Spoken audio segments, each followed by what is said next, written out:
like shiny. Like shiny. My face.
Until he fixes that, I'll just do the mechanics. Just do like talking.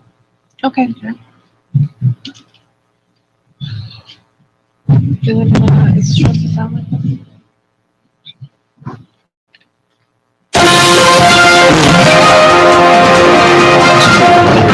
Loud. Like this? No, just touch anything. That's the volume, I don't right? even. I don't know how any of that works. Like Headphone amplifier. That's the volume. I know, but it's like an equalizer, like with the different knobs. I don't want to like auto tune it, and then because Curl's not here to like fix it, and he already like he already has to fix one thing already. So I just don't want to add anything on it. All right, so hi you guys. Thank you so much for joining us today on Periscope, Meerkat, and Blab. I'm here with my co-host today, Amanda, and Amanda, and we're gonna go Hello. ahead and give you some news, and also we have a huge day ahead of us. It's the Investor Festival, day 2. So you guys have a lot to look forward to when it comes to startups and different tips when it comes to talking to investors and really getting an understanding of how this business works. So yeah, so we have a lot of things in store. So one thing that's brought to my attention when it comes to the news that I'm excited about is the debate that's happening tonight between Bernie Sanders and Hillary. That should be very interesting. And seeing both of them share their point of views and also their policy should be interesting, how they contrast. Hillary's been in the news a lot lately, especially when it comes to her stances and policies. Recently, there was a compilation that was released with all the things that she said and then backtracked on and then said again and then backtracked on. So it should be interesting to see how she defends that stance. I definitely think it'll be interesting because it's the first debate after Iowa. And so um, a lot of people have questioned her narrowly beating Bernie. Hmm. And so I think it'll be interesting to see what is said about that as well, because she won 6 coin tosses in a row. So some people are saying, is it kind of like heads I win, tails you lose kind of thing? Or I don't know. But we'll see that tonight. Definitely. It should be very, very, very, very enticing to see the atmosphere of that whole debate and whether it goes towards a smear campaign type of situation or if they're actually going to be dissecting their policies and giving us an understanding as to who's the better candidate. And I wonder if they'll be answering any questions about the TT or TPP, the Trans-Pacific uh, bill that was signed today in New Zealand. It's very controversial and very, I mean, depends on your views, but I think it's giving control to other people that aren't even in the U.S. with that bill. So it'd be interesting to see if someone asks the questions. The bill, what exactly So about this bill, just so this that our users. Trans-Pacific uh, partnership, I believe, is the what TPP stands for, and it's basically a trade agreement among at least 6 majority countries that will have to altogether have 60% of the GDP of the world. And in order for it to pass, it has to have at least 6 of those countries. And so far, it would need to have Japan and or U.S. To join in order to make that happen. And apparently, Obama did sign it today. It's not gone through yet, but it'll need to be approved by Congress. So that's what's going on. They had riots in New Zealand today because they're saying that it's going to give control to the 1% corporations. And Obama's saying that it's going to give jobs, it's going to give high paying jobs. But the problem is that they're saying that it's going to take out the small people, small business, lower paying jobs, manufacturing jobs are going to go overseas. And so that's what happened. Let me see if I can find the Yeah, find a picture of the New Zealand riot, because I saw pictures of that just to show.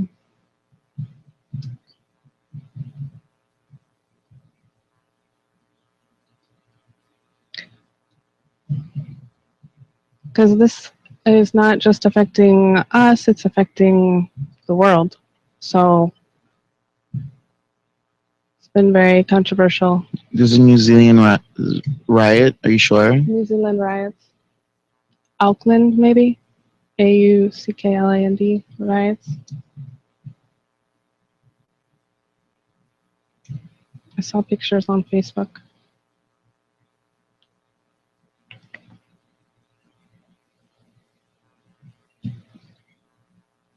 So while we're trying to find that, just to give you an idea of what's happening, I think whatever president is next, we'll have to talk about it.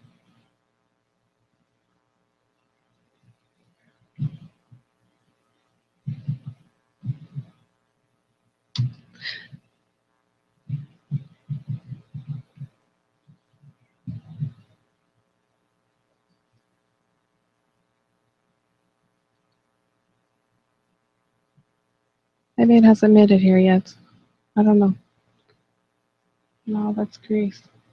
No, that's the only thing. I'm not seeing anything about that. Um, let's just stick to the trending topics. Okay. All right. So the first thing I want to say is 2 words that Muslim Americans don't hear often. All right. So we're gonna go to move to DIN 5 right now and see what's going on that particular DIN. For our Meerkat and Periscope viewers, you guys can check us out on DINtv.com.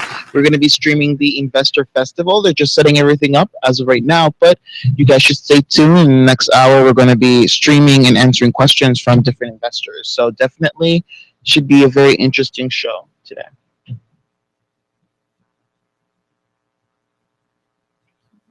You want to put? I You can't. found it? Yeah.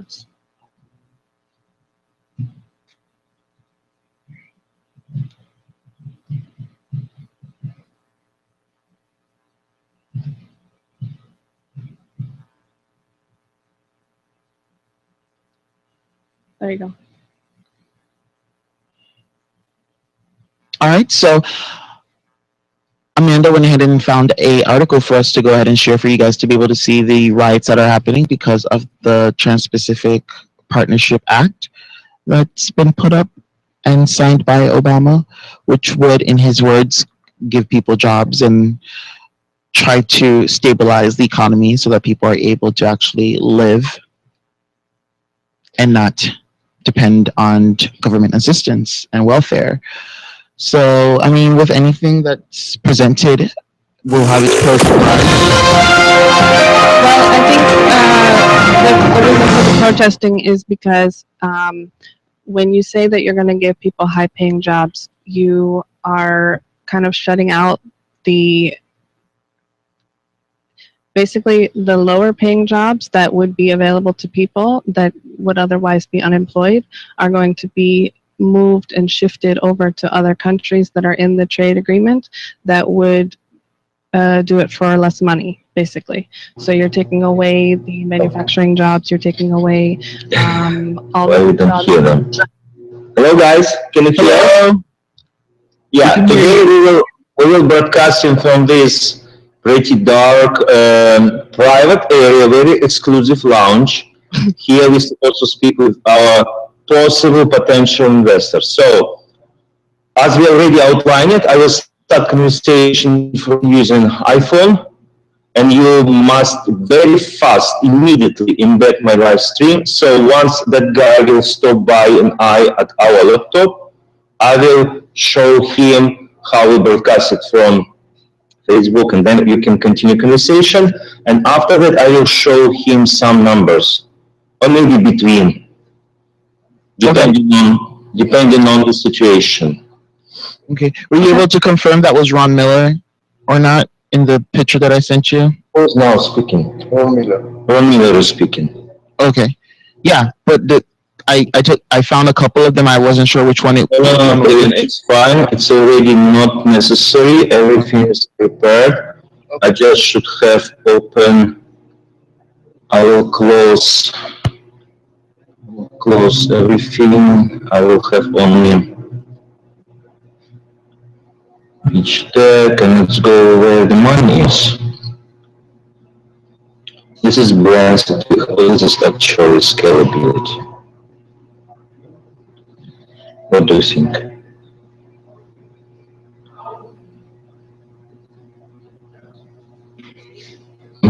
First the scalability and then the money. Okay. So we need to skip to this. So if you have this investment, of course we need to adjust with the numbers, but I don't think it's the end of the world. No, of course not. Because anyway, I just started.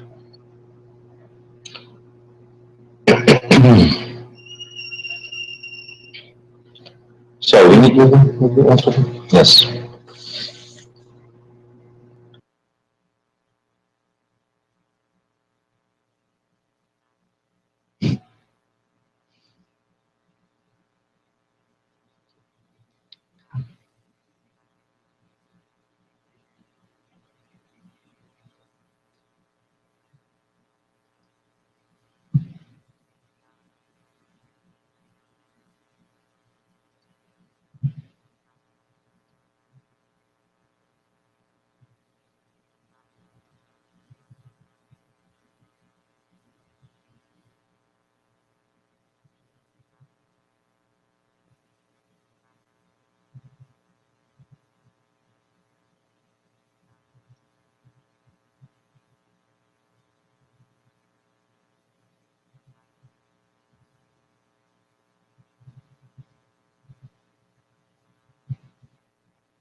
Guys, sorry, I muted you a little bit from my end.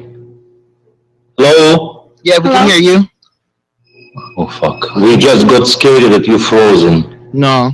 I'm sending out a mass text to everyone, to whoever's not broadcasting, to hop on as a user if they are able to. Yes, tell me please, but from our end, our picture, how good is or how It's bad? clear. It's clearer than yesterday.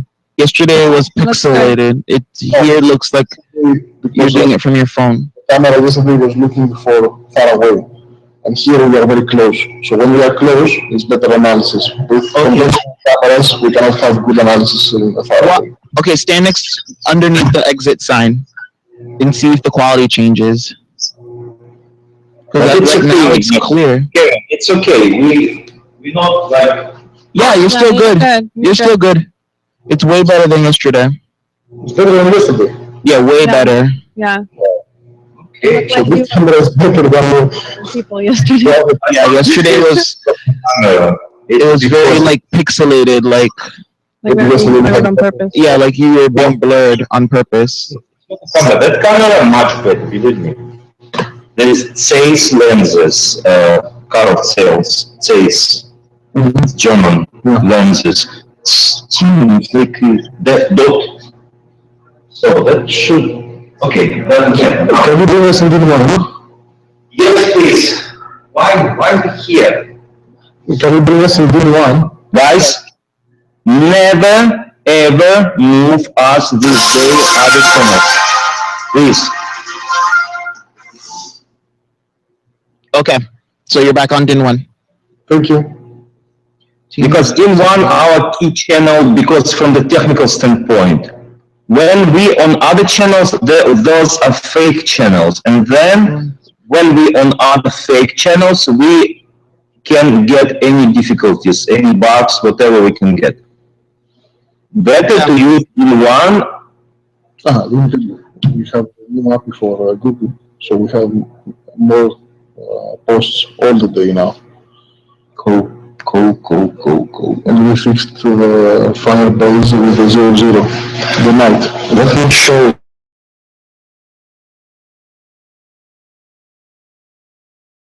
It is working. Couple of days it didn't work. When I click, it showed me some bug error.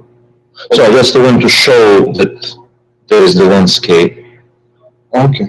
Just one more thing. Okay, so let's leave it like it is. We continue with the new version.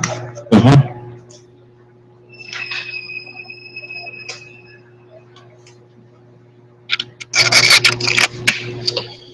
Actually, better to present this in the public, like for the crowd.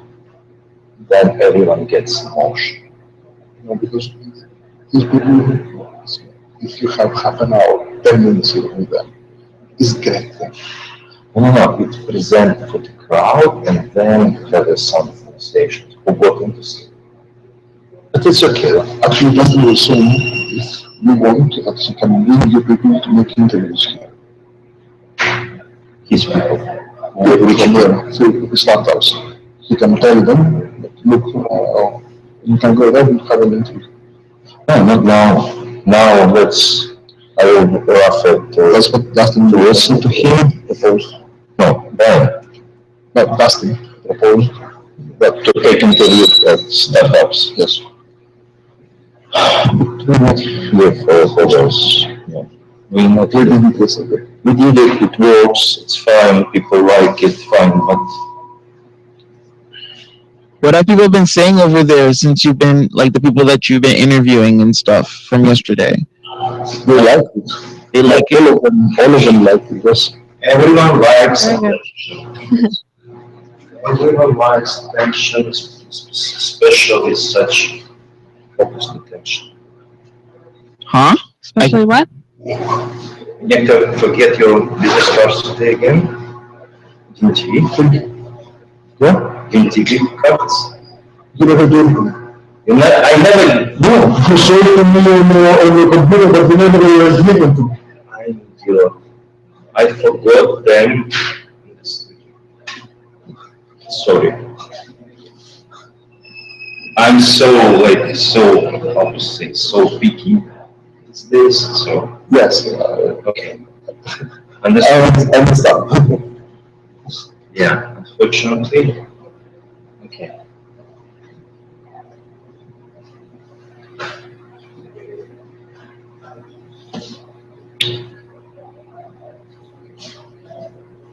do you think?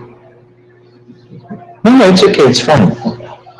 What do you think? If not start you the throne, growing, you have a beautiful, very promising, profitable project for you. Stupid. If you will ask him when you run a discount funding platform, you have such difficulties with legislation. People don't trust this platform yet. No, that's bad. No, I mean the public opinion not ready for that. What is your biggest obstacle? Maybe I'm wrong. Tell me. Maybe it's better to say that what do you find as obstacles, and not to say that We don't trust your journalism. We allow trust communications. yes, but here is to take money, not to make the other person feel strange about his own business.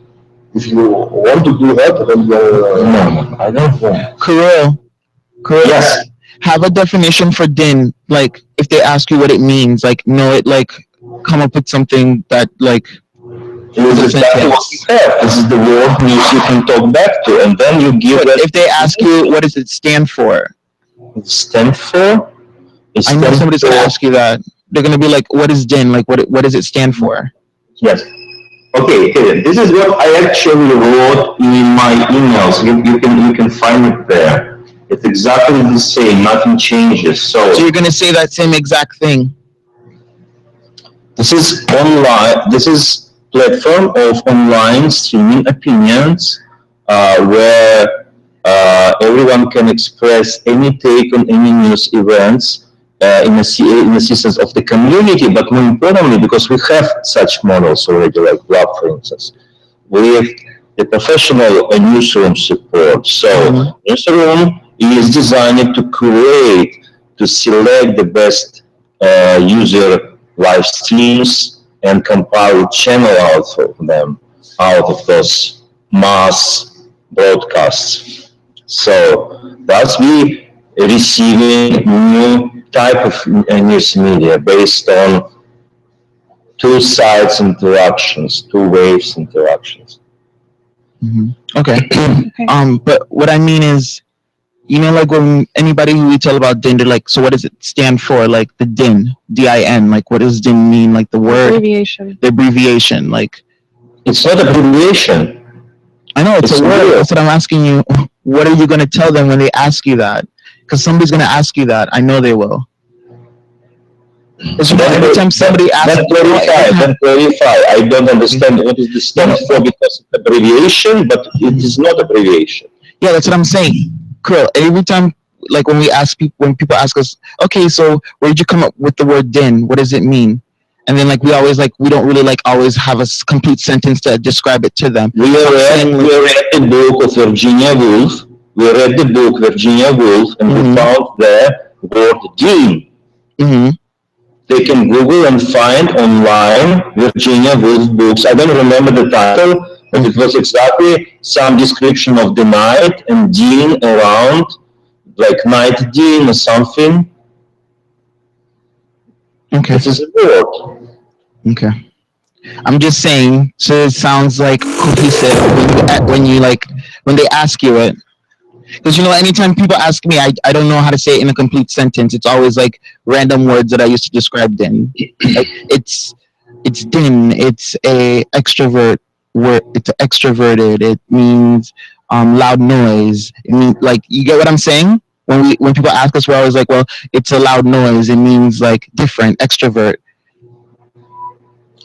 It's a noise around us. It most likely loud noise because it's like a bazaar, just another word for definition of the bazaar, for instance. Okay, say that when they Yes. ask you, so that you're not like thinking about it while they ask you, because you have a limited amount of time. Yes, of course. Always when debating, you always want to look for the worst questions you can ask yourself and be prepared for them. Absolutely, Right away. 100%, Kevin. This is exactly the thing. Yes. Okay. Listen, while we will come, Mm-hmm. you don't star me because it will be just empty. Star din live on one end and On the right of window, you can, once you will see live stream, you can start live stream. Okay. Do you want us to be big right now, or just keep it like how it is? How it is. Okay. How it is. Okay, I will listen to that guy. Mm-hmm. He's supposed to finish within 1 hour, maybe earlier, a little bit, maybe a little bit later, so be prepared. If something can happen. Okay. Okay. So 3:30, around 3:30 our time. 3:30 your time, but again, he can finish earlier. I don't know. Maybe Okay. he can finish a little bit later. So Okay, we'll be prepared. yes, yes, yes, yes.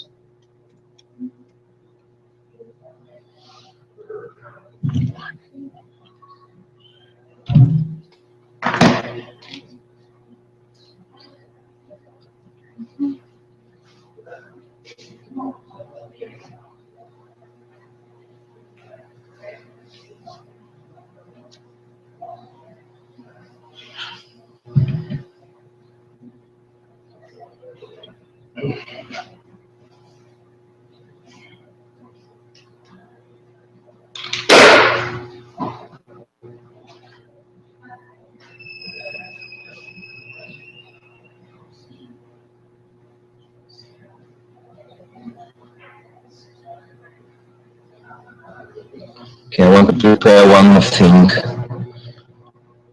I want to prepare one more thing.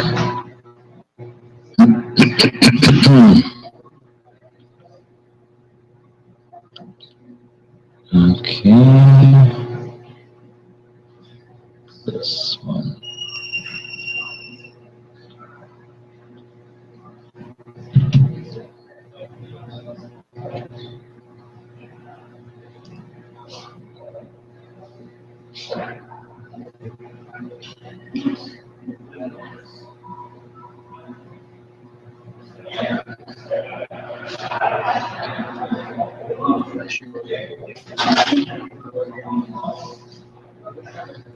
Okay.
From here.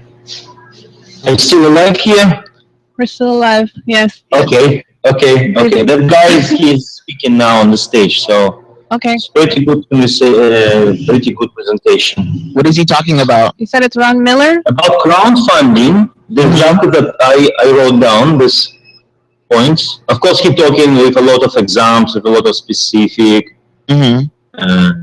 So he talked to the startups, so they ask him questions about, like again, some specific questions. Oh, okay. Okay. How to exchange okay, in general, how to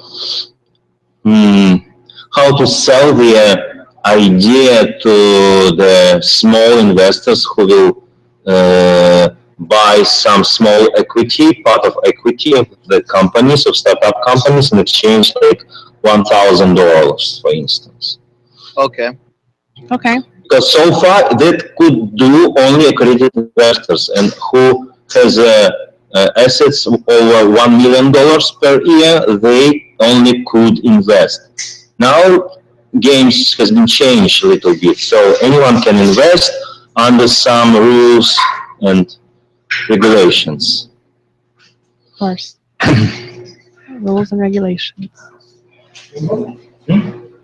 No, thank you.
Trump's hair. His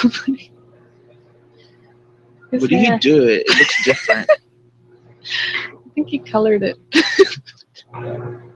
Is it more blonde than it used to? I don't know. I don't know. It looks more like Fluffy.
What is that?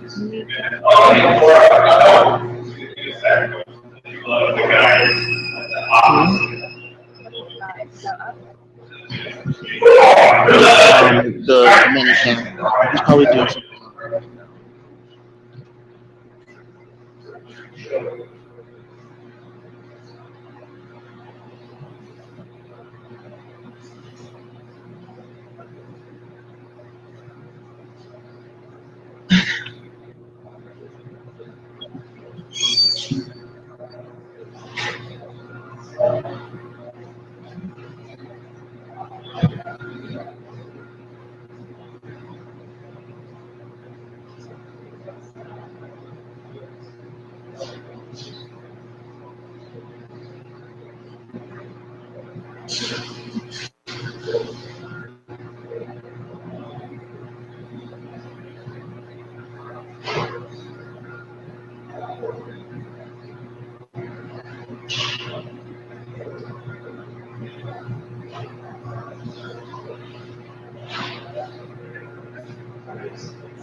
I put myself on there from 2 to 4.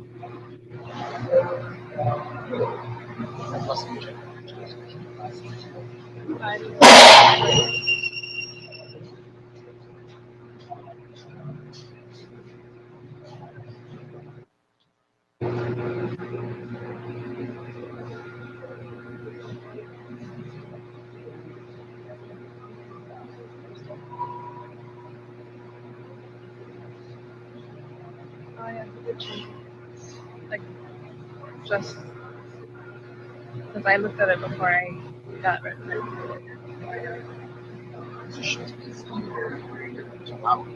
Yeah, but why is that recorded? I don't know. That's where on so he said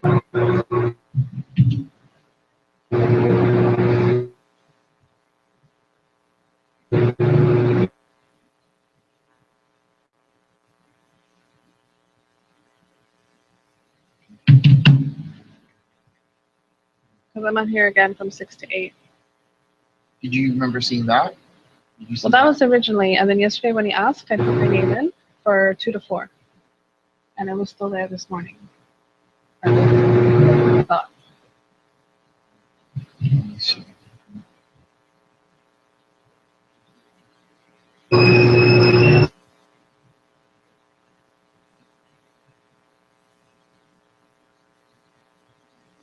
I mean, does he want you here by yourself? Okay, they're coming. Oh. They're coming. Have the questions ready. Okay.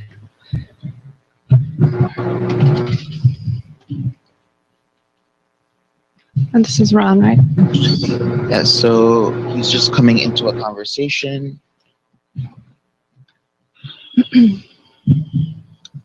He says, make sure.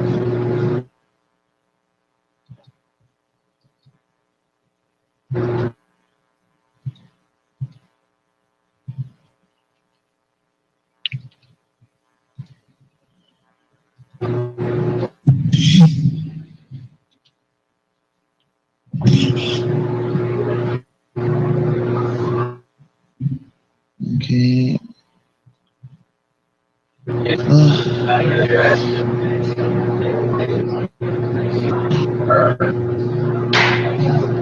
Okay, so the question that I'm going to ask him is number 2. Do you think the investment industry is overregulated, and is there a necessity to reconsider? No, let me look for one thing more. How DINtv, a crowdfunding platform?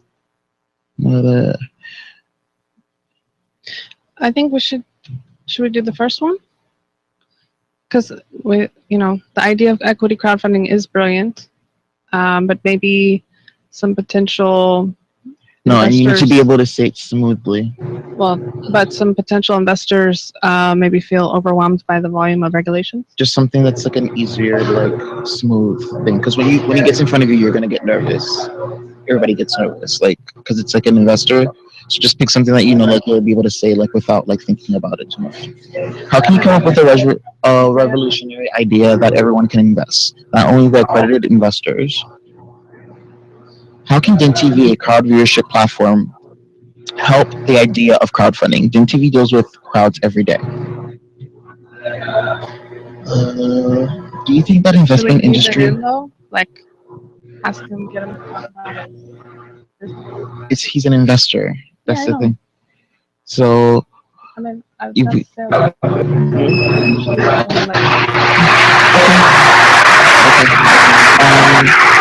Get him talking about it, and then move into ours. all right, if you want to do that, you can go ahead. You will do that. You can do that. Sure. I mean, you said you know. Yeah, I'm just I saying. can If anything, just like I'm just saying. Like for me, I'll look for like the question that's easier for me to roll off my tongue, and you can use the method in which is going to be like beneficial for you. Okay. Do you think the investment industry is regulated?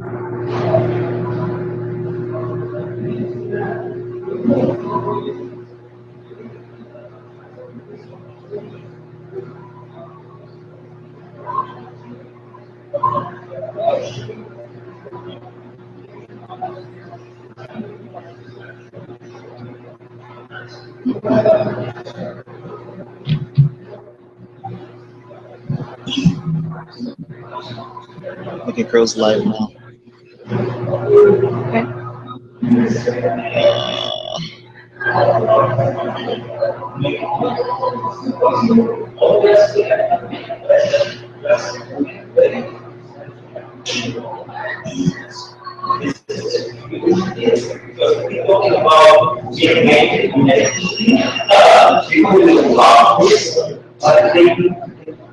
Yes, yes. So your question is, how is it that the why public markets we're going to get to know about this? Yes. And my answer to that is that I believe that You guys, right now he's asking really important questions when it comes to investing. So go ahead and take a look and listen.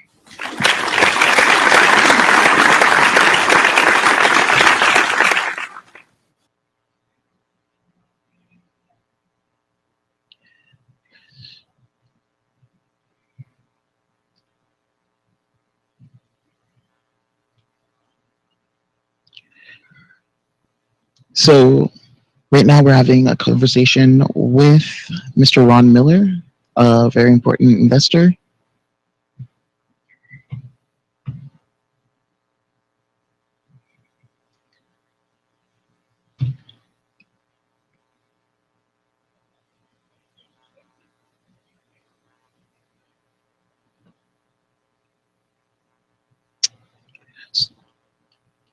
And then we have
definitely,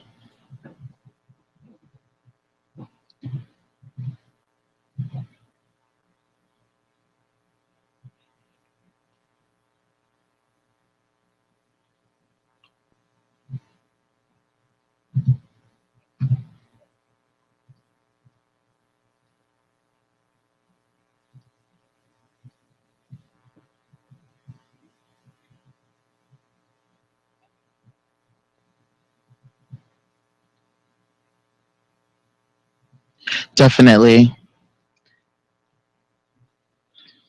Hi.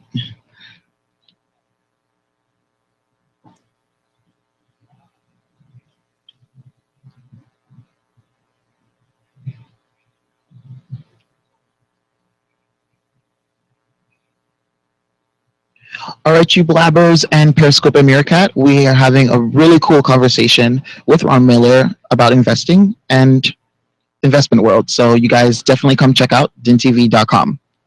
We're talking about how DINtv could help or be helped by crowdfunding. So tune in.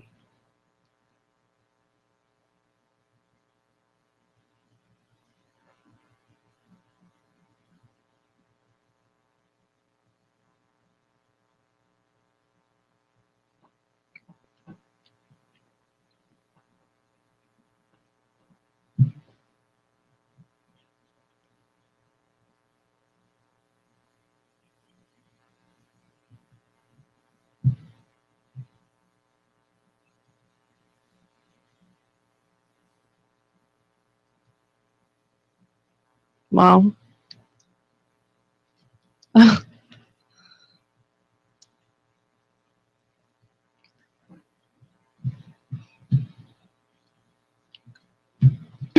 the crowds, with the people. Guys, can you speak with Ron, please? Hello, hi Ron. Ron. Thank you so much for How are joining you? us on DINtv.com. This is Kevin and Vanessa and Amanda, and we're going to go ahead and be talking about the investment festival today. So thank you so much for joining us. Yes, thank you. Oh, it's a pleasure. You guys hear me okay? Yeah, definitely. We actually have a couple of questions from our viewers over here on DINtv. We have Ron, who actually stated, how can you come up with a revolutionary idea that everyone can invest in, but not only be accredited investors? I think the answer to that is to find the pain. One of the biggest mistakes that I see entrepreneurs make is that they create things that are what I call solutions in search of a problem. And the contrast to that, which is the answer to the question that Ron asked, is how do you find the idea? And the answer is find pain that's big enough. So let's talk about a dishwasher, for example. Before the dishwasher was invented, I mean, after all, pretty painful. People are tired after dinner, they worked all day. Who feels like washing the dishes? Exactly. Right? So if we could only invent this box, and in the box we'll throw the dishes, and then we'll push a button, and we come back, 3 hours later, and poof, they're all clean. So basically, whoever invented that solved something that was painful. Definitely. So if you just think about life and make sure that it's scalable enough and painful enough, and ultimately the pain is great enough that people will part ways with money in order to solve it. Now, Great. yeah, go ahead. Definitely. No, so thank you for that answer. It was really, I really appreciate it. And I wanted to ask you though, so your equity crowdfunding is a brilliant idea. But do you think that maybe some smaller potential investors are kind of intimidated by all the regulations that have to go into it based on politics and things like that? No, I think currently a lot of the media has been focused on the policy implications and the regulatory stuff, but at the end of the day, what's going to happen is more great entrepreneurs create ideas and list them and post them on crowdfunding platforms. It's a relatively easy process.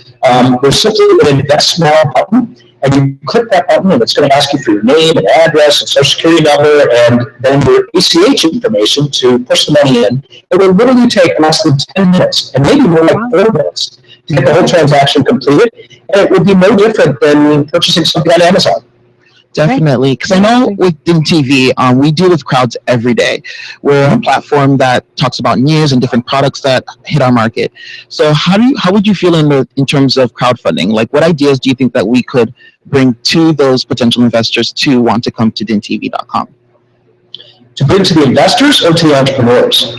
The entrepreneurs and the investors, both. Okay. Put them together. So sure. So from the perspective of the entrepreneurs, I think to talk about the new way of raising capital. And that, I was just talking in this talk that I gave here. Did you guys broadcast the whole talk? So I shouldn't repeat the same thing? Or? No, we broadcast it. Okay, great. So I was making the point earlier that if you're a person of color, if you're a female, or if you haven't raised money successfully and built a successful company for venture capitalists before, your chances of getting VC money are smaller than your chance of getting into Harvard Law School. Wow. So here's a chance to actually monetize your idea.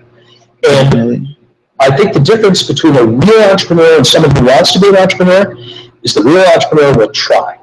And that means doing something. When they see the opportunity, now is the time to do something about it. We're done thinking about it, but rather now is the time. And what that means here is to launch a crowdfunding campaign and see if there's enough interest out there in raising the capital. Wow. Thank you so much for your insight. I feel like I'm there with you right now, just like listening to you.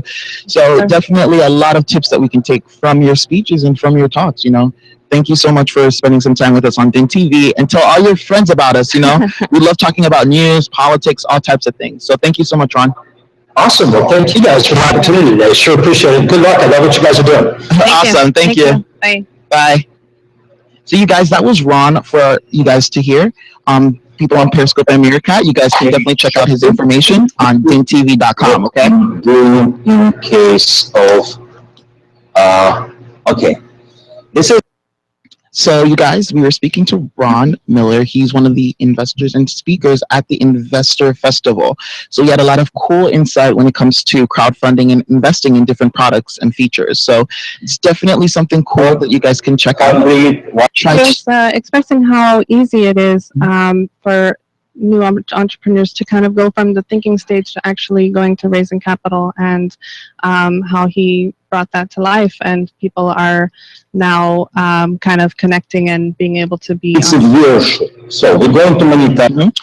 Definitely. So I know we had a couple of questions from you guys on Periscope and Meerkat when it comes to the Investor Festival. You guys can go to Expert Dojo or investorfestival.com so you can check out the different days and schedules. We're going to be streaming a lot of the information that's happening over there in real time, so you guys will be able to interact with us and ask us any questions that you have that you may want to ask potential investors if you're thinking about becoming a small business owner or entrepreneur. So what did you think about the tips that Ron had for us when it comes to like crowdfunding and making sure that we're making a product that hits people and finding ways to monopolize it? Well, I think it's like he was saying, something that a lot of people Equity think how they want to do it, crowdfunding. not sure how to get started, and I think It's a what private created helps people advertising. do that, and it's especially Okay. for young And people. this is a key And they can kind projection. of see if there is, maybe you think sometimes there's a need for it, and then Yes, you yeah, try of course it we do. and see if it actually goes somewhere. People are willing to invest in it, then people would be willing to buy it. Exactly. So I know we have a couple of ideas and features that our website has. I know a lot of our viewers always ask, well, what is it about DINtv that always makes me want to come back? And we have the emojis that you're able to like throw on the broadcasters or the users, somebody Throw saying tomatoes something. if you don't like what they're saying. Exactly. I mean, we could throw some tomatoes at, let's say, DINLive, or Yeah, we can throw there you go. some at Ron, who knows? Sometimes we feel like throwing tomatoes, or we'll throw Or we some want to throw emojis. some hearts, Exactly. we can do that too. We can throw hearts too. It's all love. So, definitely, what I love about DINtv is that you're able to see something on the internet that you really want to talk about. You don't feel like you want to tweet it. You don't feel like you want to Facebook it, but you want to talk about it. So you come to DINtv, and you're able to speak to people and interact with people who you'll hear their opinions about what you feel about something, Yeah, definitely. And we're not like other platforms, we have a newsroom, like professional feel here. To So give you more details. anything Sure. you What want is to it? talk about, we're ready. Oh, prepared tell me to, about how talk to us. to be to use this equity proof. Yes. So there's a lot going on in the Investor Festival, especially with all the different businesses. I know yesterday was a really intense day. We heard a couple of ideas, and those ideas were really cool. There was one where this guy who was inventing a way of washing your car without water. He used chemicals, like special chemicals, to wash your cars, being that there's a huge market for that because, California has a low water crisis that's going on over there. So different ways that you can monopolize on people's water and saving water, why not use that? And people need to wash their cars. Sure. I know I do need to wash my car, but I need to also. definitely. So yeah, and we heard of different ideas, like a Uber meets doctor appointments type of app that these people were trying to like launch on there too. So a lot of great ideas, DINtv being one of them too, like a lot of cool people coming together and actually feeding off of each other and finding tips and tricks on how to make their business work for them, have an idea and making something out of it. For all you guys, DINtv is not scripted, so anything you want to talk about, come join us. And we're talking about the news, we're talking about whatever you want. Come share. Definitely. One of the things that we were talking about earlier today. Can you hear? Yes, we can hear Can you. you hear me? Yes. Guys, please be closer to each other. Amanda just falling out of the frame. You don't see this? Well, we look close on the screen. I Okay, maybe Kevin, you need just to just zoom out a little bit. Zoom out a little bit. Okay, I'll do that. But keep sitting close to each other anyway, because when Amanda was speaking with Ron, you see only half of your face. Only half of your face. Really? Ron was speaking with the half of your face. Okay. Yes. So it's important. So what do you think about it? What do you think about the platform? He really excited. He got excited, but again, let's see. We don't know. Just the question how it will proceed.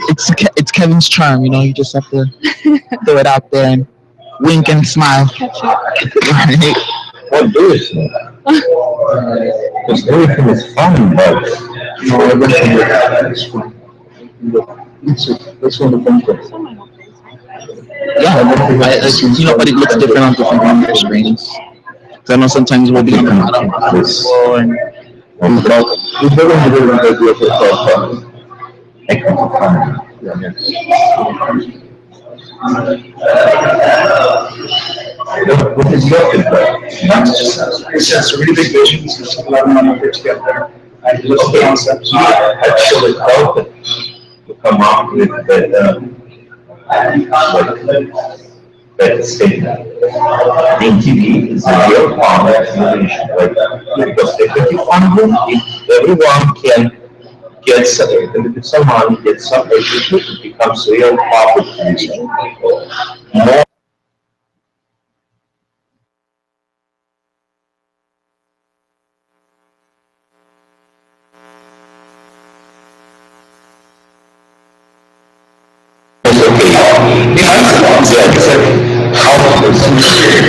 literally the question. I told her to prepare for it. I just wanted to ask you.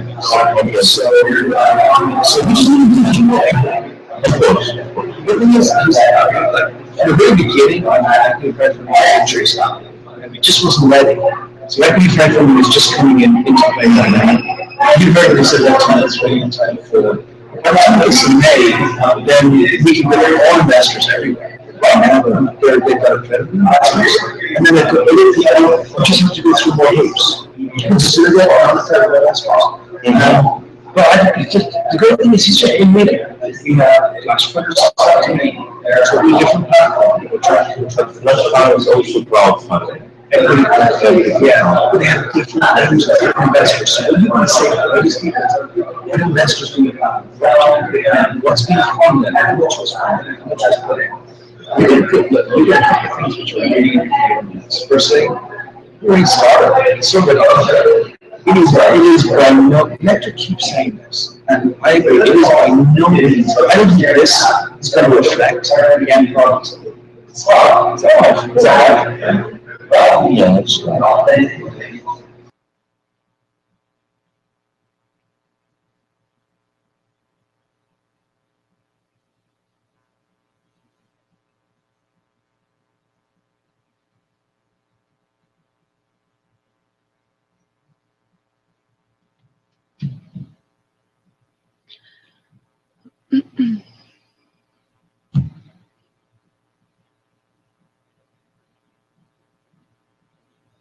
Tutorial came out today, which we think posed some very interesting questions.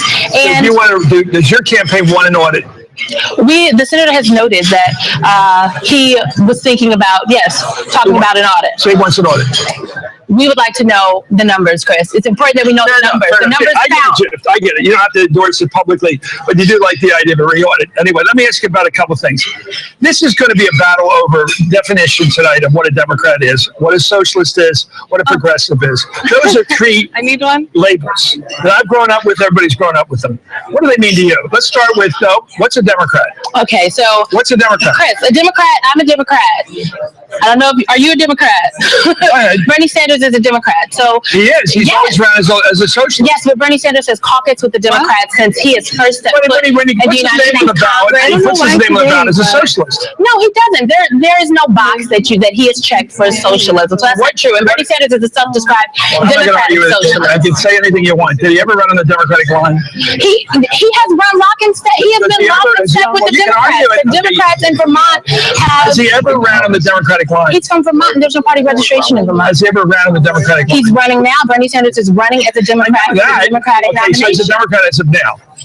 Bernie Sanders is a Democrat. Because Yes. the reason I raise it this way is because your guy, Bernie Sanders, has attacked Hillary for saying she's a moderate on some occasions and saying she's a progressive on others. He spent decades advertising himself as a socialist, and now he's running as a Democrat. So he's changed his label. So can I respond to that? So Sure. he hasn't changed his label. One, he's a democratic socialist, which is very different than a socialist, and we can have a debate on the definition of socialism later. But Senator Sanders did not attack Secretary Clinton. What he said was he repeated words that Whatever you argue now. we're not arguing now. Look, in September, Secretary Clinton noted, she's like, hey, some people like to say I'm a moderate, I'm left of center, and I plead guilty. That's not attacking her. That is repeating exactly what she said. Well, he's been calling himself a socialist for how many years now? He's been calling himself a How many years? self-described democratic socialist How many years? since forever, and he doesn't run away from that. Right. But he doesn't run away from that. No one's asking anybody to run away from anything. What we are just asking for, if you're a moderate, say you're a moderate. If you're a progressive, say you're a progressive. What's There's the nothing difference? wrong. What's the difference between a progressive There's and a not. socialist? Well, some would argue that progressives, stand up for hardworking Americans. They stand up What's the against difference? disastrous Help me with trade the labels. deals. Is he a socialist and a progressive? Bernie Sanders is the most progressive member of the United States Most Congress. progressive. What's that mean? Most That progressive? means I don't think you'll find anybody more progressive. does that mean, More progressive than him. To Bernie Sanders, to most people, I would think progressive is, standing up for radical revolutionary change, and that's what Senator Sanders is talking about. It's when we talk about, taking on the establishment. When you talk about taking on Wall Street, that is progressive. That is radical revolutionary change, and lots of things in this country have come from radical revolutionary change. The civil rights movement grew out of radical revolutionary change, and that's what Senator Sanders is talking about, a political revolution. So I think people have gotten caught up in nuances and whatnot. And Well, the way you describe it, it's not nuanced. You're very clear. Folks are saying Revolution is not folks nuanced. are saying we attack Secretary Clinton. None of that happened. All we're asking for her is the definition that she put on herself. One day, in September, she was a moderate in Ohio, and now in New Hampshire, she's a progressive. It doesn't matter to us, frankly, what she is. We just want her to call it. If Senator Sanders is the nominee of the Democratic Party, he would be proud to use the language you just used. Radical revolutionary. He said it. Yes, we need radical revolutionary change in this country. He's calling for a political revolution. He is calling for young people, old people, people who are Asian American, other. You guys are muted. Yes. And there's a feeling within the world of being the rock star. They don't have to choose the best company. They just have to make sure they get the most amount. Hi, Meerkat Periscope users. We are broadcasting from Miami, but we are at the Investor Festival in Santa Monica, California, and we are pitching DINtv there. So right now we're waiting for another investor to come, so we're going to interview him shortly. And we just got done interviewing Ron Miller. So stay tuned with us to hear all the questions about startups and investing and How do I structure it based on what they were listening to and what you said? I said, look, here's the problem that we have within any form of media is that the media is one-sided. Look at like Periscope. Periscope is just one-sided. Like, isn't it amazing how even after 20, 30 years of television, cable, and even what we have online, everything is just one-sided. We don't have to interact. I'm not incredible. So I thought to myself, since the future of television, based on what millennials are doing, is based on interaction between people, then television should be exactly the same. We have created an online TV network which allows everybody to interact with their news today. And I like his thing there. What we've created is true public television. You see that, for instance, true public television. Let me tell you the beauty of this. Imagine being able to interact with every single sponsor, not as sponsors, but as people that you're interacting with, as human beings. Imagine the capability for sponsors to be able to actually come onto a platform like that and be able to relate directly to their people. Let's take it an extra level. Imagine what stars could do, movies could do, bands could do, everything else can do by creating a two-way communication. And I think we have to just dumb it down to that two-way communication. With Periscope, what do you mean? Periscope is the same technology that existed with cable. It's one-way communication. We're Meerkat? No. Are we Facebook mentions? No, that's all bullshit technology. This is making TV really public. And I think that's your pitch. And honestly, you do a pitch like that, it's not about winning these competitions. That's not why you're here. You're just here to get good exposure for what you're doing. He has a whole bunch of like different Okay. startups that he deals with. He's one throwing the festival right now. If you Oh, okay. should know that. Really good, okay?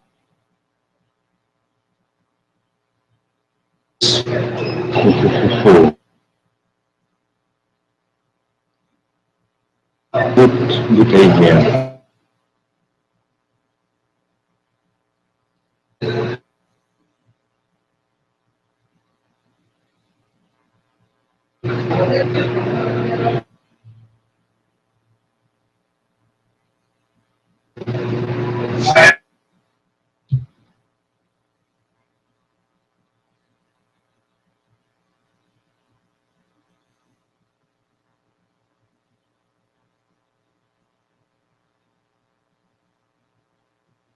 And you can trust your garage.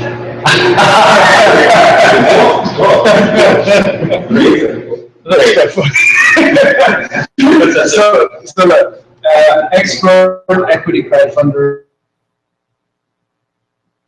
Actually, let me try to do the pitch, right? And tell me what you think of the pitch round.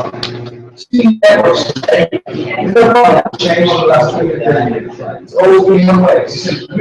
Periscope, Facebook, mentions, one-way communication.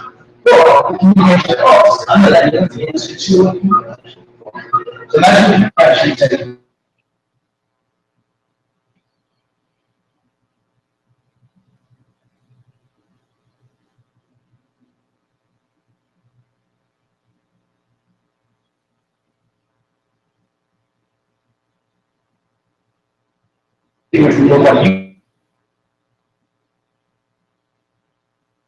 Watch out.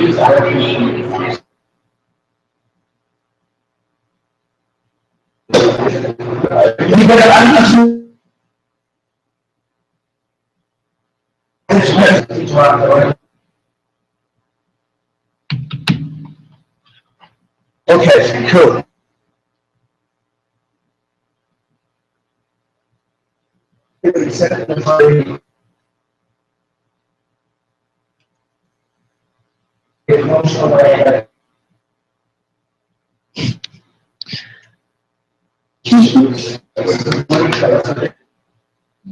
He's throwing tomatoes at us.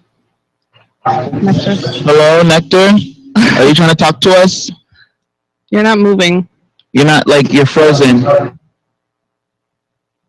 We can't hear you guys. You guys are like frozen.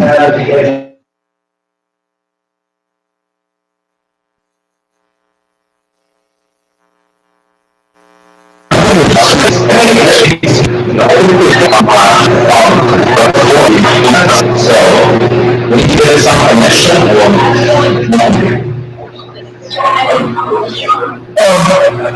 I don't know specifically if there's a necessary connection between equity crowdfunding and public television per se. I think that the bottom is more important that people feel ownership in a company, whether it happens to be TV, whether it happens to be a car company, or whether it's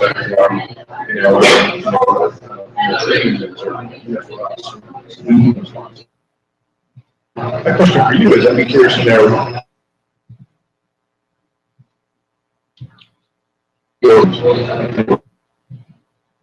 Oh no, I can't hear anything. Hold on.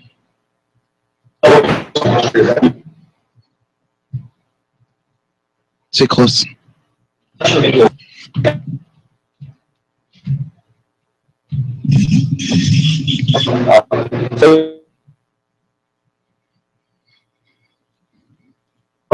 So altogether, So you guys on DINtv, we're actually at the Investor Festival right now, talking to different investors and actually other startups and seeing exactly an inside look. it's really cool. We thank Expert Dojo and the Investor Festival for allowing us to stream their awesome event live with us. Meerkat and Periscope and Blabbers out there, you can check us out on DINtv.com. And the audience out there watching us, thank you so much for tuning in. stability first.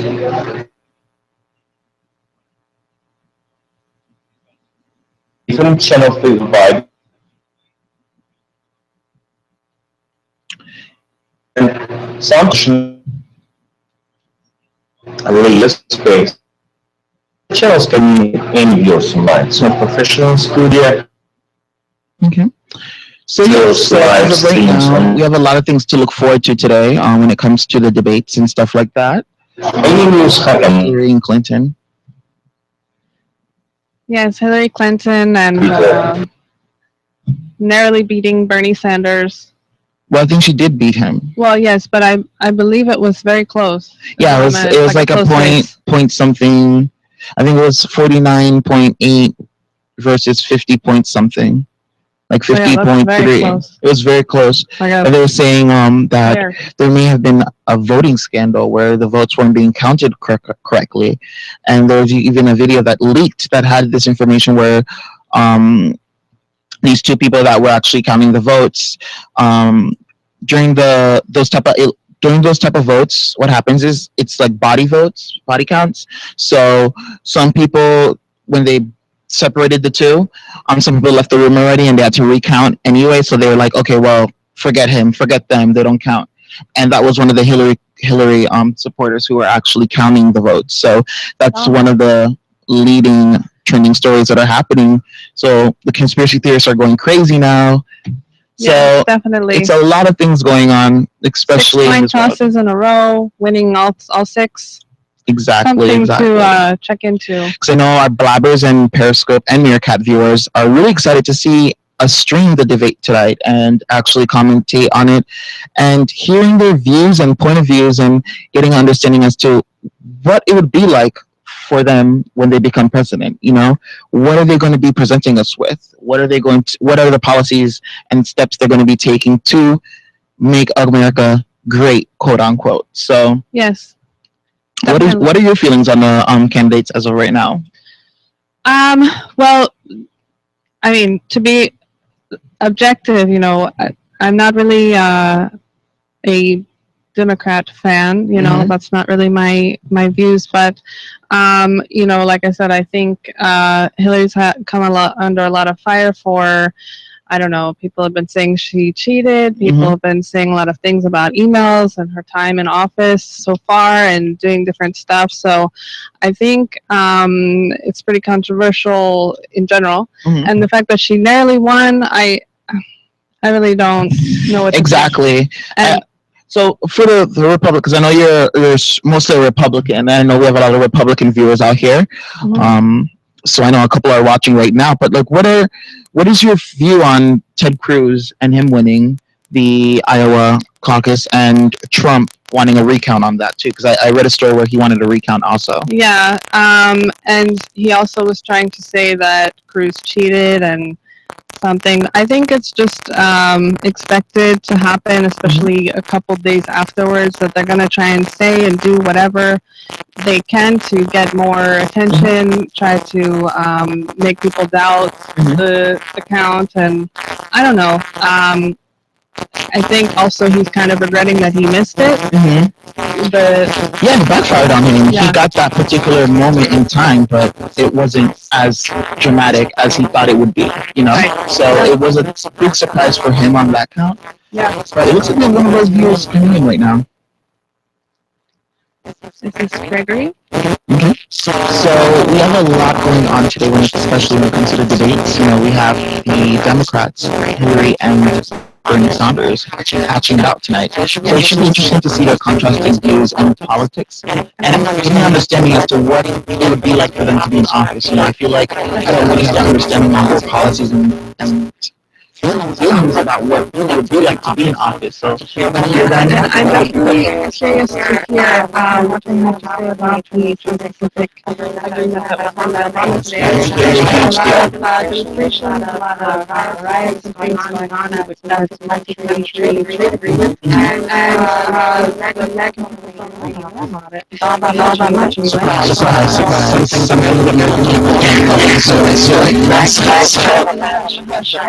I feel like it's a pretty big situation about it because Obama really was the next president. So during Hillary's dances on if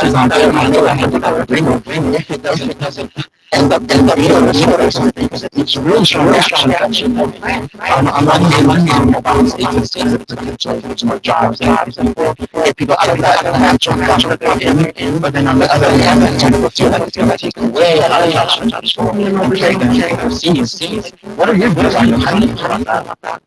Well, my personal views are going to be that I think it's going to save us overseas. It's going to cut out a lot of the manufacturing jobs, the lower wage jobs that people use, the bread and butter of America, and it's going to send them to other countries that will pay, that will take less money for the job. Exactly. So I think that's bad for America. Well, I mean, everybody has their opinion, everybody has their opinion, you have your Republican opinions and the Democrat opinions, you just have your whatever. But on here, I'm DINtv. Exactly. Everyone has an opinion on DINtv, and, it's safe to say you're able to voice it, Yeah. So that's a good thing. I know one of our bloggers actually has a question. Their question is, how do you feel with Hillary running? Is she going to make a good president? Do you feel like she's going to make a good president, viewers? What are your stances? Well, If she were to win, I know you're not Team Democrat, but if she were to be president, do you feel like it would it hurt a lot? Would it hurt your soul? It would really hurt me, actually, just because I feel like she's big government, kind of communist. It's not really what America is founded on. I mean, I don't know. A lot of people are going with it, but I'm on the other side. I can't. Exactly. And I know for our viewers out there who are tuning in, you have the article on your top right-hand corner. But in addition to that, there is other options like this is exactly equity compound. So these are one of the articles that you can actually click on just to get a better understanding. What I like about this platform is that you're actually able to put up sources. So when you're having a heated debate, you can back up your statement. Your window. Back up your argument and show your point of view. What you're talking about and why kind of gives a better effect. Yeah, a lot of people tend to want to prove their points when they're trying to come on DINtv. So definitely being able to post your links on here and view them in real time with the audience is great. And also we see some of our viewers using the emojis, so that's an awesome experience too. I love it. On YouTube, when you're on YouTube, you can't really go on YouTube and throw emojis at the YouTuber entertainers, but you can't throw a tomato. If we're saying something or the user is saying something that we don't like, we can just throw tomatoes, why not? You're saying too much, or if you you're want to start much. a fight, it doesn't even have to be the two people talking. You can make them think that exactly, or we can show our viewers love. We can show our guest viewers love. Yeah. So definitely, DINtv is a really exciting platform. I agree. It's the only platform I know. Yeah, platform I know of that you can interact and you have the professional newsroom. It almost feels like a second hand to Twitter. Where it's when you watch something or you see something in real life and you're like, okay, should I tweet about it or should I Facebook about it? But you're like, I kind of actually want to talk about it. You can just jump on DINtv and just start talking to people, and get people's reactions on your opinion, For sure. So it's a really cool concept, and I'm glad that we're getting a lot of viewers and people to want to watch this and want to understand it. Yeah. So I know there's a lot of good things coming up when it comes to DINtv. Yeah. And I know our Periscope and Meerkat viewers are really interested in the fact that we are streaming from the Investor Festival in California. I've been getting a lot of comments and a lot of restreamers from entrepreneurs and business owners who are talking to us. So really it's also still social. Definitely, because I know with the Investor Festival, they had a lot of cool tips and tricks when it comes to speaking and pitching to different investors and knowing how to eloquently get your product across without sounding like you're trying to sell something to someone. Right. So I think that's good tips, and seeing that as an entrepreneur myself, it's nice to be able to get an inside look. Yeah, and it's a major skill that you need, especially at the beginning when you're not really sure what's happening. So exactly. So it's a good way. It's a good thing that Expert Dojo and Investor Festival did with allowing DINtv to be streaming the whole event. So it gives the people in the internet a way to actually watch and learn the different things that happen at the investor And festival. it's global, so not everybody can be there, time, money, whatever it may be. So just join us, and you can see what's going on at the festival, get the information, and also check out DINtv so you can see how our platform works. And talk to us. We always like it when you come talk Right to us. now, for example, we have shares of Uber and Pinterest. So we're focused. Okay. So yeah, we have a lot of good things in store that are coming up. So I'm super excited, super thrilled for this exciting news when it comes to in the Investor Festival and meeting all these cool new products that could potentially hit the market really soon, Yeah. Like, so yeah. So Seems like they all mostly come out of California, so it's nice to have a little head start on the knowledge over here on the East Coast. Exactly. This is terrific. Thank you very much. I really appreciate it. This is terrific. Yeah, proceed. Okay. Yeah. Okay, best of luck as you proceed. William, All right. So it seems like we're wrapping up here. Let me take a look. Let's see if Carell is still there. I don't know. did you see this? They frozen. Can you hear me? Why? Because suddenly I just Carell, how can you hear me? Yeah. Can Yes. you hear me? Oh, there you are. They just okay. Okay, I muted you guys while you guys were talking to them, to the guy. So we couldn't hear you guys. Can you hear me? No, they're out. Oh my god.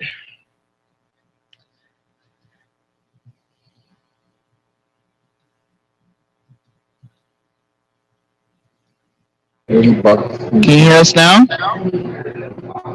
Hello? Can you hear us, guys? Yeah, we can hear you. Can you hear us? Yes. Now, yes, we have internet and it's cutting all the time. Okay, yeah, because what I did is when I saw you guys pausing, I put up DIN live so it doesn't look like you guys are stuck from like the big part. Yes. Just please keep eye on my Facebook. I know. I saw that popped up. I saw Yeah. that. It was absolutely unexpected. And was it not seamless, mister? Was it not seamless, Carl? We were Up and ready. Your picture was frozen, and I was so I was so panicked.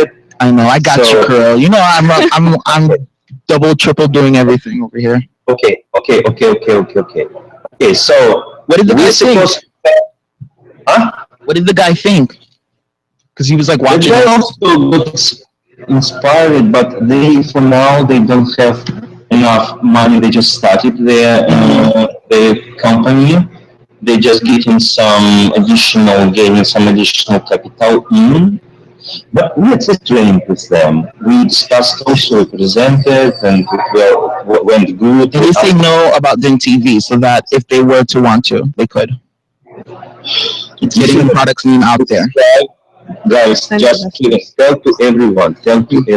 This is why how important every show since now, every show to run us on the best possible way, because you never know who watch us. Mm-hmm. For instance, when we had those Republican debates that were very awful, I know that couple very much powerful guys, they watched us, and I cannot get to them right now. I didn't get any responses, but from some sources I know they watched. So we'll see.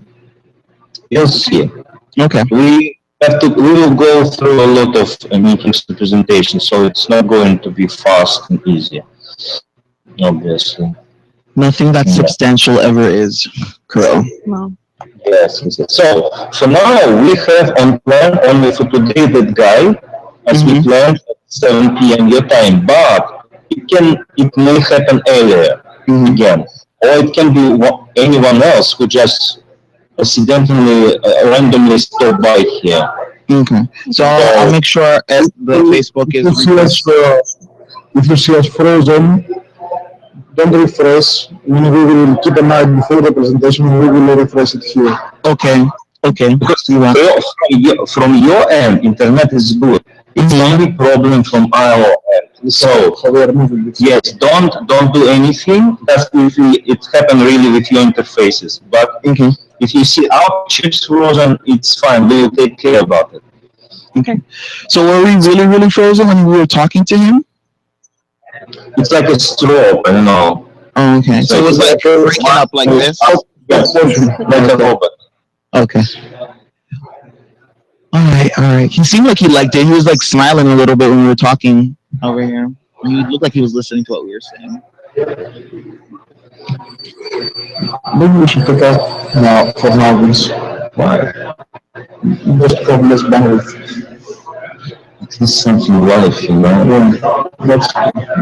because everyone sees it. Because before we were on with 0.2.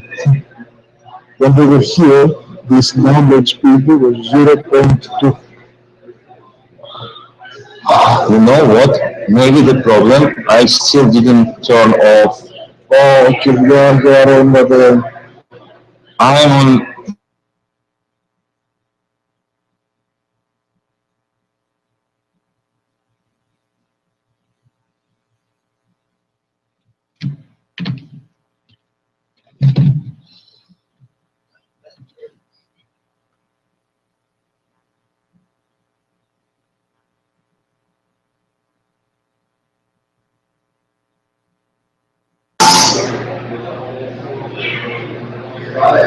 Okay, I can see already that is better. It's your pulse. Okay, let's see it.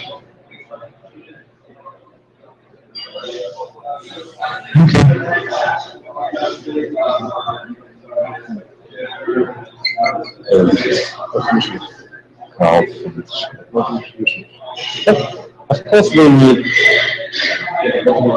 less. Yeah, I just.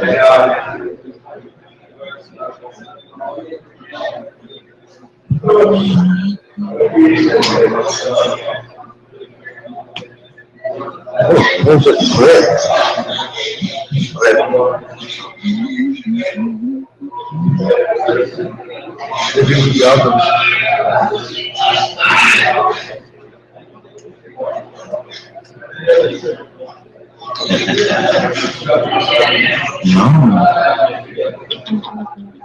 It's fine. You only have like 5 minutes.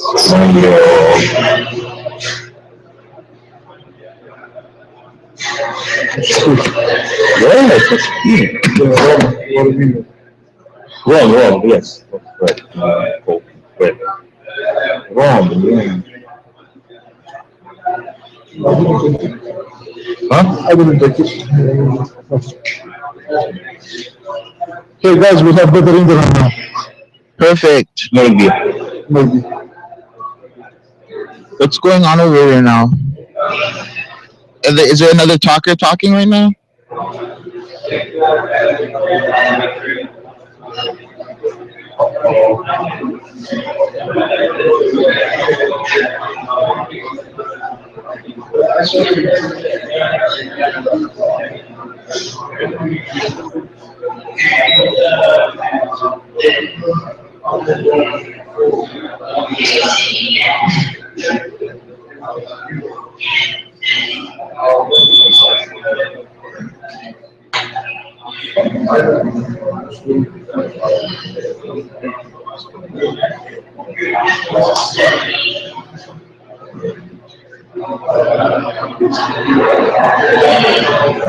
We lost the business card. One of the first guy.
Huh? Unlimited.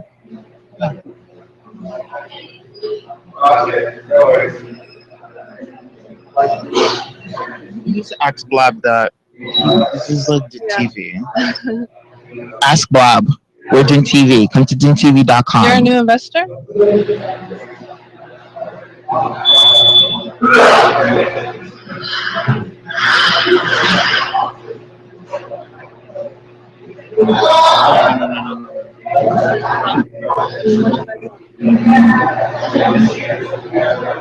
Answers like that. Tell him to come to DINtv.com. Hey, John. Thanks for joining us. Come to DINtv.com.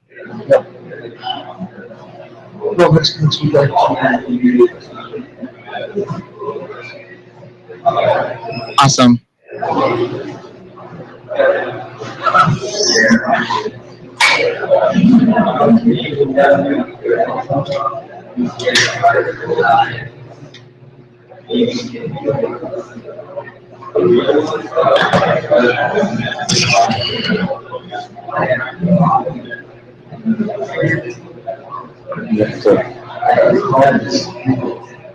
How it's maybe out of it, one button of mine. Prior to creating the car, it's asking the company his car. It's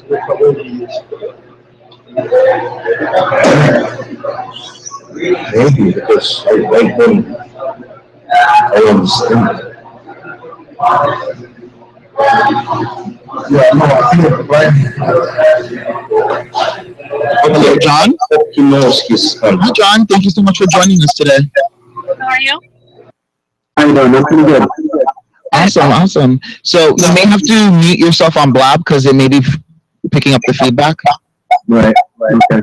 We'll just close that one now. Let me see. That seems to work. All right, perfect. So how's your day going so far? That's pretty good. I've seen your channel on Blab before. I didn't know what this is. So what is this? Well, this is actually DINtv. We're an online platform that allows people to interact with news. So if you have any news that you want to tell us or bring to us, usually we have a full panel of people like yourself that come on and we just listen to what you have to say and we critique it or just talk it or discuss it. So whatever news, be it tech, political, yeah, it's free range. It's news you can talk back to. Okay. Well, I am a total rookie when it comes to investing. Mm-hmm. So if it's relevant or not, I'll bring up, is it okay for me to bring up the stocks that I own? Am I allowed to say that here? I'm sorry, go ahead. I'm so secretive about investing stuff sometimes. Is it okay to mention the company I bought shares with?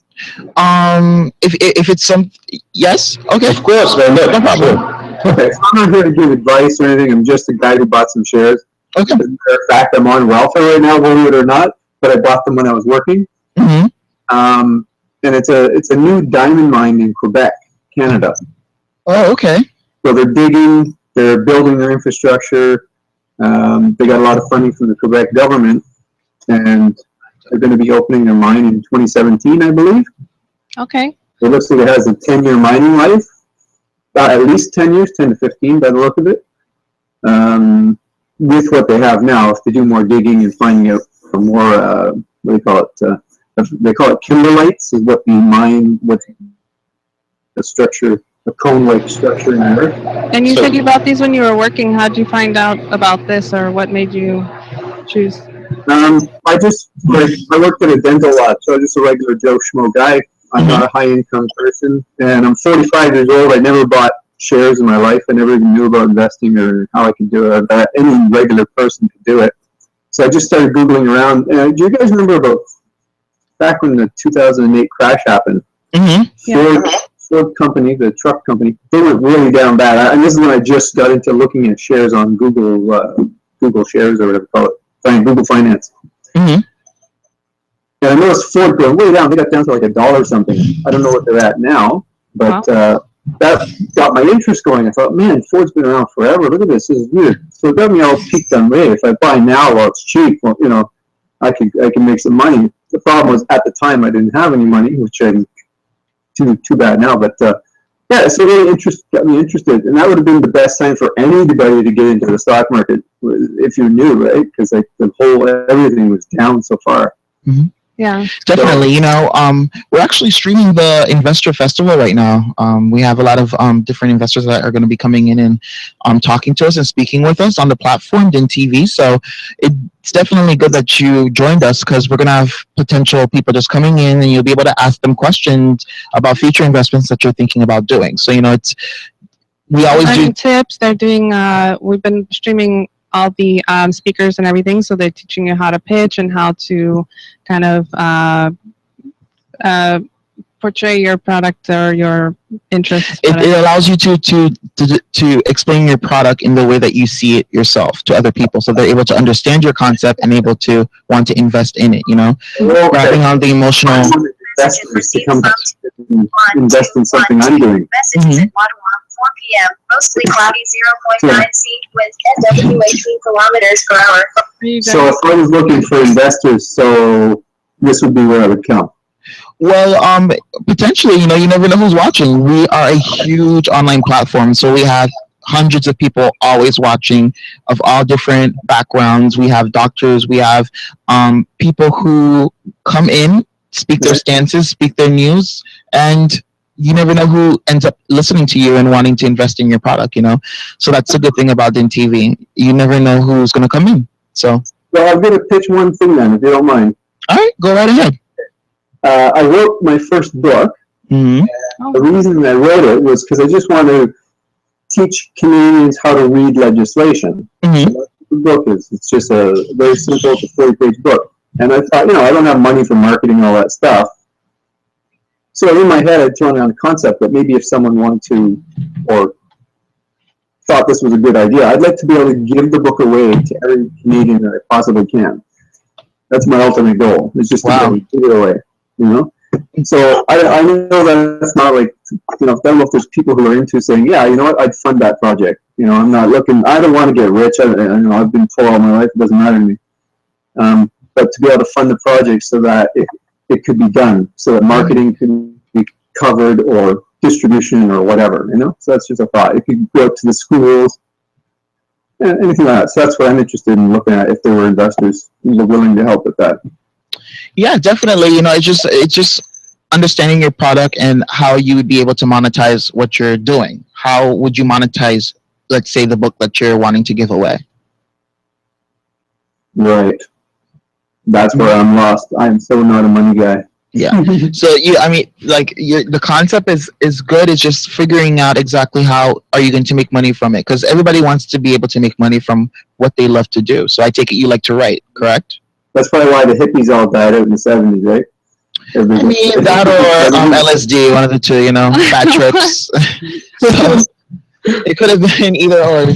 So yeah, you know, it's always good to like actually research your demographic and see like what's good, like what demographic is going to really take hold of the concept that you're trying to present, and tugging on the emotion of that demographic so that you're able to see what is going to emotionally drive them to want to get your product, because you want returning customers, not people who just like come one time. Okay.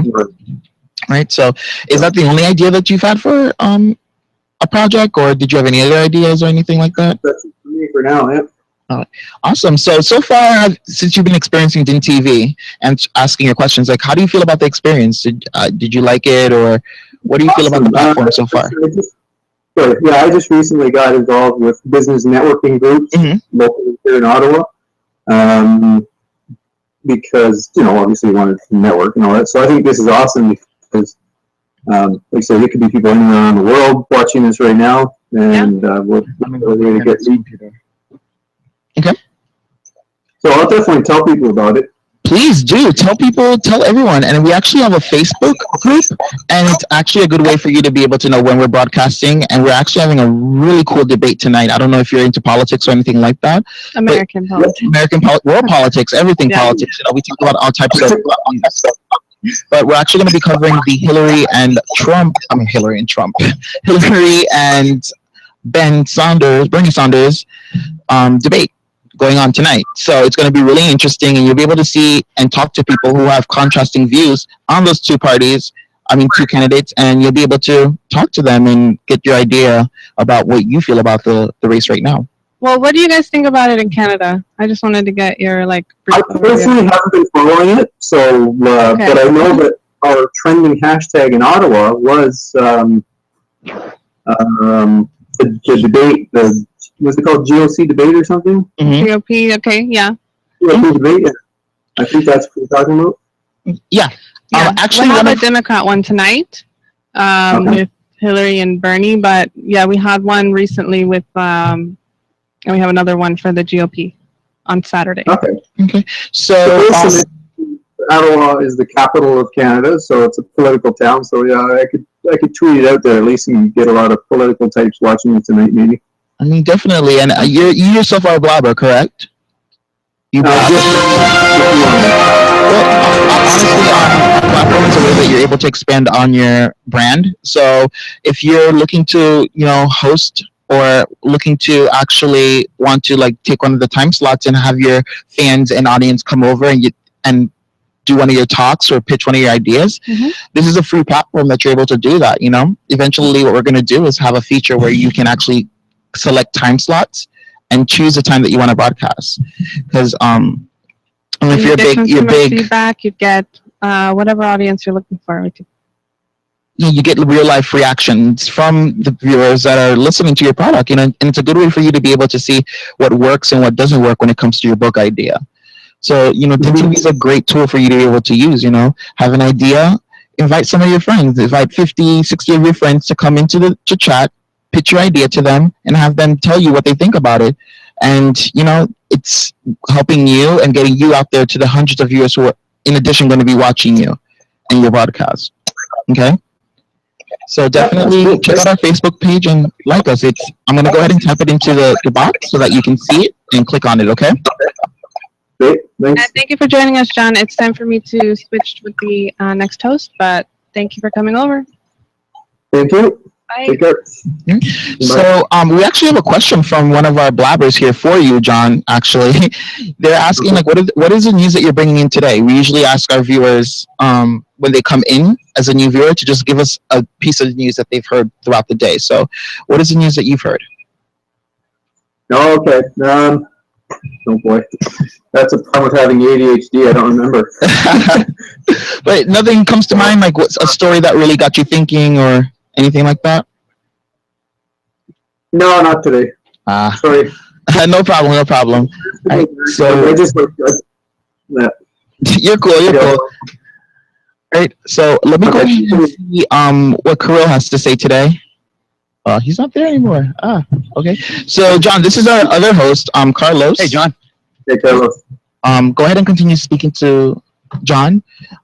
He's an entrepreneur who wants to know about investing and stuff like that. So, go ahead and speak to him. I have to check something outside there real quick. Hi, John. I'm Carlos. I'm just logging in. No, don't log into anything. Don't press anything. Okay. All right. Okay. Hi, John. Are you in Santa Monica? No, I'm actually in Ottawa, Canada. Oh, wow. Okay. A? How do you like the U.S. of A? Yeah. The U.S. of A. I'm in the U.S. of A. Okay, exactly, yeah. Right. It's funny, I didn't actually know we do that. It's one of, I guess people who do their thing, they just don't know they do their thing until someone tells them, right? Right, exactly. I have a New York accent, so there are very, some New York colloquialisms that I'm guilty of that I'm not even sure I wasn't aware of until it gets pointed out to me. Yeah. Like I say sure a lot. Yeah, sure. That's a very Long Island way of talking. And you're an investor? A new one. Very new and very small. Wow. And what kind of things do you invest in? High tech? So far I did mining. Mining? Mining, yes. Right. Mining. That's Yeah. a big deal in Canada with all the shale, with all the shale deposits in Canada. That's right. And yeah, in Ontario, there's something they call the Ring of Fire. If anyone is interested in that kind of stuff, it's No. long time because they've just discovered this sort of Ring of Fire. It's a giant, area in Ontario that if they had the infrastructure up there, they could probably start doing a lot of work now. But there's no highways or anything up there, so. Okay. Well, it's interesting they're calling it the Ring of Fire because geologists call the Ring of Fire the Western United States, Western North America, Eastern Asia, all the way down to Eastern South America. That's where they have a lot of volcanic activity and seismic activity. It's called the Ring of Fire by geologists. So, so the Ring of Fire in Canada and Iowa pertains to mineral deposits? In Ontario, yeah, it's Ontario. Ontario. Province of Ontario, and it's the mineral deposit area. It looks like a meteor strike. Right. Okay. Now, is that's not part of the? That's not part of the Bakken shelf, the Bakken oil range in North Dakota, is it? No. No. It's a perfect new in North Ontario. Uh-huh. And size-wise, I'd say, oh boy, probably about 4 or 5 Torontos. Okay. All right. That's a line from a Neil Young song. There's a man from North Ontario. It's a line from a Neil Young song. I forget which one. Oh, okay. All right. And there's something from Connors. He was a famous Canadian singer, but no, I don't think that's the one. Okay. All right. Whenever I think Ontario, I always think of Neil Young. And also, there's just north of where they have the big stampede, the Ottawa Stampede, right? Calgary. The Calgary Stampede, right? I know there's big mineral deposits in that area also, particularly the. That's where they're doing all the fracking and the oil sands. In the Calgary area. Yeah. Okay, so that's really risky mining, particularly if it's minerals. It's different from if it's oil, because right now the oil markets are depressed. The price of a barrel, I don't know what it is today, but it's still approximately $30 a barrel U.S. Yeah. Most of your investments, you say, are minerals, or are they actually oil? For mine? Yeah. Yeah, I own just a few shares of actually it's I think an American company. They were called Mosquito, but I think they changed the name. But that's molybdenum. It's a mineral that strengthens and hardens steel. Okay. So when China's economy kicks back in eventually and they start their construction booms and all that again, hopefully that's when molybdenum will start to go up. Molybdenum. So that's one. Molybdenum. I'll write that down, actually. Yeah, that's hard to say. They call it Molly. M-O-L-Y. M-O-L-Y. Oh, they call it Molly. And something like this. Molybdenum. Molybdenum. Molybdenum. Because Molly's a slang word for a type of drug, isn't that? Yeah, it's It is. Like Molly's is a type of drug called Molly. It's a pure form of ecstasy, I think. Well, that would be a happy investor. Yeah, exactly. That's why the molybdenum investors are always smiling and happy. Yeah, right.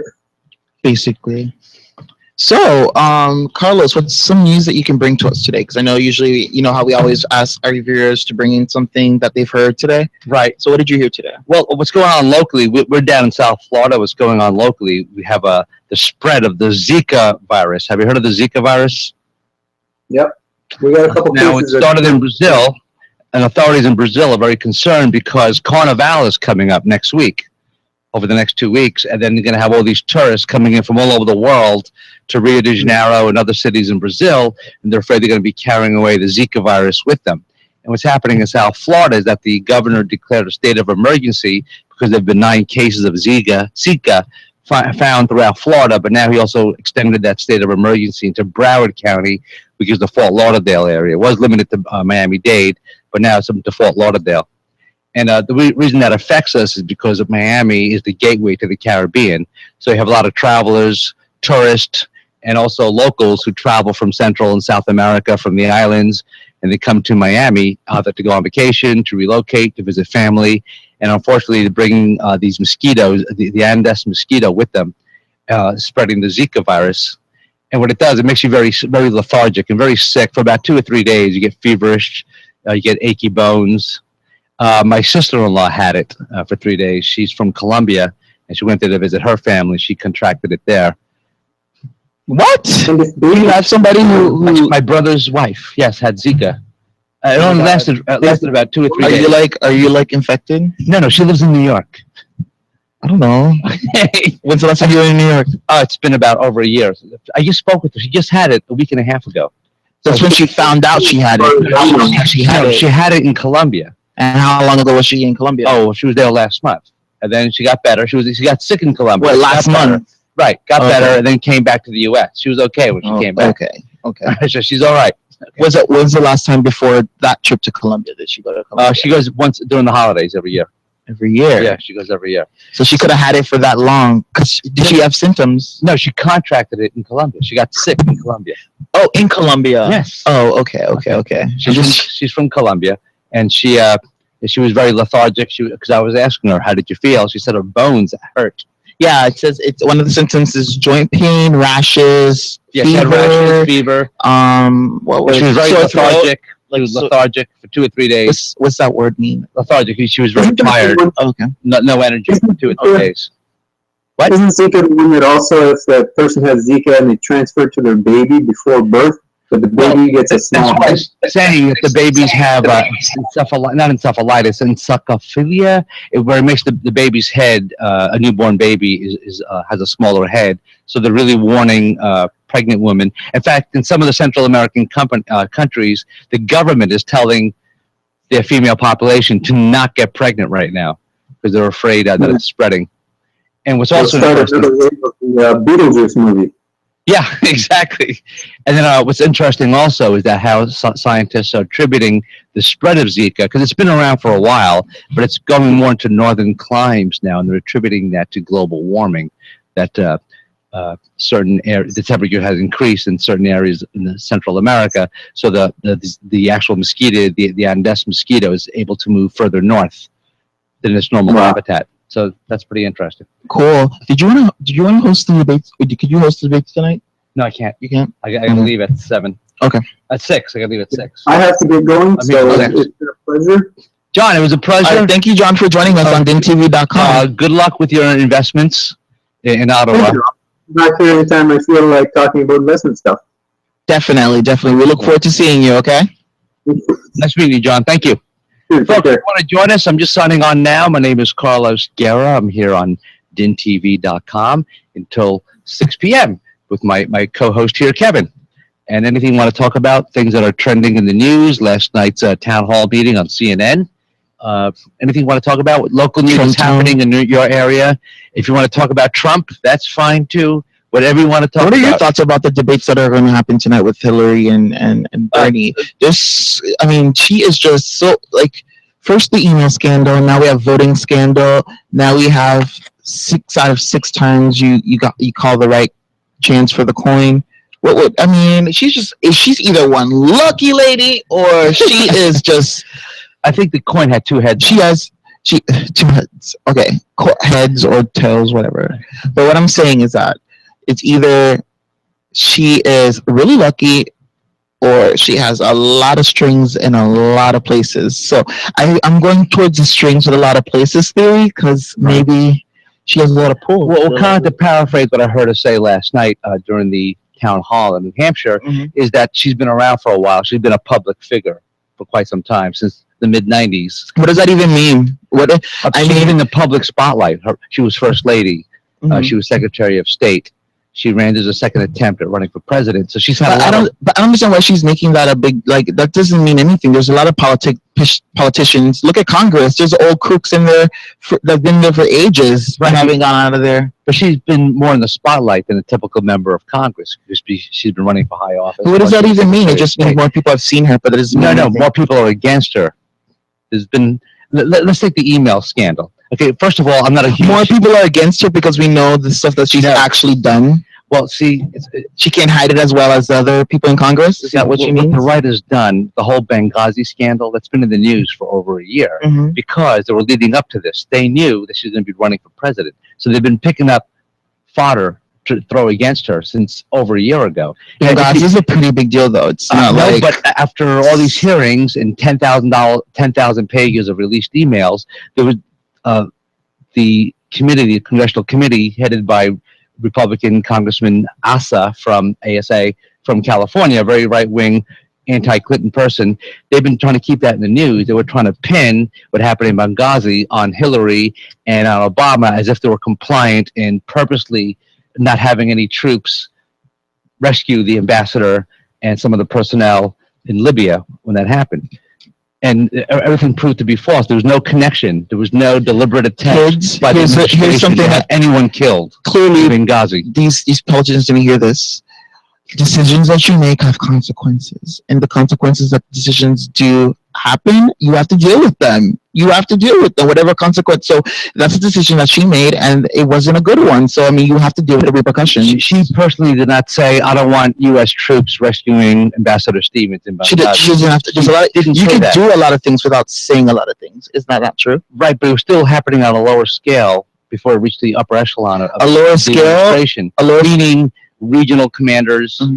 But they've been trying to pin it on Hillary, like it was her fault personally. She's the one who picked up the phone and said no. So they said, rescue our ambassador in Benghazi. So they said that did not. It's Hillary's fault why this happened. That's what they've been trying to say. No, but then that narrative. But then you're using the same. You're using that same example to say that she didn't do that. Right, she did not do that. But they're painting it. If you're just tuning in to the Benghazi but you can't story, use that example for they're painting her for that, and then she can't paint something for herself either. Like she's painting a thing where she's saying like she didn't have anything to do with it, not even anything. Right. They've been trying to draw the narrative that she was directly responsible for what happened in Benghazi, which is horrible, which is terrible. We lost a U.S. ambassador and 3 CIA contractors. Well, they weren't CIA anymore; they were independent contractors. So it's horrible that there was any loss of life. But she did not purposely say, "Oh no, do not send any troops to rescue them. Let them die." That did not happen. They were trying to paint that narrative over how many thousands and thousands of dollars were wasted with all the investigations. They were just trying to build that narrative that she was directly responsible. And after 10,000 pages of released emails, she was not. All they've gotten is that she had a server at home, her own personal email server, but so did Colin Powell when he was Secretary of State, and so did Condoleezza Rice when she was Secretary of State.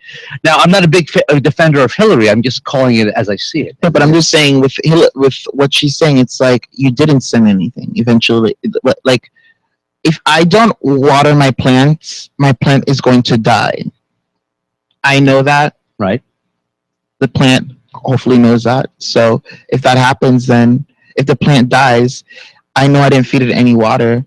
So the plant shouldn't blame me for not giving me the water so I could survive. Well, supposedly there were emails from the embassy in Libya to the State Department in Washington requesting better security, more security, but that reached administrators below Hillary. Doesn't make it to the Secretary of State. That's supposedly like a normal request, a routine request. So the Secretary of State, no matter who it is, doesn't micromanage. So that goes to other people who are below Hillary that she hires. Well, that would probably either carryovers from the previous administration, because there are career diplomats, career people working. They don't change every 4 years. That work under her, so they have to report to her. The deputy, perhaps, but even underlings who are way down, mid-level executives, administrators, they're career people who have been there. That doesn't mean that. But so you mean what you're saying is that they're not following proper protocol and just going by reputation as to why they don't do the following chain of reaction and just skip it. No, what I'm saying is that not every request makes it to the top echelon of the State Department. And whose fault's that? The person that's on top, right? Shouldn't they want the information as streamed to them as quickly as possible? But there are certain things that don't come to them that they don't know about because it doesn't reach that high up in the level of command. So if it's a routine request for someone, the Secretary of State may not get that request. It might be someone, her deputy's assistant. So it may not even make it to the Secretary of State. It might be, hey, we need more security. So wow, so the infrastructure in itself is just like that's what I'm the saying. top person doesn't even know. They don't micromanage everything. Like Obama doesn't micromanage. But who's that? Like that's like. So obviously, Obama doesn't micromanage the whole government. You know, his decisions aren't final. You know, Congress is pretty much, if anything, who has the power is probably Congress, because they're the ones who put the laws into action and stall them Right. and veto them when they come out. So I wouldn't like Obama's not somebody I would say like controls America at all. Like I wouldn't use him as an example. No president controls America. Well, you just said well, like not everybody reports to Obama. Right. What Which I'm I said saying is is obvious. he doesn't micromanage what's happening on lower levels of government. He doesn't even know about it. He gets a presidential daily briefing, a PDB. Every president gets that, but it's more macro Security for a U.S. ambassador is low level. No, not low level. But what I'm saying is it doesn't necessarily reach the top rank in the State Department. For an embassy to send a cable to the State Department in Washington requesting more security, that goes to the person who's in charge of security for all the embassies worldwide. Doesn't necessarily go right to the Secretary of State. There's an underling who's in charge of that. But they were trying to pin it on Hillary, who they work under. No. The subcommittee, the congressional subcommittee that she went before a couple of months ago for 11 hours. They were trying to pin it on her. It's just politics, part of the narrative to paint her as untrustworthy. They were trying to link what happened in Benghazi to her directly, which they couldn't prove. But she completely said it wasn't my fault. And it was proven with all the emails who was released. The only thing that was released, the only information we got was that she had her own personal email server in her house, but so did Colin Powell, so did Condoleezza Rice. It wasn't a law. It wasn't made mandatory that the Secretary of State cannot have a server in their home until after she left office. It's illegal to do that now. The current Secretary of State, John Kerry, cannot have. That's not like a small mistake. That's not like a small mistake, though. Like, but it wasn't a mistake because she was allowed to do that. It didn't become a law until after she left office. And she didn't know that. She doesn't keep up with her laws. No. She wants to run them. She wasn't Secretary of State when it became a law. Hi. Nobody's here. Okay, somebody was here. That became law after she left office. After she left, John Kerry cannot have by law an email server in his house. And it's not a retroactive law because Condoleezza Rice and Colin Powell had their own personal email servers also. I don't know. Hillary to me is just, she just seems like a Stanford way. It just seems to be another like Clinton situation or Bush situation. Like I said, I'm not a big fan of hers. Who are you rooting for? I posted a big joke about her on my Facebook. In fact, I consider myself an independent moderate. I'm voting for, my issues are environment. I'm very pro-environment.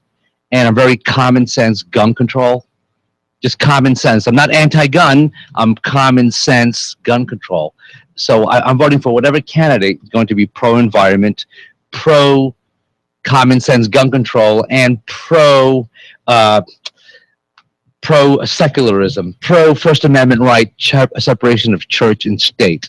I believe in a strong separation of church and state, just like it says in the Constitution, first line of the First Amendment.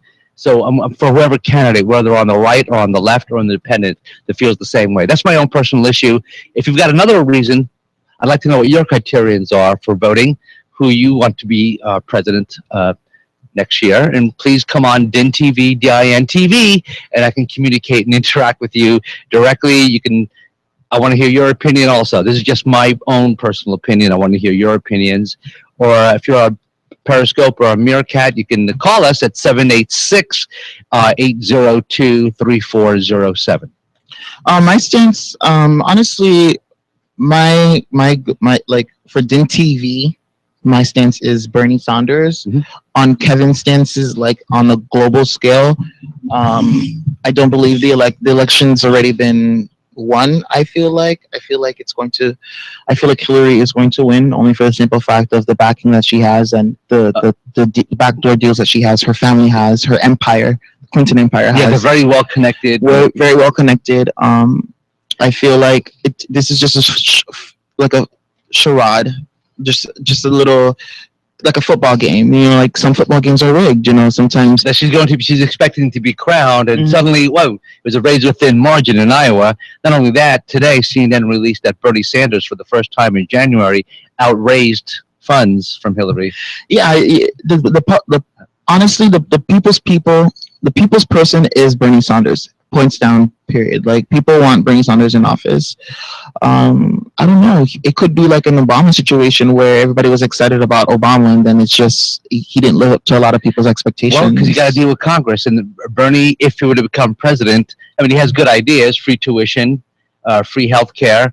But he admitted last night in the town hall debate that yes, he would raise taxes to cover that, but you wouldn't have to have the high monthly premiums you have right now under the ACA. Definitely. Brian actually shared a quote with us here. The world's drug pusher backs Hillary. So I mean, that's a pretty big intense. pharma. Yeah, Monsanto, sure. Even the what Monsanto? Well, he's saying drug pushers. Oh, okay. Meaning, I'm assuming when he's referring to the world's top drug pushers, he's meaning the huge pharmaceutical companies, Pfizer. Congress has begun showing signs of extreme Eli Lilly. concern at the epidemic of heroin abuse and addiction, which is afflicting the United States from coast to coast, combined with the abuse of prescription painkillers and rampant. I feel like the drug business is not there to help people, or they're there to band-aid things. Like their medicine is to make you forget that you're sick until you die and you don't feel that you're sick. Their business is to make money, and they're going to do whatever it takes to make money. It's sad. I think it's really sad the fact that people are not able to actually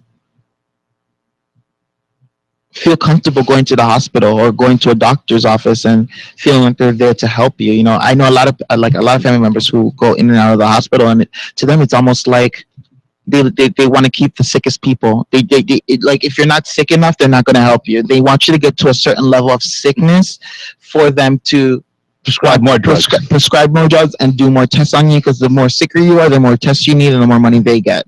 Exactly. So if you have good insurance. So it's sad.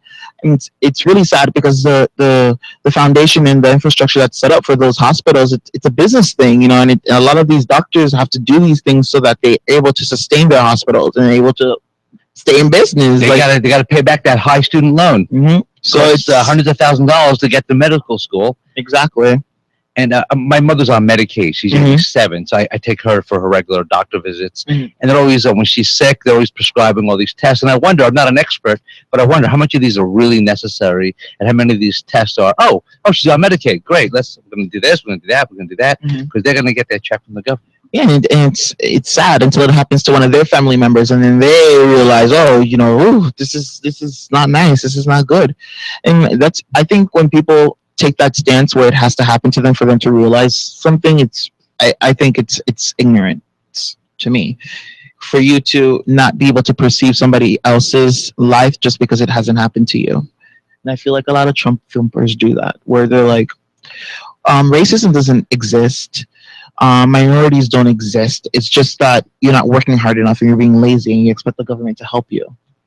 Right, I don't think it's true at all. There are a lot of, where we live, there's a big Haitian community of people that have come across from Haiti fleeing political oppression. And I can tell you, every Haitian I meet is working hard, 2 or 3 jobs to support their families. So I don't think that's true at all. Yeah, I mean, a lot of people, I feel like if you feel that way, you should voice it. Anybody, because I feel like a lot of things in America has come to a point where people are afraid to voice their opinions. And how are you supposed to show somebody else a different side or perception of something unless you know that they feel this way and they're able to show them, you know? And there's a lot of agenda pushing when it comes to different stances, you know, not saying that like the whole transgender agenda that people feel is happening, where they're pushing transgender and pushing like same-sex values and stuff like that. Like, it's not anything that's being pushed. It's more or less like it's always been around. It's just more prevalent, and people aren't as scared to talk about it or be about it as before. So I just feel like when it comes to perception and all that type of stuff, you should allow people to speak what they feel, and then allow them to see that you can change their perception of what they thought it was. Because I speak for my own experience, that people come up to me or people that I hang around with, and not knowing that they're saying something super ignorant, but they'll be like, oh, you're not like typical black boys that I meet, or like, you're so different. And to me, they say it like I'm supposed to feel like complimented, or I'm supposed to feel like, oh my gosh, really? Like, no, I'm just like, what do you mean by that? Like, what, like, yeah, I'm just a human. I'm just somebody, you know, somebody living in this bodysuit. You know, my skin color doesn't like define who I am or what I'm going to do. Yeah, it may give you some reference points to what you think the media has told you about me, but you should allow yourself to take in reality, and when it's happening in front of you, take it for face value and for what it is. You know, a lot of people will see it happening in their face and still not believe it. I've experienced similar things myself personally. My parents are from Colombia, Mm-hmm. and my father was half Italian, so I'm a quarter Italian. But Mhm. when I tell people I'm Carlos, I'm Spanish, oh, you don't look Spanish, you don't act Spanish. And okay, what am I supposed to act like? Mm-hmm. What am I supposed to look like specifically? Mm-hmm. And a lot of people are ignorant to the fact that there are a lot of light-skinned Spaniards Mm-hmm. with blue eyes. That's very common, actually. And for me, it's just like, maybe ignorance is the wrong word to use, because ignorance means that you know and you choose not to do better. And some people just don't know. I've never experienced it. Honestly, like I know people who've never experienced being around black people before. So people like that's the thing. Like it's hard for us to believe. It's hard for me to believe that. Just how some people find it hard to believe that I act the way I act, or I'm not like speaking Ebonics or stuff like that, where they would stereotypically think I would be speaking. Right. Yo, what's up? Yeah. So it's to them, it's just like, wait, this is different. This is weird. You're not acting like how you're supposed to. Just how we feel like it's weird for them to be saying that. I think it's weird when you say that there's people who have never met a black person. Like you had never met a black person. Yeah, exactly. You just that's why. Hello, it's 2016. How does that happen? It's 2016 and we're still talking about race. Hey, I was in North Dakota over the summer, and there were black people in North Dakota. Where's North Dakota? I've never even heard of that place. North Dakota, it's just south of Canada. You never heard of the Dakotas? I heard of Dakota Fanning. Right, but there's North Dakota and South Dakota. They're states. Yeah, I know they're states, but I never know the atmosphere. Is it like snowy? What do I think? It's Snow? really cold. During the winter, it's really cold. Even I was there in June at night. It was a little bit chilly at night. Some nights I had to wear a jacket in the middle of June. Definitely. But there were still people in North Dakota. Actually, the black guy I met was actually from New York, and he was stationed at an Air Force base in North Dakota. Well, what kills me when you're saying how some people have never met a black person. I don't know how that's possible. But what kills me is when I see pictures from during the Civil Rights era, the 1950s, 1960s, we have the colored drinking fountain and the white drinking fountain. To me, it's just outstanding. I mean, astounding that people actually live like that. And that's what I feel like. Racism is bred through education. I feel like the school environment breeds racism. I feel like the home environment, which in essence is a school environment, because grown-ups go to school and kids go to school, become grown-ups who have kids. So that school foundation is embedded into their brain from a young age. And it's just miseducation of America in itself. It's the education that you do here is the white savior, the white person to come in and save the day, the white person to come give the Native Americans their Thanksgiving and their meal because they came and saved them and helped them and show them how to not be what is it called? Inathorals? People who are barbaric, but like don't Neanderthal. Well, right. It's kind of used for people who are barbaric, but Neanderthal was each type of man. There was Cro-Magnon man. There was Ramapithecus man. There was Neanderthal man. So it was with an era of humanity. So basically, just saying that they're not you're a Neanderthal, meaning you're a dumb person. Yeah, basically. Yeah, and coming and teaching them. Yeah, you're in school and you hear that like, oh, we came and we showed them how to make things out of corn, and we showed them how to do this and how to do that. They showed us. Yeah, they showed us the corn, but they showed the settlers. Yeah, I know that, but I'm just saying in a sense of like manufacturing it and making it like money wise. Like for them, it was more like a food based vegetable, like food and like clothing and stuff, and for us, it was more like making money off of it and figuring out ways to sell it back to them. Because initially, that's when the whole gold rush situation happened around that time with California. You mean talking about the 1849? Yeah, around that time. Okay, wait, we're talking about the Pilgrims, though. Yeah, like that's 1700s, right? Right, that was when the settlers came across on the Mayflower. Mm-hmm. I'm just talking about like the manufacturing era, like when the coal industry and all that stuff started like really. Okay, that was accelerating. The post-industrial area. Yeah, right. The Industrial Revolution that occurred mostly after the Civil War. Mm-hmm. So when you had all the progress with the coal-fired and the railroad, the building of the railroads. Yeah, after the remnants of like the genocide that was plagued by the Native Americans. Right. Well, the genocide, you're talking about the American Indian The foundation of America. Right. That was more in the 1870s. That was post Civil War, when all the Indians. Oh, you mean after planes were placed on the reservation, and then they refused to get. Some of them refused to get on the reservation. That's when we started with the Indian Wars with General Custer. That was in the 1870s. They're stealing them from their tribes, and then telling them that the way you're living is not high class or intellectual. You need to go to these schools, and they would kidnap the kids and grow them in these like orphanage schools where they would teach them English and teach them about religion and all these different things. You know, decimating their culture. A lot of. I read this. I watched this documentary. I think it was called like Yellowstone Project or Yellow something, and it was like a documentary about Columbus and the real story about Columbus and how he didn't actually land in America. He landed on another island outside of America. He landed in the Dominican Republic. Yeah, and how basically it's so funny how like people who call other people barbaric and yet they themselves are barbaric, because like he would go there and they wouldn't give him gold, so he would like kill them, and if they didn't like transition to Christianity, he would kill them. They didn't come on the boat with him to go over there to Americans, he would kill them. So it's like you don't hear these parts of the story when you're. Well, that was also in the Crusades, and also with all the conquistadores in the 16th century, spreading Christianity throughout the world. You know, Jesus loves you, he wants peace on earth and goodwill towards men. And if you don't believe that, I'm going to kill you. That was the Crusades, essentially, in Europe. I want to hear your opinion. If you want to tell me off, feel free to come to DINtv.com. Honestly, and tell me off. Honestly, if you really think about it, like we don't really know any world history for what it really is in truth. In the matter, like if you knew the real reality of things. Because a lot of things have been distorted throughout history. Distorted, taken. Talk about real knowledge when you think about like the Catholic Church, who went to different countries and would take all of these artifacts and things from different countries and hide it in the catacombs and the libraries that they have there. That can you imagine the things that they have in there that we couldn't even perceive yet? Things that were stolen from other cultures during the Crusades. Let's not even get started with the Moors. Do you know the serious story about? Yes, the Moors, and they invaded Spain. Sure. You know, like the Moors are African, but like that particular tribe, like whatever. Northern Africa. Their remnants are found in almost every continent that you see here, and it's always right at the dawn of that enlightenment moment where things start progressing or things start hitting it off, like with different technologies and stuff. Like a lot of people contest that it was even the Moors that invented like gunpowder and stuff, and it was the Chinese that took it from them.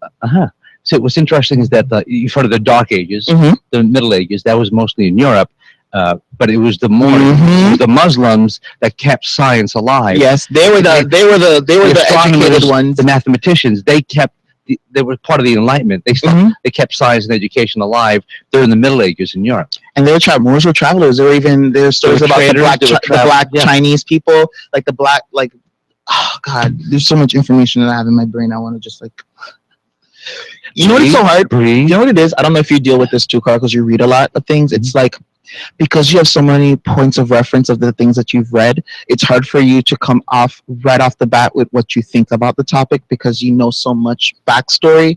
For somebody new hearing it, it'd be odd because they don't know what you're referencing because of what you've read before. Okay. Does it make any sense? I think I'm following you on that. No, like, because you know so much things, like your perception of water, let's say that bottle of water, if you were just seeing it for the first time, it's just water in a bottle.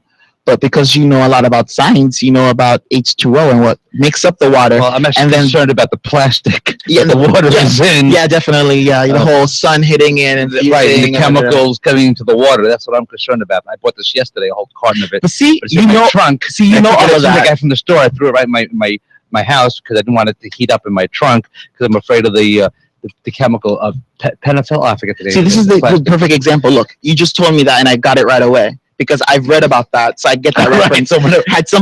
Had you put that up to somebody else and be like, "You're worried about the plastic," they'd be like, "What do you mean?" The plastic chemicals in the plastic leaching into the water if I leave it in my car too long in the sun. Yeah, basically, that's what I got from it when you said. But if it was a regular person, they'd be like, "What do you mean? What's wrong with the plastic? Is it because like you didn't recycle it?" Like, it's called a PBT something. I forget what it's called. The actual chemical. How deep down the rabbit hole do you go? Because I feel like, how deep do you go?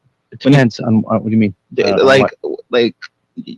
like when it comes to like the cosmos and like origins Oh, of man. Have you ever read anything by Neil deGrasse Tyson? You know, he's Dr. Neil deGrasse Tyson. Maybe, but Guy's brilliant. Let me find him. He's brilliant. He's my favorite astronomer. He's kind of succeeded Carl Sagan. Carl Sagan had a series on PBS called Cosmos, and it was just redone with Dr. I Neil heard Carl deGrasse Sagan is a huge guy with the New Agers. They love Carl him. Sagan? Yeah. Oh, he was brilliant. He wrote a great book called Dragons of Eden, and he was actually an astronomy professor at Cornell University. You heard about Zachariah Sitchin? Who? Zachariah Sitchin? No. He's the one that supposedly deciphered the Emerald Scroll, the Emerald Tablets, the Sumerian. Is that at Oz?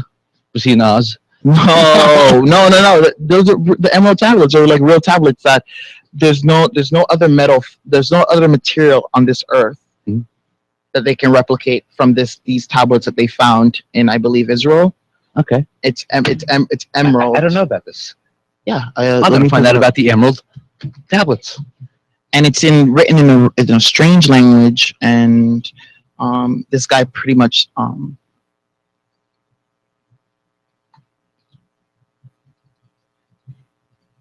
written in ancient the Emerald Tablets of Hermes. All right.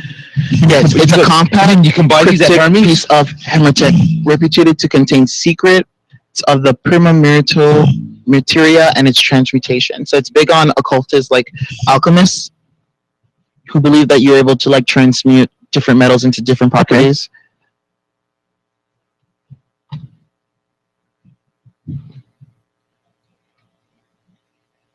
There's a lot of stuff that like about this world. That was originally written in the 6th and 8th centuries. Oh, I love reading about stuff that I'd never heard about before. So that's how you learn stuff. So if you know about the Emerald Tablets, come over and either call me at 786-802-2407 or come and join Kevin and I on. I like the mystic. I like the mystic sciencey truths. I like those. I like the like fundamental stuff that actually make up this experience called life, and not like the material, like the materialization of life, but more or less the foundation that actually creates it. So I like that type of stuff. The metaphysical stuff. Yeah. Yeah. But metaphysical, but not like in the mainstreamy type of way. Like, not like meditate and like love yourself. Many Lives, Many Masters. Are you familiar with Many Lives, Many Masters? That was he was at the University of Miami doctor who did research on past life experience, past life transgressions. Oh, okay. Past life transgressions. I've done a past life transgression. And what were you in a past life? Well, supposedly I was a businessman and I was abusive to my kids or something. Oh, see, it's coming back. I don't know. Something like that the lady was saying. But it was like a group reading. So like she was like walking around and pulling back everybody.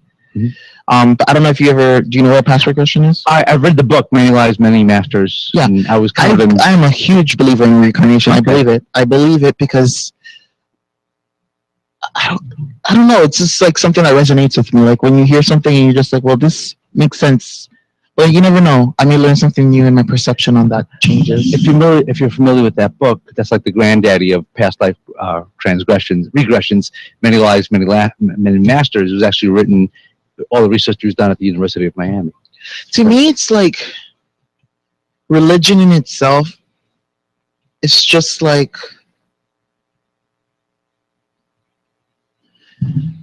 celebrities. It's weird. That's how my brain takes it. It's like a huge group of people fascinated about a person or a thing that is just as the same as you, just a different level. Yeah. I don't like. For me, because the concept of God to me is just, I can't accept him or perceive him because there's no point of reference for me to think about who or what it is. But I feel like people of different generations and eras have seen this and have interpreted it in different ways. So you have different religions who are maybe talking about the same thing but calling it different things. Do you get what I'm saying? Yes. You've had in the course of humanity, we've had thousands of different religions worshiping thousands of different deities. So who do you know who's right? That's what I'm saying. Maybe nobody's right. It's just a deity or somebody that was really popular at that time and just had a huge following. Right. And then different cultures have different customs And like in Vietnam, for instance, I was reading something recently where once a year there's a ceremony where people take these insects and they put them like in a grass boat and they let it on fire and they send it down a river, and that's to worship some god. Yeah, because I hear all the time. Like even like you have religions that if you tell, let's say, a Christian, they're like, yeah, in my religion, I'm right, you're wrong, and you're gonna burn in hell for the rest of your life because you don't believe what I believe. Basically, or like you have like I was in the middle of a argument with, not me, but like watching the argument happen between someone who's Wiccan and another person who's Christian, and the Christian girl was like, well, you like candles and you pray over symbols, like that's so evil, like that's of the devil.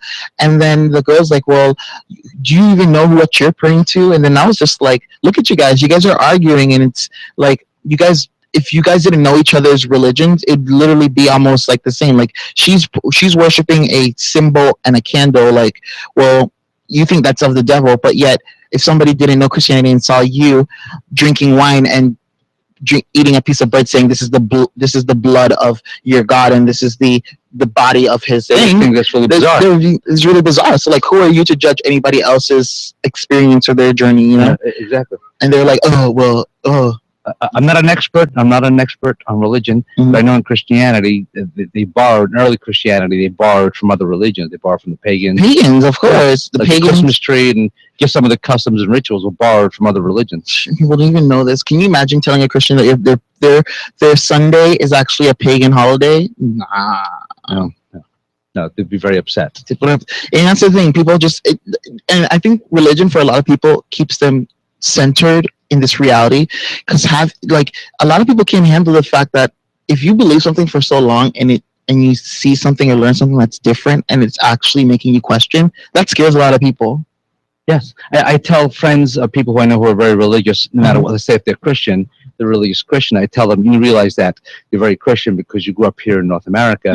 If you were growing up in Saudi Arabia, you'd be a very devout Muslim. Yeah, if you were growing up in Israel, you'd be a very devout Jew. So a lot of religion has to do with exactly your geography, where it is that you. Yeah, live. That and a lot of religions always tell you what not to look at and what not to do, and if anything doesn't align with what they're doing, don't finish watching it. Just cut it off, and don't learn about it. Don't learn about it, and it's wrong. It's bad. Yeah, and you don't get another perception of what's happening or what it is for you to question. Like, I feel like if you're a God, you'd want somebody to be devout for you because of how they feel about you and what they really know about you, and not for fear or like matter of factly, like because my mom's a Christian, I'm just going to be a Christian because it's like the thing. And that's usually what happens. I'm this religion because my parents are this religion. So. I know my mom, like I grew up in a very religious household. No. What's really religious? Like what's super religious? I'm so scared to say that because like some people might take that as like going in front of a candle and praying every day to Santa Maria and just like putting a veil over the mirror or something, like, and saying Dios mío. Yeah, like that. And some people might take super religious as praying every morning, and that's like not religious. Right. I have an aunt who I think is super religious because when I go to her house, she lives in another country. She lives in South America. When I go to her house, she's got a little statues all around her house. Different religious icons, Jesus, Mary, different little statues. And when you walk in, there's a big painting of Jesus, and she's always, God go with you. So I consider her super religious. Yeah, that's a believer. But then you have people like who don't want to eat. You have some Jewish people who don't want to eat pork, and they consider that religious. Well, they don't go to temple, but you know what? I'm not going to eat pork. That's the thing. It's just like, why does eating pork have to be religious? It's healthier not to eat pork because of the type of meat it is and the type of animal it is. Something in the Bible because it's a scavenger. It eats everything. It's considered a dirty animal. So that's and scientifically, it's not a really good animal to eat, even though it's like, to me, my favorite meat. I love bacon. I love pork. I don't really eat bacon to be honest. When you do eat it, it's good. It's like, hey, this is not bad. Yeah. And I do like pulled pork sandwiches. Oh no, I don't like pulled pork. So, but pulled pork sandwiches remind me of like the lunch at school. I feel like they always had barbecue pulled pork sandwiches. Yeah, I love that stuff. Yeah, with applesauce or barbecue sauce. Yeah. What about your rice and beans? Do you like rice and beans? I love rice and beans. I'm Latin. I love rice and beans. Fried plantains. Fried plantains. Yes, I love fried or tostones. Yeah, similar. That's more Mexican, I think. Tostones, I think, more. I feel like it's all the same. I feel like every Spanish country. No, cooks no, tostones. it's not. Every Spanish country has their own little differences in their language and in the food. Okay, my background is from Colombia, then to Spain, but say Puerto Rico. I've been to San Juan many times for work, and you go to San Juan, and it's a different language, different cadence to the language, and different words mean different things. Even here in Miami, when I first moved down here from New York 20 years ago, the Cuban language is a little bit different. The Cuban Spanish is different from the Spanish that I know. It's just different words. Cuban Spanish to me is very like, like very like It's very fast. like, yeah, like very like like Well, I'll just give you one small example. For instance, the word goma, Goma. goma. When I first moved down to Miami, there were stores that said, tenemos gomas. We have goma. Mhm. And goma in Cuban Spanish, it was a tire store. They used to sell tires.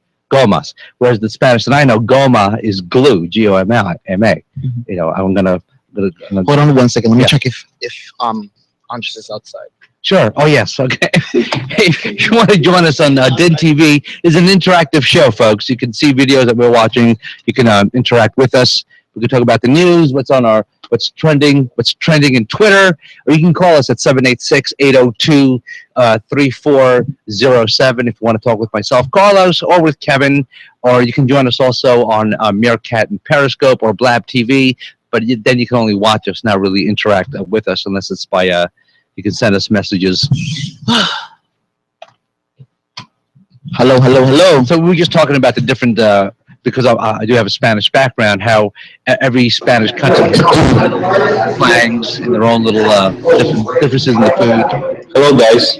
Hey, Kirill. We're talking to Kirill, who's the founder and CEO of DINtv. Did you speak with someone here while we? Yes, we were talking to an investor from Canada, a gentleman who invests in minerals. Speculation. I remember that. Jack. It's very interesting. I left when he started to talk. You're over at the investor seminar. You look very Google-esque. You look very googly. You look very Google. Googly. You look like you're about to invest in like 500 companies over there and take it to Google or something. Okay. How's the investor conference coming along? Today's the speakers on crowdfunding. How is that? Yes. We spoke with 2 companies, and we expect in 2 hours speak with another one, at least according to the plan. But maybe it will be something else just between. And how's the turnout at the investor conference? How's the turnout? Turnout? Oh, there are a lot of people there, a lot of investors, a lot of inventors and investors. Just back and forth, back and forth. Okay. And how was the happy hour? Most importantly, how was the happy hour? Cool. Happy hour is not yet happening. All right, because you're 3 hours behind us. But how was last night's happy hour? Last night it's also. You can't talk about it. It's conversation is being recorded. You can't talk about it. Okay. I can neither confirm nor deny. Didn't happen, yes. At this point, being joined by Andres. Hi, Andres. Guys, yes. Can you? Carell? Yes. Okay, so Kevin, do you? Maybe Kevin just click on this.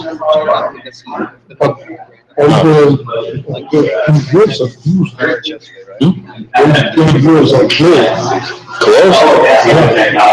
Let's tell them. They can open. Just tell them specifically what. Guys, give a headphones to Kevin. One of headphones, please. Sure. Kevin, give one headphones to Kevin. Okay. There's no communication. Can I speak with Kevin, please? Okay. All right. Thank you. Should I log out of your moderator? No. Where's the what they do? Excuse me, can I speak with Kevin? Kevin. Kevin. Would like to speak with you. Yes, Nectar? Kevin, it seems that all viewers are done. Can you open them, please, in Team viewers, this blue Okay. applications on each computer. from each computer? All right, Yes. no problem. On the ones on the side here too? Yes, and on this one that we have now. Okay. Team viewers, show team viewers. All right, connect. What you want me to click where it says connect to partner? No, I just want it open. Is it open now? Yeah, it's open. Okay, thank you. All right, no problem. The code is changed, has changed, no? Guys, may I ask you? May I ask you? Okay. You put on my thinking cap. Okay. We put on my thinking cap. May I ask you? Checking Facebook Hello? every 30 seconds. Hello?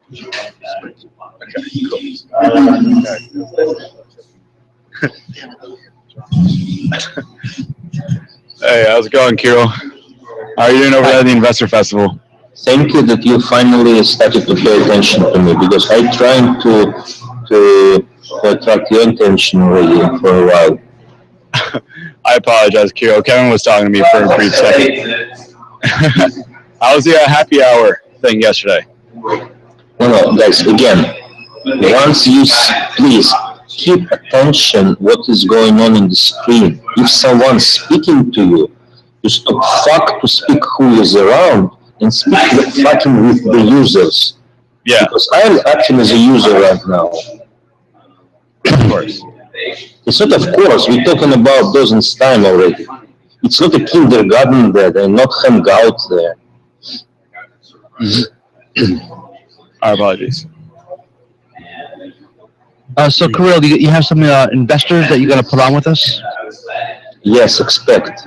You know the schedule. Ask Kevin if you don't know anything.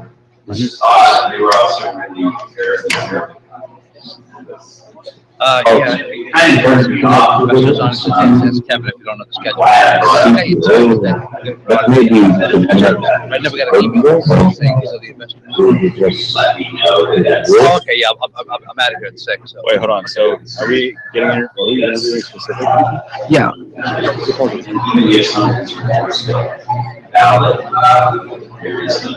so because the script stopped, it doesn't. It's not. Okay. So for the first I'll time. be until about 7:30. Okay. Yeah, Right now, it's just See that it explains more. But this window, the top window with this message, the script stop, it's not first time. Is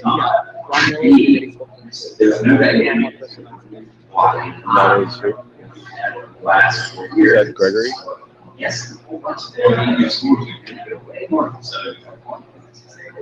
perhaps. Okay. Well, Carlos, what's been the topic going on? What's been trending? I don't know about what's been trending, but Maybe you can start hearing or something. You will do. talk about what's going on. It is right now. Yes. Tech politics. Yes, Kirill. We need Kevin, please. Can you give him a headphone? Kirill wants to speak. Yeah. Kirill, tell Nectar that I put TeamViewer on all the computers that are in the office right now. He put all team viewers. They're all open. This is internet from our end is not good. Okay, Kevin, this small laptop where is the DINtv user, click on that. You see there is the pop-up window script stop running something. Yeah, I don't know what that is. I already clicked out of it and it's not. No. Click cancel and then click refresh the page. Let's see what I wish happens. I was smart enough to be able to help you with exactly one, but I do know it's going Yeah. So, Well, it's causing, basically causing that your dips where they're normally bringing the jet stream down, and that happens because more contrast between north and south, and this is becoming very warm. This contrast used to affect the movement of the jet stream So, further south is the cold air and the hydrographic down. There's wind. The dynamics up there because water is. We have refreshers there, so we should be all set. It's for the same reason on the flights, this back and forth. So what's on our DINtv then? What can we talk about? What's on our DINtv right now? Well, we have quote of the day going on for the subject, but we're talking about the Investor Festival, isn't that right? Correct. It was the Investor Festival. Because yesterday we spoke with some really cool inventors, some really cool products, and we were watching them go on, making the 2-minute pitches. I wonder who won. Kirill, do you know who's going to be invited back? The 8 inventors are going to be invited back tomorrow to make their 100 pitches to investors. Yeah, so they haven't narrowed down all the people that are taking place in it yet, right? Because I know they started out with roughly over 60 investors, is that right? And they narrowed it down to 22? Yes. Yeah, so I'm assuming that they've already narrowed it down to 22, is that right? Being a Guys, can I interrupt you? Sorry. Go ahead. Is Kevin doing something? Or because I don't see that in life user any changes.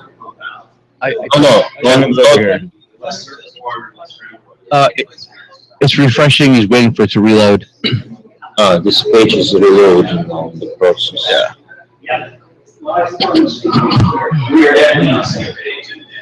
But yeah, how's the day 2 of the Investor Festival been going, Kirill? How's progress been going with investors, talking to people? I'm sure you've talked to a couple of people since. Yes, we've spoken with many people actually, but yeah, it's a process. It's an ongoing process. You never know when, how, who. Yeah. Have you met any fairly interesting people that you've encountered thus far? Okay, guys, tell me please, at 2 hours later, who will be hosting? Who will be hosting? I don't know. Amanda, right? Amanda, Kevin, and Victoria will be hosting after 7 p.m. Because we're supposed to speak with a guy from equity crowdfunding area, equity crowdfunding business, so you should be prepared somehow for that. At least you know, to be familiar with the topic. What is it? What is and the man is, his name is Gregory, is that right? Gregory something, yes. Okay, cool. Yeah, I saw that email. I saw that. I took a look at that. I don't see any changes.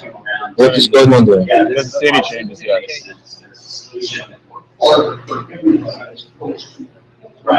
You still have to do it? Computer's working very slow. He's trying to Computer run very slow. Computer run very slow. Computer's working slow. I'm waiting for it to pull up the browser again. I'm just waiting for it to load. You can close the browser. Stop the script and Stop script. Maybe. Did you stop script? Did you click cancel this thing? The thing is, the computer is frozen. That's why it's frozen on that screen. What you're looking at on DINtv, what you're looking on DINtv, it's frozen because it's not what's happening on the screen right now. So I'm waiting for the computer to load so that I can restart it again. Oh, okay, I understand. Okay, thanks. Maybe to reload the whole thing. I think so. But let's finish first. I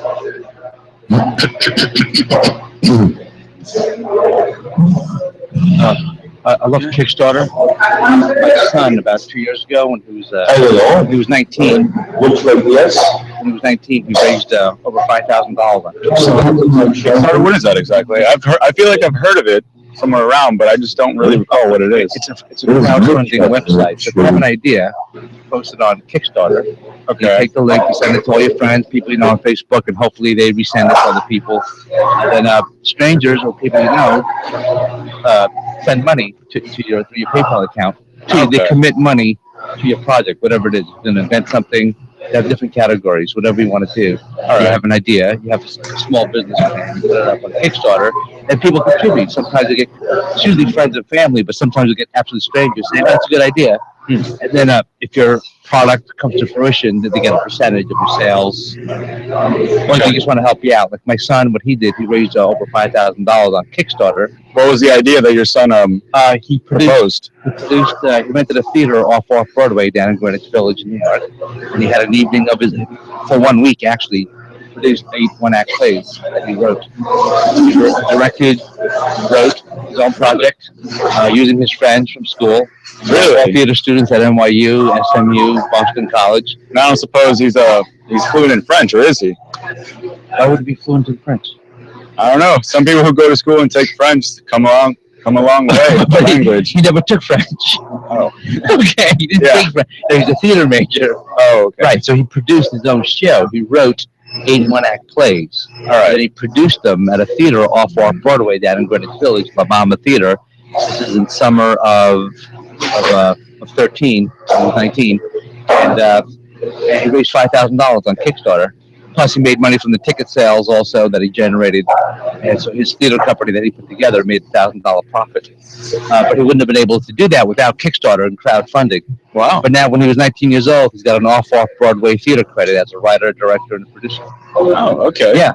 So you can do a lot impressive. of things. Yeah, you can do a lot of things with Kickstarter. If you have an idea for a product, you don't have any investors, you can pitch it on Kickstarter. That's a great idea. That's a great thing to have in your resume as well. The fact that you wrote, directed, and produced.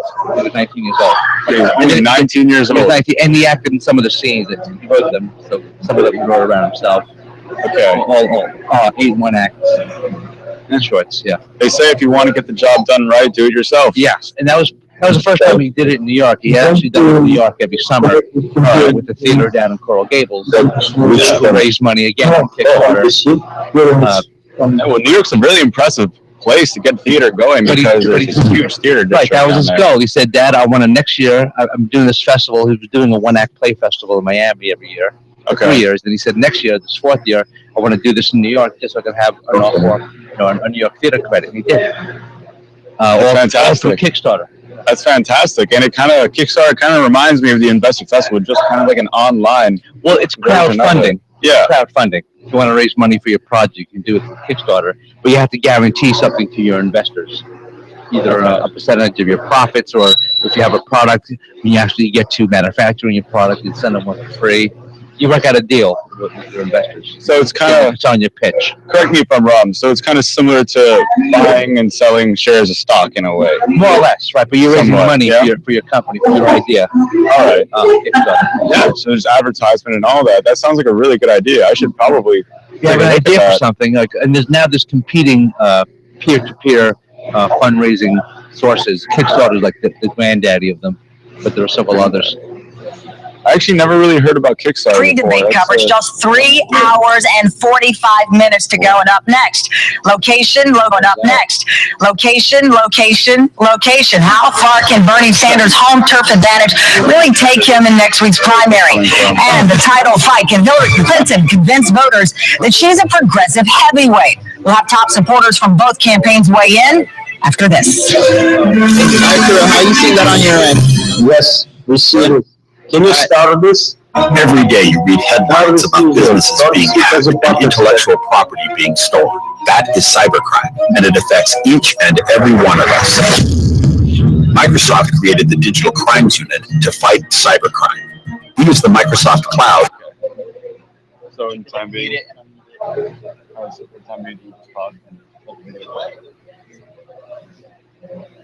okay.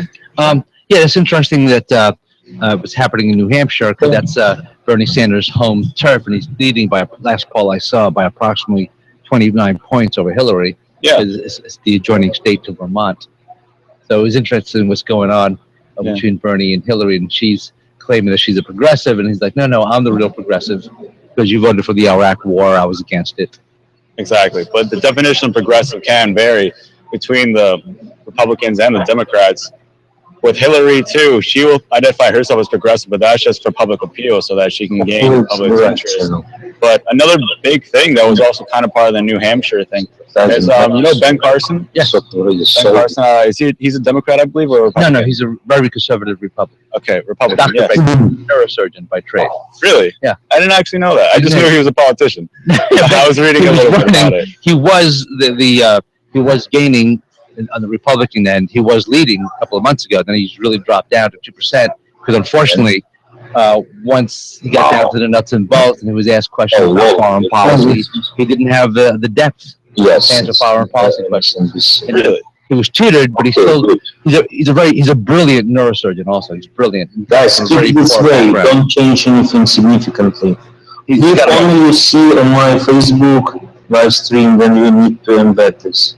Otherwise, keep like this, okay? All right. Sounds good. We will do. He's got a great backstory because he was raised by a single mother. Ben Carson. He grew up in poverty, but then he was a very smart man. He became a highly respected, renowned neurosurgeon. He's retired now. All right. But he's very socially and religiously conservative. So he put his hat into the ring. He's very soft-spoken. Yeah, it kind of sounds like it because I don't know if you heard about it, but I read in CNN the other day. Actually, today it was, about this morning. And so the idea is Ted Cruz is making an allegation that Ben Carson is dropping out of the race to be president because he flew down to Florida following the Iowa caucuses instead of going to New Hampshire for the additional campaigning. And what it actually is that Ben Carson is just taking a break from campaigning and not doing New Hampshire, but he hasn't dropped out of the race. But there's a lot of conspiracy about that because Ted Cruz might be trying to put a bad image on him. Is that the idea? Right. Well, Trump accused Ted Cruz of spreading lies. Yeah. Telling supporters, telling people that Carson was dropping out of the race. Yeah. Whereas Trump is just repeating what Ben Carson was saying. Ben Carson was complaining that Ted Cruz people is going around telling people, "I'm dropping out of the race. I'm not dropping out of the race. I'm just taking a little hiatus here in Florida." Yeah. And you have a couple of people too in the Republican race that also dropped out as well. Oh, Rick Santorum dropped out yesterday, which is interesting because Rick Santorum won Iowa in 2012. He won Iowa. Very conservative, religious man. He's got a great backstory also. He's like the father of, I think, 6 or 7 children, and one of them has severe mental challenges. He's really dedicated to his daughter. He wrote a book about the challenges that him and his wife have to face with their daughter. And he was very right-wing, religious conservative. He dropped out. He was polling at 2%. Mike Huckabee, the former governor of Arkansas, dropped out yesterday also, which is also interesting because he won in Iowa in 2008. Won the Iowa caucuses. And again, he's very right-wing Republican. They played great in Iowa, but not so much with the general population. Yeah. And then Ron Paul dropped out yesterday also. Yeah, I also heard about that too. My teacher in school, he's Craig Stevens for Channel 7 WSVN News. He's an anchor. And we were having a current events quiz today regarding all these things in terms of politics. And I also found out a little bit more about how Hillary and Bernie, how they're going to approach this next campaign. Because in the last one they did, they were approached with some questions that they were not able to answer. They didn't have necessary responses to it. I can find the article exactly where it was. And it was actually very interesting to me because it identified their weaknesses in communicating with the public. I believe it was, hold on, let me take a look. Bernie's more keen to the younger voters and the millennials, whereas Hillary's very popular with the middle-aged people and up, 54 and overs. Yeah. And Ben is really appealing to the younger 20-somethings, 30-somethings. Oh, also, Mark O'Malley dropped out the day of the caucuses in Iowa on Tuesday, February 1st, right? Mark O'Malley dropped out also before the end of the day. He's like, I'm going to lose. And he's actually an interesting guy. He was former governor of Maryland and very progressive, very clean energy oriented, very smart man too. And he played guitar and sang.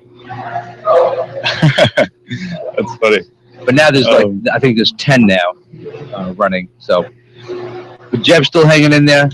Oh, Jeb they're all ganging up on. It's funny how Rubio came in third, and he's like, "I won. I came in third. I won." Jeb Bush, though, that's a story to be told. Did you hear about one of his recent campaigns in New Hampshire where he said something And then the crowd did not applaud when he thought that they were. And they asked the crowd, please applaud. Oh, I didn't hear this. He said, please clap. I will look it up. Okay, yeah, I'd like to see that. It's interesting how Jeb was once the mentor of Marco Rubio. Him and Jeb were very good friends, and that whole friendship dynamic has changed, sure, considerably. Well, now that they're competitors, they've been attacking each other, and Jeb, last I saw, was polling at 2% in Iowa on the caucus day, February 1st, and Marco, I think, was at 24%. Yeah. Come and join us at DINtv.com if you have. I'd like to hear your input. We just expressing our own personal opinions and want to hear what your opinion is also. You can call us at 786-802-3407. I'll pick up the phone if you're on Periscope or at Meerkat or Blab TV. Hi, can you see us better? Now we're closer together. Yeah, if you guys want to communicate with us on these different platforms, just leave a comment on Meerkat and Periscope. But if you want to talk to us face-to-face, come on DINtv.com, guys. Just a click away. I'm not an expert. Andres is not an expert. We just expressing our opinions based on what we read off the news. We want to hear what your opinion is also. It's all interactive. You can interact with us in real time. Yeah, I didn't catch the whole Jeb story where the audience corrected him. Yeah, I'm going to post a video here right now for everybody to take a look at. Yeah, I'd like to see that. And also, there's also a video, a 90-second video of the highlights of last night's town hall debate in Derry, New Hampshire, between Bernie Sanders and Hillary. I'd like to see that also. But most of the town hall meeting. And no, it was interesting. During the commercial breaks, there was a special on Bernie Madoff. We'll have the back of the military. I was watching that also. I won't trash talk. Jeb Bush talking. I won't be a divider in chief or an agitator in chief. This I won't be is out there in New Hampshire. yes. Okay. Talking a big game without backing it up. I think the next president needs to be a lot quieter, but send a signal that we're prepared to act in the national security interests of this country to get back in the business of creating a more peaceful world.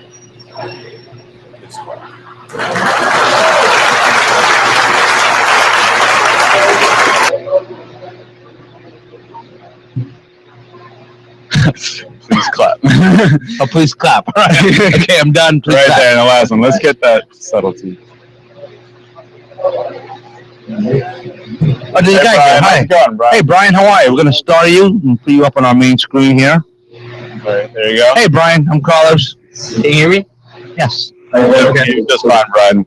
How's it going? What's some daily news that you have to share with us? Well, I think by now people should be familiar. I'm with, or at least I support the organization called the LaRouche PAC organization. Wow, the LaRouche PAC. Wow, is he still around? Lyndon LaRouche? Yeah, he's 93 years old. He's still alive? He's from Virginia? Yep. Wow. Tell me about I haven't heard, honestly, I have not heard that name, Lyndon LaRouche, since I think 08, 04. I didn't even know he was alive. So, you just brief our audience and brief me also. He's very, he's a libertarian? No, he's very conservative. I think what he is, it's not too difficult to explain. He thinks in the future of mankind, and that entails development of mankind and what technology we have to facilitate to make sure mankind advances. So he's more oriented into the distant future, but he encourages people to confront the people who are coming into in humanity's progression into that future. So he really, that's what he is. He really tries to communicate people to build the future, and but in order to do that, you have to have discussions with people of certain things that are blocking them from thinking about the future. So, I mean, we could go into specifics, but he worked with the Ronald Reagan administration in the 80s with the Strategic Defense Initiative, Star Wars, in other words. Star Wars, SDI, right. Yeah.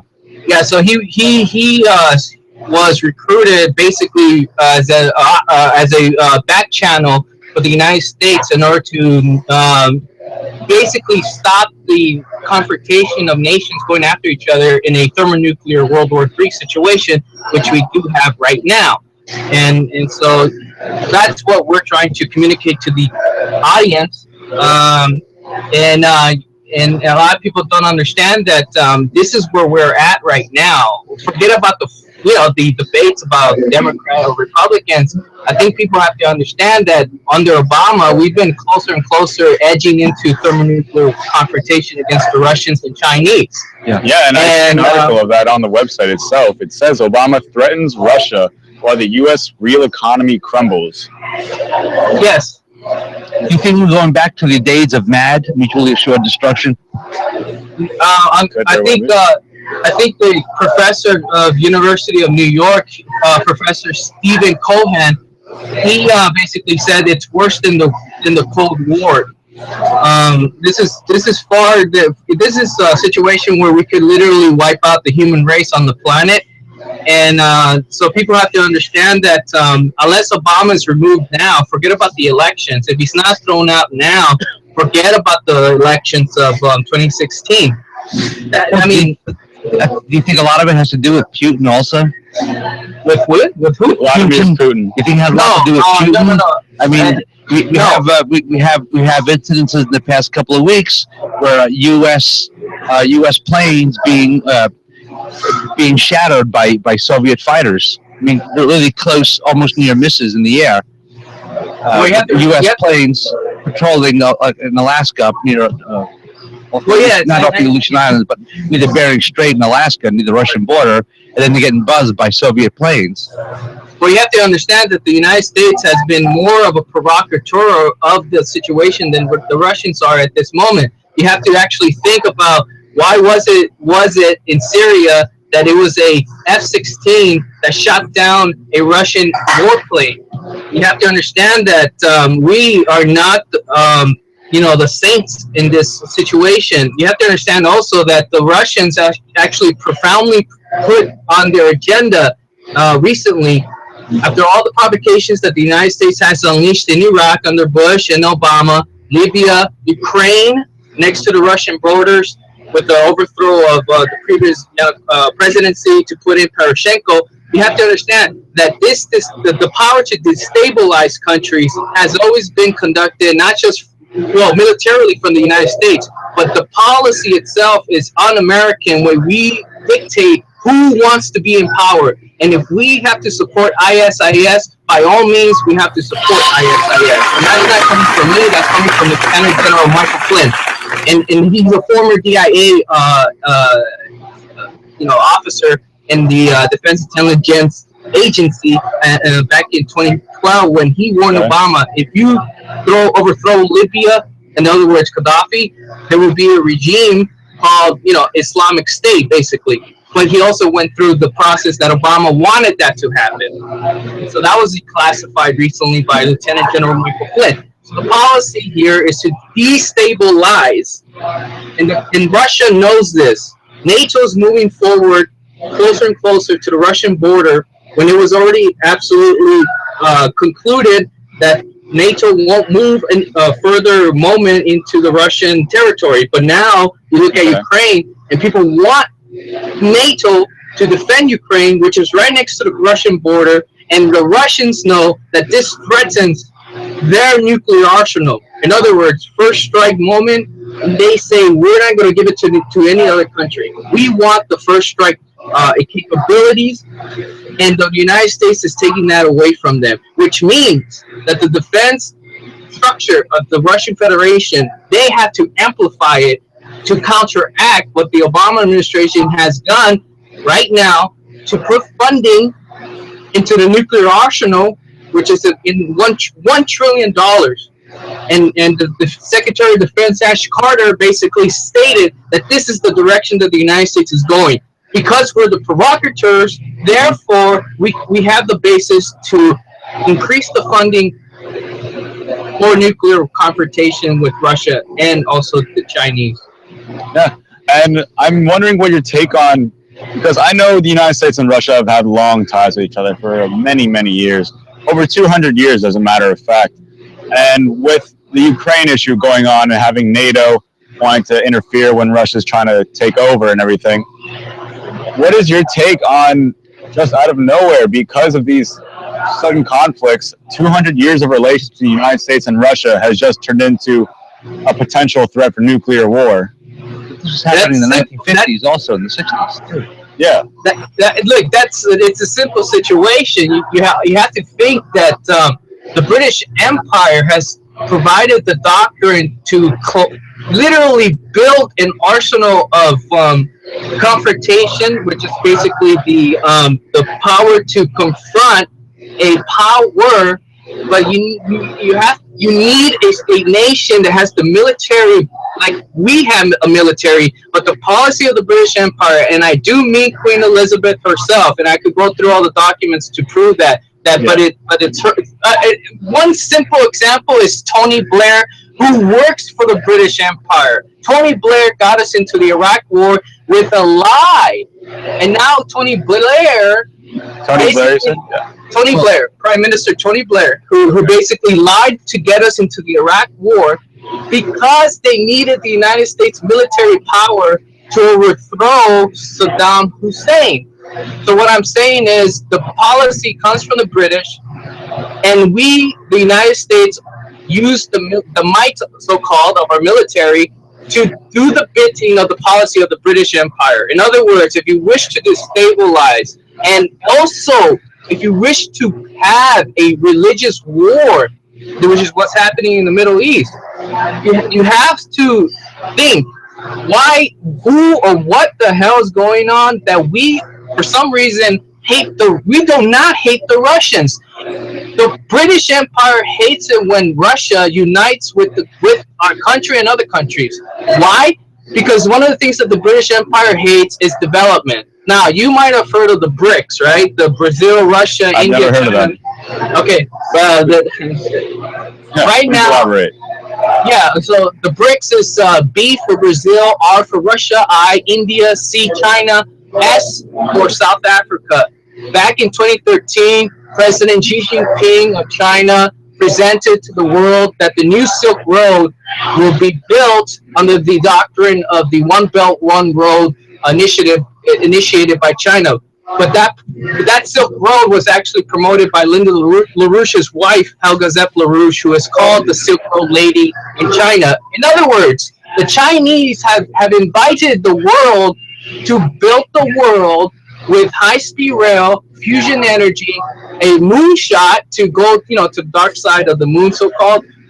But you see the direction that the Chinese are going. They have literally got poverty out of, very, very closely, 600 million people out of poverty. This is the direction that the Chinese are going. They want to build. They do not want war, because they absolutely know that the United States, because it hasn't been building their economy, the economy is going to hell. So what does that mean from the standpoint of the Chinese? They're thinking, we have to literally say to the world, we know that this is the policy to prevent World War III.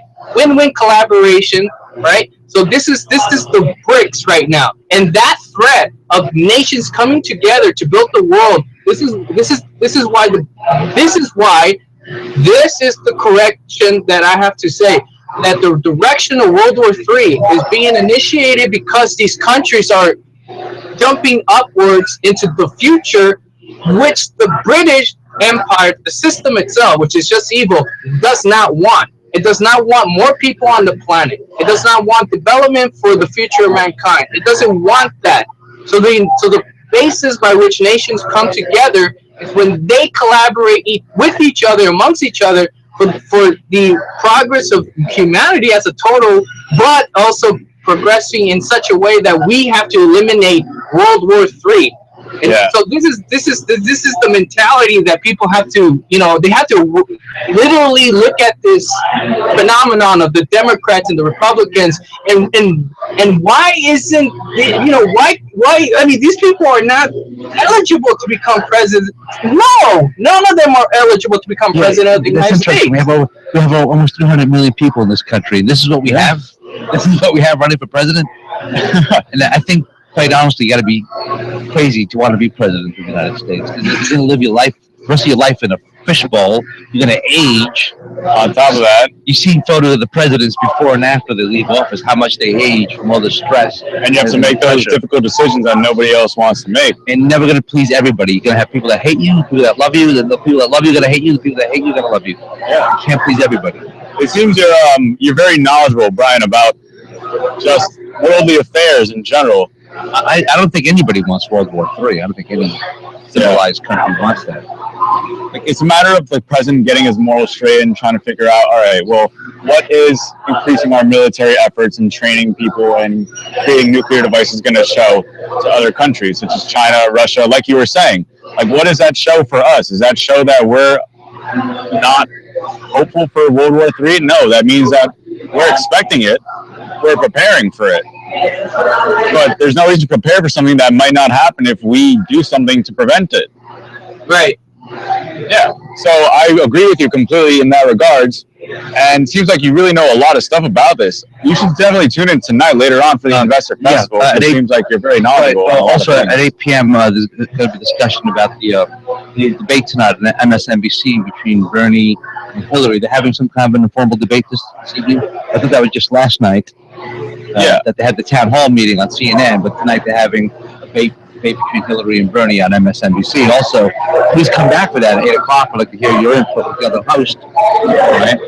Yeah. So tell me about London LaRouche, because like I said, I hadn't heard that name in years. And he's based in Virginia? Yeah, he's based in Virginia, but recently the political organization, because of its, we basically suffer from financial support. We get funded from the American people themselves. Well, what happened recently is that we had to relocate, so-called, into the New York area. And what we have actually done was we have actually promoted the foundation by which a renaissance can be unleashed in New York. And some of you might have heard that New York is the melting pot of, and also the country's foundation was centered in the New York area. So what we're doing, and we have been very much, breaking ground on the fact that we need what's called a choir, shall we say. So basically, what I'm saying is that our organization is bringing the classical musical composition back into the realm of humanity. And so I know that seems kind of detached, where we're sort of like, wait, you're using music to unleash the power of humanity? And yeah, like Beethoven, Bach, you try to bring in people to sing in a choir, but it's more of a process that people get, that they themselves see how the composition of the mind actually it tries to communicate principles within humanity. But music is classical composition is the real key to this breakthrough of a renaissance in the species that we call humanity. So it's a universal language. Yeah, exactly, right, exactly. So you want that unison, spiritual accomplishments what we call the New York Community Chorus, and we really have we went into the Brooklyn area, the Manhattan area, with a performance of Handel's Messiah, and this is another situation where people don't understand that we tune our instruments to a scientific tuning. And I could break that down very simply, is that the way a string, you tune a string, right, on a guitar or whatever. Right, it vibrates. How it vibrates, right. And what we determined was that the human voice resonates at a lower frequency at 432 hertz a second. In other words, the standard pitch today is 440, which vibrates too fast. I play guitar. I tune my guitar at 440. Yeah, on my tuner, it's 440. Right. Yeah. It's an arbitrary tuning. The scientific tuning, which is also called the philosophical tuning, you have to tune it down to 432, not 440. And a lot of people don't know that. Okay. I actually never knew that. I cannot say that I did. This is new to me. I'm learning this. So the Lyndon LaRouche Pack is now based in Brooklyn. Based in Manhattan, New York. Wow. Okay. Uptown? Yeah. Okay. And Lyndon LaRouche lives there now? He still lives in Virginia, but our so-called command center, so-called, it sort of like this is where we're supposed to be organizing people in Manhattan. Right, it's the media capital of the world, so. Yeah, and that's where Wall Street is, and we want Wall Street basically shut down with the Glass-Steagall law, and Bernie Sanders might push it, but we don't like Bernie Sanders. We just don't like him, and I can go through whys, all the whys of this guy, but he's not a. Here's an example why. Bernie Sanders is a senator in the House of Congress. Right now, there's a Senate bill to return to the Glass-Steagall Act, but this guy hasn't been pushing for it. He keeps saying he wants Glass-Steagall, but he's in the Senate. Why don't you just push the damn thing now instead of waiting? Just remind me, the Glass-Steagall Act separated what banks can do. They couldn't be involved in. There was a bank regulation, the Glass-Steagall Act, but it separated. There was a wall between banks, what they could do with the derivatives. They weren't allowed to speculate in the derivatives. Then under Clinton, that was reversed, correct? Yes, yeah, basically you're right, because that's exactly it. Glass-Steagall did that to separate the investments, the insurance, which is called Wall Street, basically, risky items, risky industries, from going into the commercial banks, which is the depositors' pensions, 401ks, everything that has to do with an economy. But like you said about Clinton writing that off, and all of a sudden everything started to merge together, and all of a sudden you accumulate into a market bubble, the house bubble, basically. That's what led all the toxic derivatives. Yeah. That led to the financial meltdown back in 08. Right. Yeah. And because of the abolishment, the removal of the Glass-Steagall Act. Exactly right, because that would have been illegal under that strict law that says that no one is supposed to be bailing out these guys when they lose the money that they actually lost, based on a system that was guaranteed to, basically, steal people's money. They knew the system was rigged. They knew it. Bush knew it. Henry Paulson knew it. And all sorts of people who dealt with the system, who created the system, like Ben Bernanke, all of these, and Alan Greenspan, George Soros, all of these guys understood that these bubbles will not work because it's just speculative investments. It's not based on a backing, what's called the future is backed by your economy, what you produce. What they did was they just created a bunch of money, a bunch of it's fictitious debts. It's a scheme, and people bought into it, and it's not their fault, because they didn't understand what was going on. Right, and there were people who saw that coming. There were people that warned about, hey, this is all just an elaborate Ponzi scheme. Yeah, that's going to crash. Yeah. Whether you fall into it or not is up to you, but I'm telling you right now, as a warning, it's a Ponzi scheme. Now, are you saying that about student debt also for the future? That's going to be the next big bubble that's going to crash down? Well, there's loan debt. Well, it's more than that. I think it's global. If you look at Deutsche Bank, that thing is ready to go because of the bad loans that it's sort of like 2007, 2008. The thing that's going to explode is the fact that people have took in loans that they could not pay back. Yeah. And so Deutsche Bank is it's gone, basically. But here's the problem. You cannot bail these guys out anymore, and you cannot bail in or use a bail-in clause, and that's written into the Dodd-Frank of the United States. It's called bail-in, and that's different from a bailout. A bail-in gives legal authority, so-called, to the banks to steal your money. If you have $100,000 in the bank, they can liquidate your assets. Your account is 100,000. Wow. They can liquidate you, just like steal your money, just like that. $100,000, just like that. Well, really? I mean, if your account balance is 100,000, you are most likely to be liquidated. I don't know. They probably will take all your money because the bank is so bankrupt. They need a lot of money to bail themselves out. So which is called a bail-in. And people don't know that. They don't know that they've heard of they've heard of a bailout when the government. Yeah, I've never heard of a bail-in. Exactly, and that's in the Dodd-Frank Title II clause, and people don't know that people don't know that so-called by law. So this is ridiculous. How can you pass a law to steal?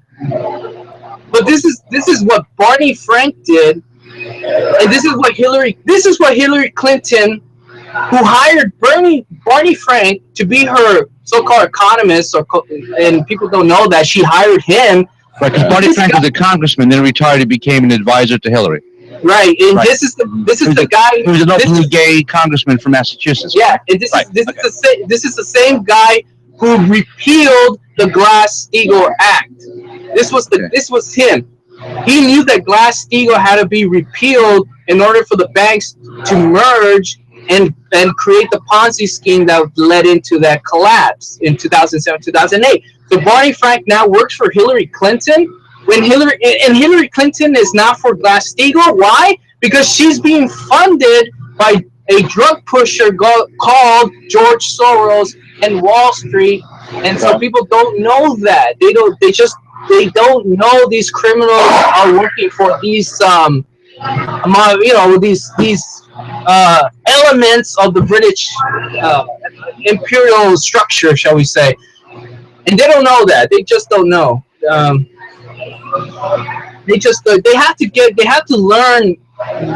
What they have to learn is Glass-Steagall, yeah, fine, but they have to understand it in such a way that they can understand it, that they could tell why Bernie Sanders is a liar, why Hillary Clinton is a liar, Ted Cruz is a liar. Of course, Donald Trump is a big, whatever you want to call him, but he's gone. But yeah, I mean, but the thing, go ahead. I'm sorry. So who did the LaRouche PAC support? We were actually trying to ignite Martin O'Malley to come on out, if he wanted to stay ahead. We told him to come on out boldly with the statements of why his candidacy is the only legitimate candidacy, because Wall Street declared Martin O'Malley to be, public enemy number one, and he should have done something else. He should have really exploded onto the scene of trying to demolish the Wall Street elements in our government, because he had the passion, but he did not use it. He was just, he backed off towards the end, and unfortunately, the super PACs that annihilated him during the Iowa caucuses, this is what he knew was the final blow for him, for his run for, presidential candidacy. So not only did he have the banks against him, but O'Malley also had the fossil fuel industry against him. They didn't like him either because he's very, very pro clean energy. Well, that's another very pro environment. So the fossil fuel industry hated him.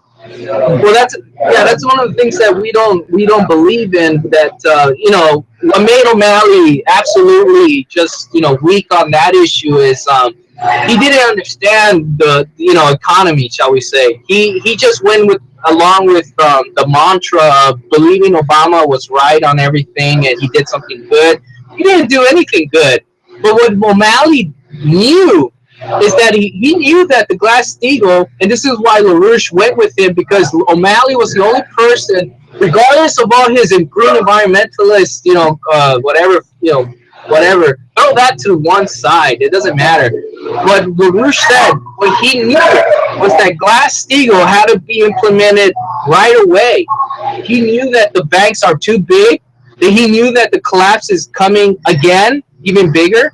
And what he knew, what he should have said was, I am the president that's going to implement the FDR program that literally would have taken away Wall Street's power over our government. If he would have done something to that, he would not have been in the situation where he is right now. And Sorry, so, can you just elaborate, clarify something? You said the FDR program. You're talking about Franklin Delano Roosevelt or the Federal Direct Reserve? no, Franklin Delano Roosevelt. Yeah, Delano Roosevelt. Okay, Yeah. okay. You're talking about his New Deal policies. Yeah, exactly. He should have gone with that approach because if he did that, the nation would have been a little bit more aware of O'Malley's stance on where we are right now as a country. Yeah, unfortunately, he didn't get much traction because he bailed out on Monday during Iowa caucuses before the day was over. He said, "I'm done." He realized in some districts in Iowa, he didn't get any support at all. Right. I think he polled at 0.5%, something like that. It was something ridiculous. And he actually seemed like a very common sense, middle of the road guy. He was governor of Maryland. He was mayor of Baltimore. Yeah. He was the only person that LaRouche promoted as a potential. He was the only potential of the country because we spoken to him before. Yeah. And we told him to go with what his 10-page white paper put out, how he was going to shut these guys and put these guys in jail for the crimes that they committed. Because no one, during the big bank collapse of 08-09, not one person saw jail time. Not one person was prosecuted. Yeah, and Brian, also, I looked on theissues.org with Martin O'Malley on the issues, obviously, and his take on corporations, one of them that says it's crony capitalism to bail out banks for bad bets. And he is definitely most indubitably is in support of the Glass-Steagall Act based off of what these issues kind of show of his stance. Yeah, the whole issue, the whole mantra at the time was they're too big to fail. Remember, we had to bail out the banks. Yeah. They're too big to fail. But it looks like Martin O'Malley doesn't really care that they're too big to fail. If they're too big and they're making bad bets, it's against the law. And if it doesn't follow the Glass-Steagall Act, then, yeah, they are not going to be there. It's crony capitalism, like he says. But he's already dropped out of the race, so it seems. So it's a shame. I think the only thing that he could do right now is he could only make clear. He needs to really think about what he needs to do because he cannot just leave the American economy dwindling the way it is. He knows that the connection to unleash the economy, because this is what we told him, was that the Glass-Steagall has to be, it must be implemented right away. So whatever O'Malley's thinking right now, he needs to really, try to figure out how he can implement his policy, in some form, because he cannot just leave this his stance on Glass-Steagall, knowing the fact that we told him why Glass-Steagall is necessary. He needs to really come on out in such a way that people take his policy seriously. Whether it be, Sanders. I mean, this is an unfortunate moment for mankind right now that we don't have a presidential candidate, and people have to stop and think that the people that are now in the running bid for president have absolutely no coherence to reality. Because I can tell you, all these people, Hillary, Sanders, Trump, Ted Cruz, all of them are just garbage. You just throw them in the garbage can. And it's unfortunate, but that's the reality. And like I said, O'Malley was intelligent enough to use it.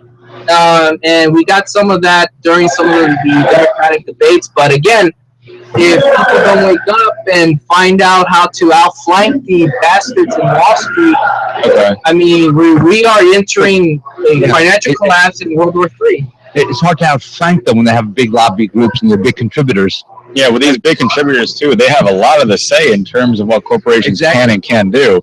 And that's always a touchy situation to deal with because even the government is largely manipulated by large corporations such as Google or, I don't know, like Bing, all these giant groups, like maybe even Facebook. Because you have, like, Google is doing their own kinds of things, experimenting with science and everything. They're branching out to different sections of the world where they can put their foot in the door and gain access to certain things. And that's why advertising comes in, because they literally pay companies to sell information to them. And with lobbyists, like you said, it's hard to regulate that. It is. And none of the candidates want to be associated with the bank. Even Ted Cruz got a loan from his wife's company, Goldman Sachs, and from Citibank. And that just came out. That was one of the things that Trump was carrying on about the other week. Yeah. Because Cruz didn't want to admit, he wanted to release that fact. Oh, by the way, I got a loan from. It was legal. What he did was perfectly legal, but he didn't want that out there on the airwaves. It wouldn't be that good for his image to make sure that he doesn't have enough investors. He's talking about how he's going to be tough lobbyists. with the banks. Meanwhile, he's getting loans from Goldman Sachs and Citibank. Yeah, on top of that, it's kind of contradictory. What's your take on that, Brian? Well, it's a typical of what the country is trying to, if we did our job as citizens, we could overthrow these guys and make clear that these banks, they have to be shut down. They have no assets whatsoever. And the FDR, what he did in his first 100 days is exactly what we should do, but even better for this. Now, again, go back to our country. The citizens of the United States have to realize what we have to become. I think the problem is, what are people thinking? And you ask someone that, and they don't know what they're thinking. They bring up topics like, oh, this and that, left and right, but we tell them specifically, we do know that we are in a moment of crisis. They say, yeah, I know that. But then we have to talk to them and tell them, yeah, but do you know the solutions for this? And they go, oh, shit, no, I don't. Yeah. So what did FDR do in his first 100 days with the banks? Basically what he understood from our first Treasury Secretary, Alexander Hamilton. Oh yeah. FDR had a great grandfather, Isaac Roosevelt, who worked with Alexander Hamilton's building of the first national bank of the United States. So Roosevelt had a great grandfather who worked under Roosevelt, the Hamiltonian principle of that founded the country's bank, the banking structure. He was asked personally. Alexander Hamilton was asked personally by George Washington to take over the Treasury. Was he not? Yeah, he was handpicked by George Washington. Yeah, and Alexander Hamilton, he wanted to be president of the United States, but he couldn't because he was born in Nevis, a little island in the Caribbean off the coast of St. Kitts. He was a brilliant strategist, a financial strategist.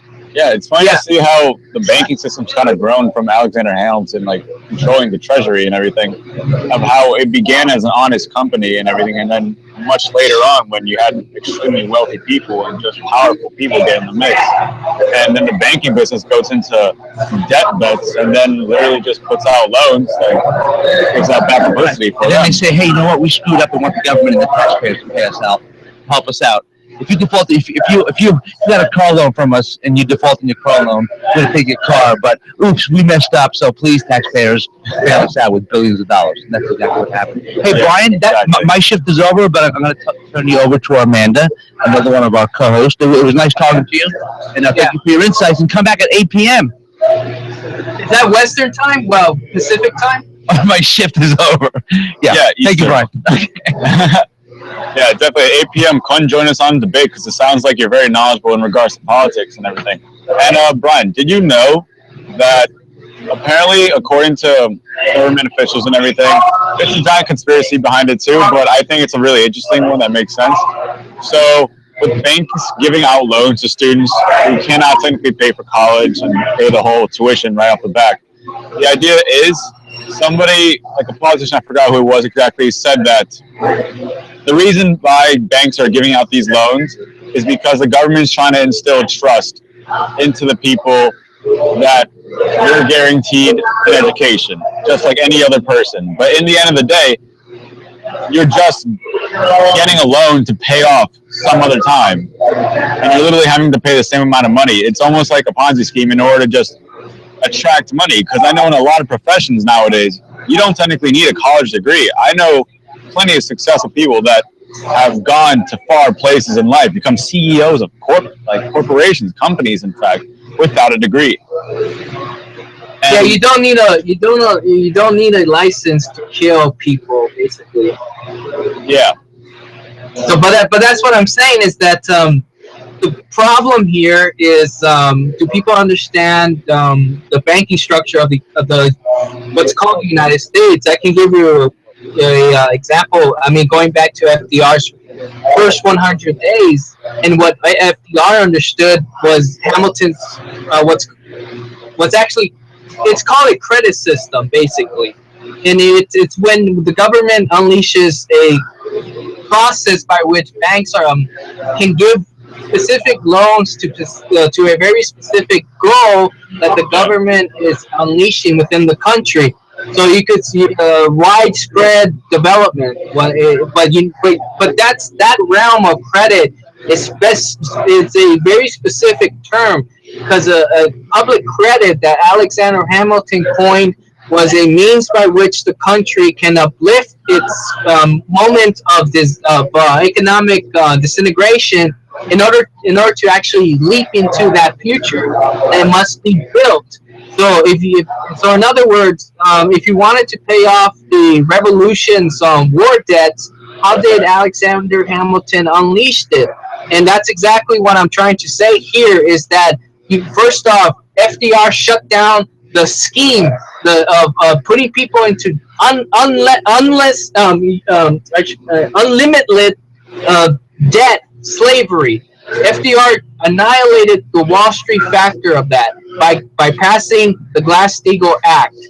When he did that, he then unleashed programs like TVA, the CCC program, the RFC program. All of these programs were funded by the federal government to do a specific task to build the country and its people into a futuristic mode of sort of like trying to get people out of their depression or whatever.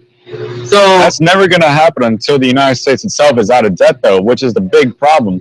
Like, because the United States is in so much debt to China and just in foreign affairs, period, they're going to continue to suck taxpayers' money out from them, and particularly with stuff that we waste on. Like, we have the Powerball lottery where they give out over $500 million. Wow. Okay, that was kind of loud. Sorry. But, sorry, we have an echo going on, Brian. Apologies. Okay, we're good now. But, can you hear me okay, Brian? Yeah. Okay. But as I was saying, we have stuff like the Powerball that has over $500 million going out to one person, one lucky person that may or may not get the winning ticket because you're more likely to get struck by lightning twice in a row, statistics say, than to win the Powerball. And that is absolutely ridiculous. You notice that money, it doesn't mean anything right now. But if you have a collapsing society, you have to begin to think that the collapse itself mitigates the government to do a specific task. They have to write off the debt. Just write it off because it's a Ponzi scheme to kill people. That's what the oligarchs want. So under our Constitution, now remember, under our federal Constitution, the Congress has the authority to rewrite the laws of the country, the bankruptcy laws. So if Wall Street doesn't want to admit bankruptcy, then the Congress moves in and writes the law that specifies, like Glass-Steagall does, reorganization of the banking structure and the system itself of the world, because it is a financial system that's collapsing all over the world. Hi, Brian. Yeah, Sorry to interrupt you. I just joined, but I wanted to ask you on that. You're talking about Congress rewriting and having the power, but don't you think that the part of the problem of the corruption is the fact that the corporations can buy Congress for these laws and then use them to their benefit for the corporations, and it's kind of needing to just be kind of taking away some regulation in order to make it so it's not worth it for them to buy Congress? I speak on the authority of the federal government. In other words, the citizen is the government. And if we don't do our job, literally we cannot scare the hell out of these guys. So what I'm saying is the citizenry has to take the authority that's granted to them by the federal constitution, especially the Declaration of Independence. In other words, if you want a revolution of a shift in the minds of people, because this is what has to happen. I've spoken to one of the office of one of the congressmen called Javier Becerra. He's my congressman, and just a few days ago, we spoke with one of the senior staff members, and we told them,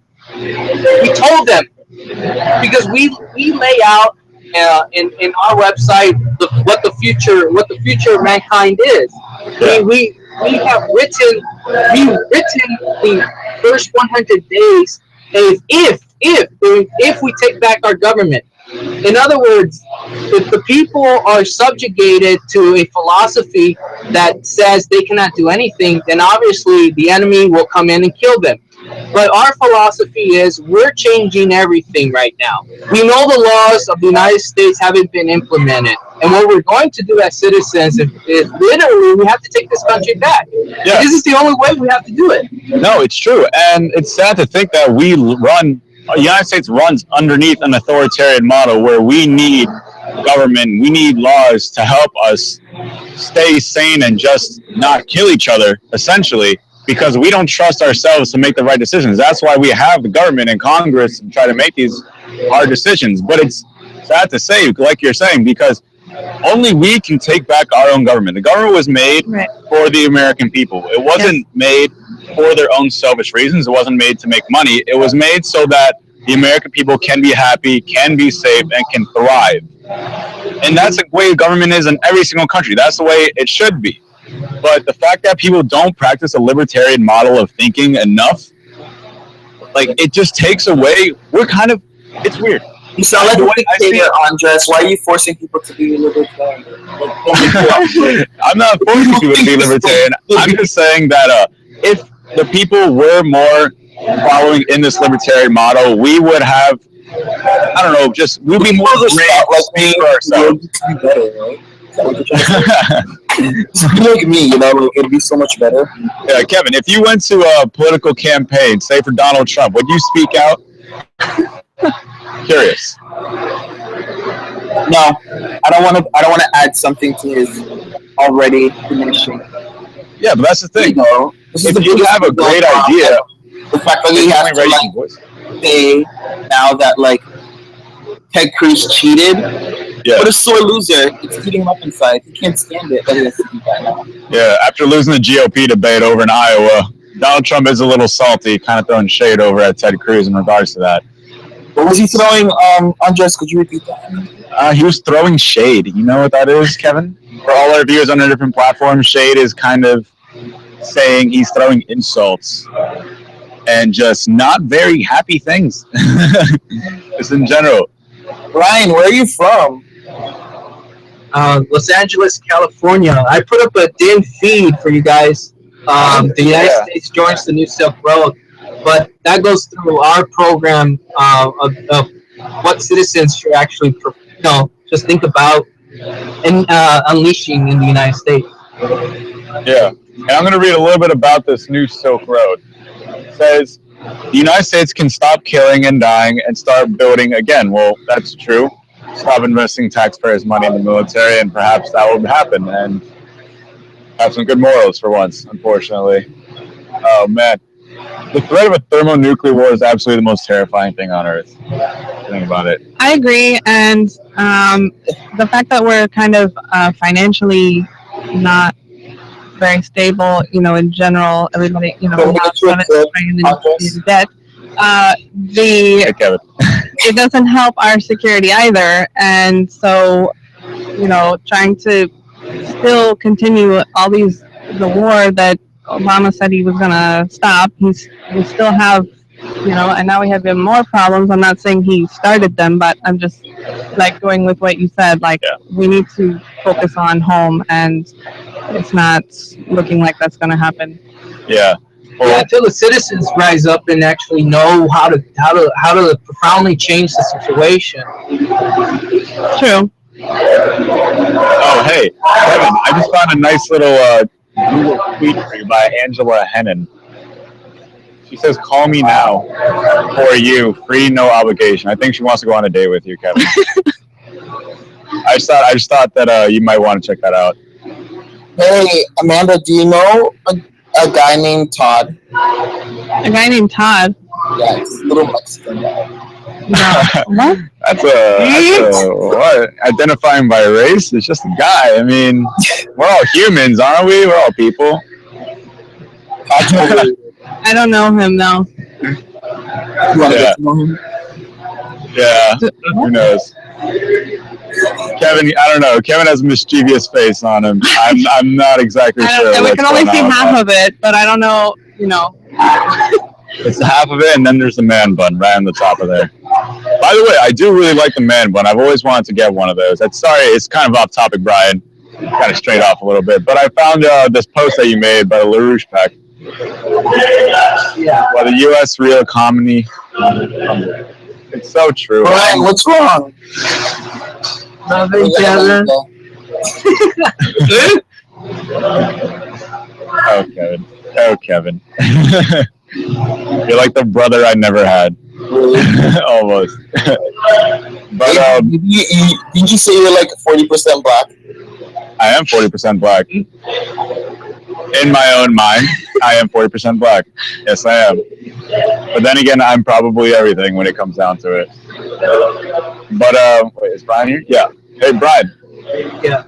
So I watched this video on YouTube the other day. It was regarding the United States economy and where it's going right now. And given all the things that we're spending money on, social services, kind of healthcare, military, and everything with the percentages, and plus on top of all the debt we have to China and all the revenue that the government just is not getting when you can just print money, but that's just not how it is, I guess, with economic resources. So far, from what it looks like, we're about to undergo the biggest economic crisis of all time. Worse than the Great Depression, worse than everything. And by the time my generation, I'm 18 years old.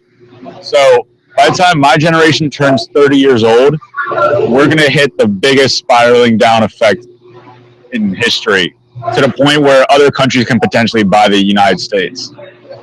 Yeah, that's not gonna look. It's not.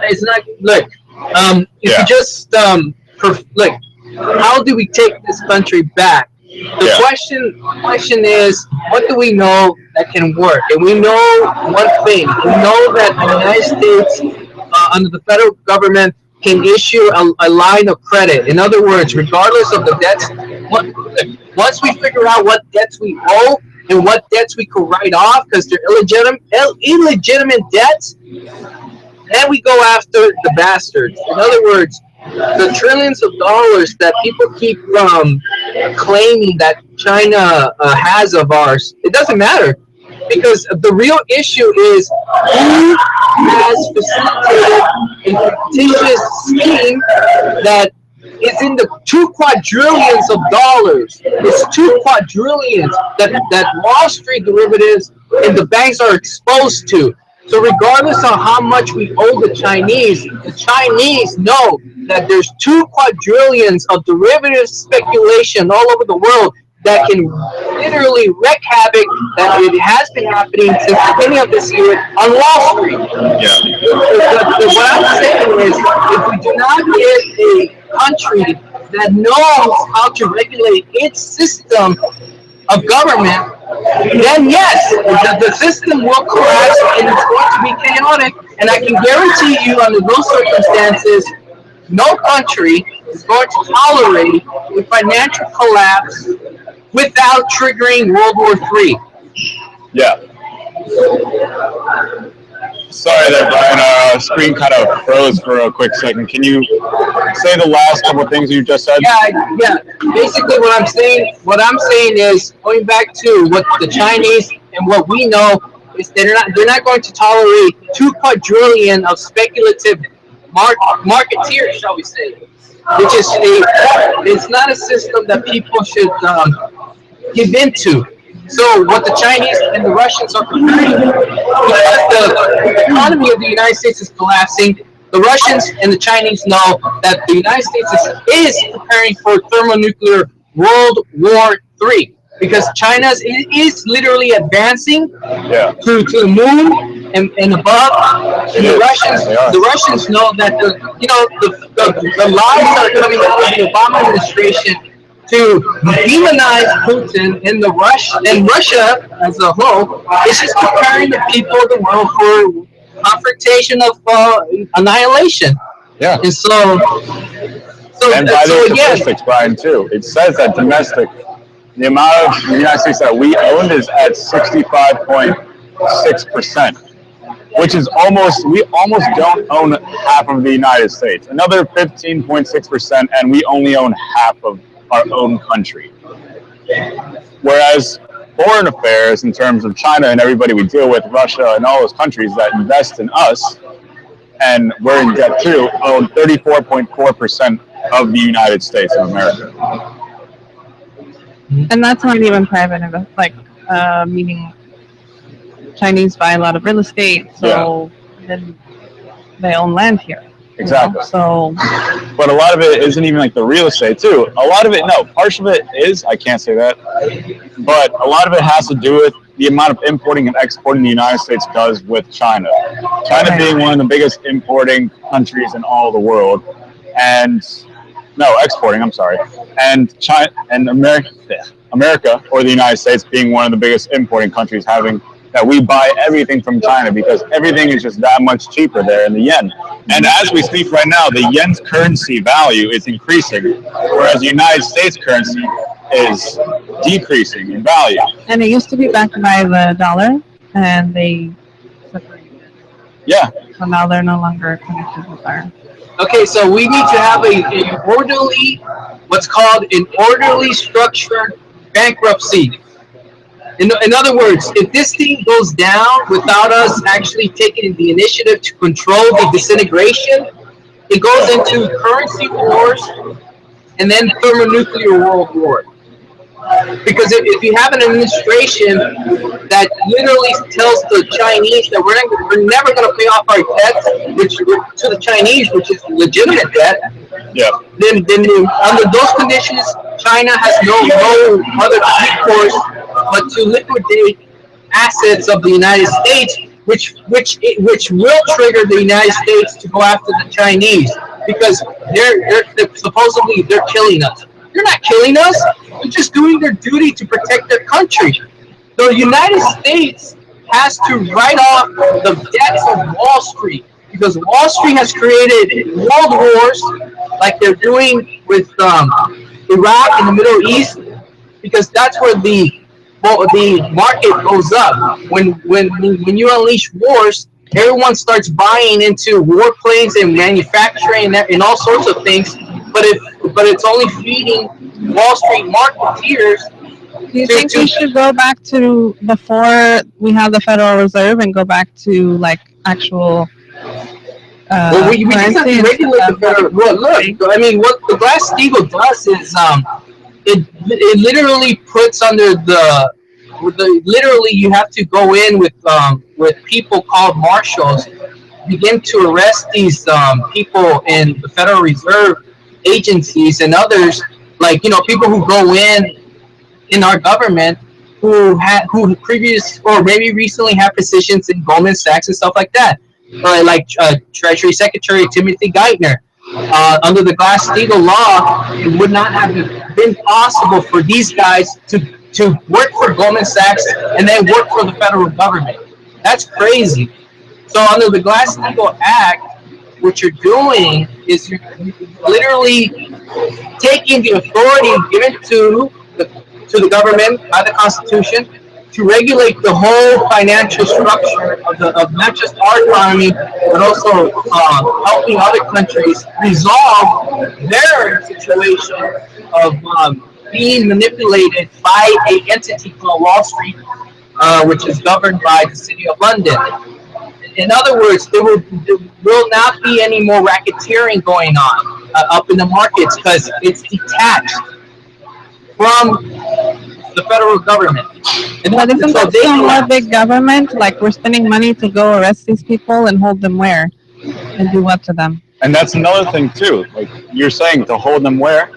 the United States invests so much money into prison because we have some of the highest security prisons there is on earth. We have Guantanamo Bay, which kind of came to a crumble in a bit, but then we have El Chapo being held in one of the highest security places, but they're literally our taxpayers' money, the United States, all our people, we're literally paying to have criminals housed. Well, maybe we're not. Maybe the majority are not criminals. Who knows what the hell's happening to our criminal justice system? But what I can, could be. Well, what I'm telling you is that the situation can be this: either we criminalize, prosecute the cartels, or you're going to see a lot of prisons being built for American people and people who are being murdered by drone attacks on the Obama administration. It's a tyranny. It's a power of Olympian Zeus that strikes you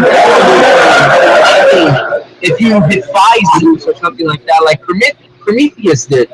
So Prometheus being the god who gave man the power to create.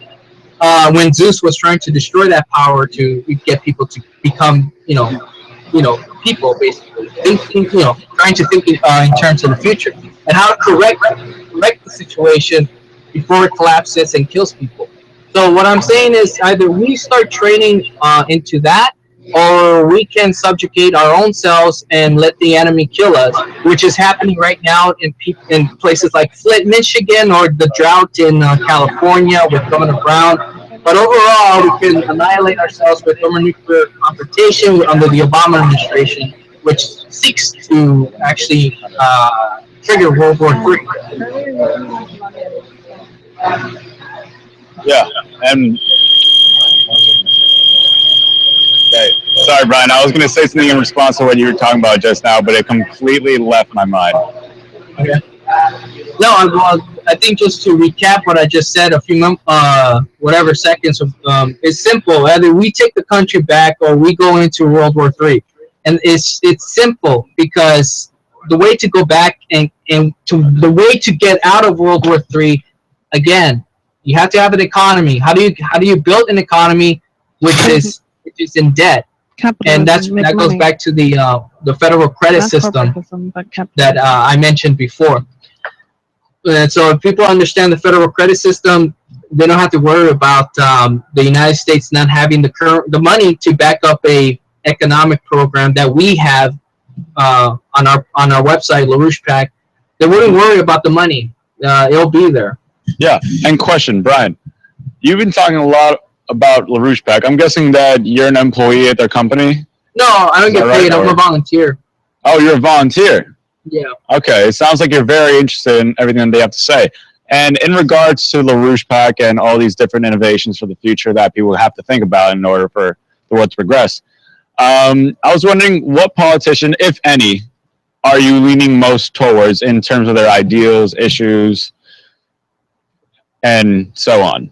Well, I mean, right now, there really isn't anybody that we can support. LaRouche was supporting Martin O'Malley, which I supported because he had the potential to become president. But I guess what we were discussing is how these super PACs pushed O'Malley out of the way in Iowa. Like I said, in order to take the country back, the American people have to understand what the hell is going on. And if they don't know, if they cannot fathom in themselves the outlook of where we're going, which is, annihilation of the human race, but on the other side is how do you prevent that, then they cannot comprehend how to lead, shall we say, the country.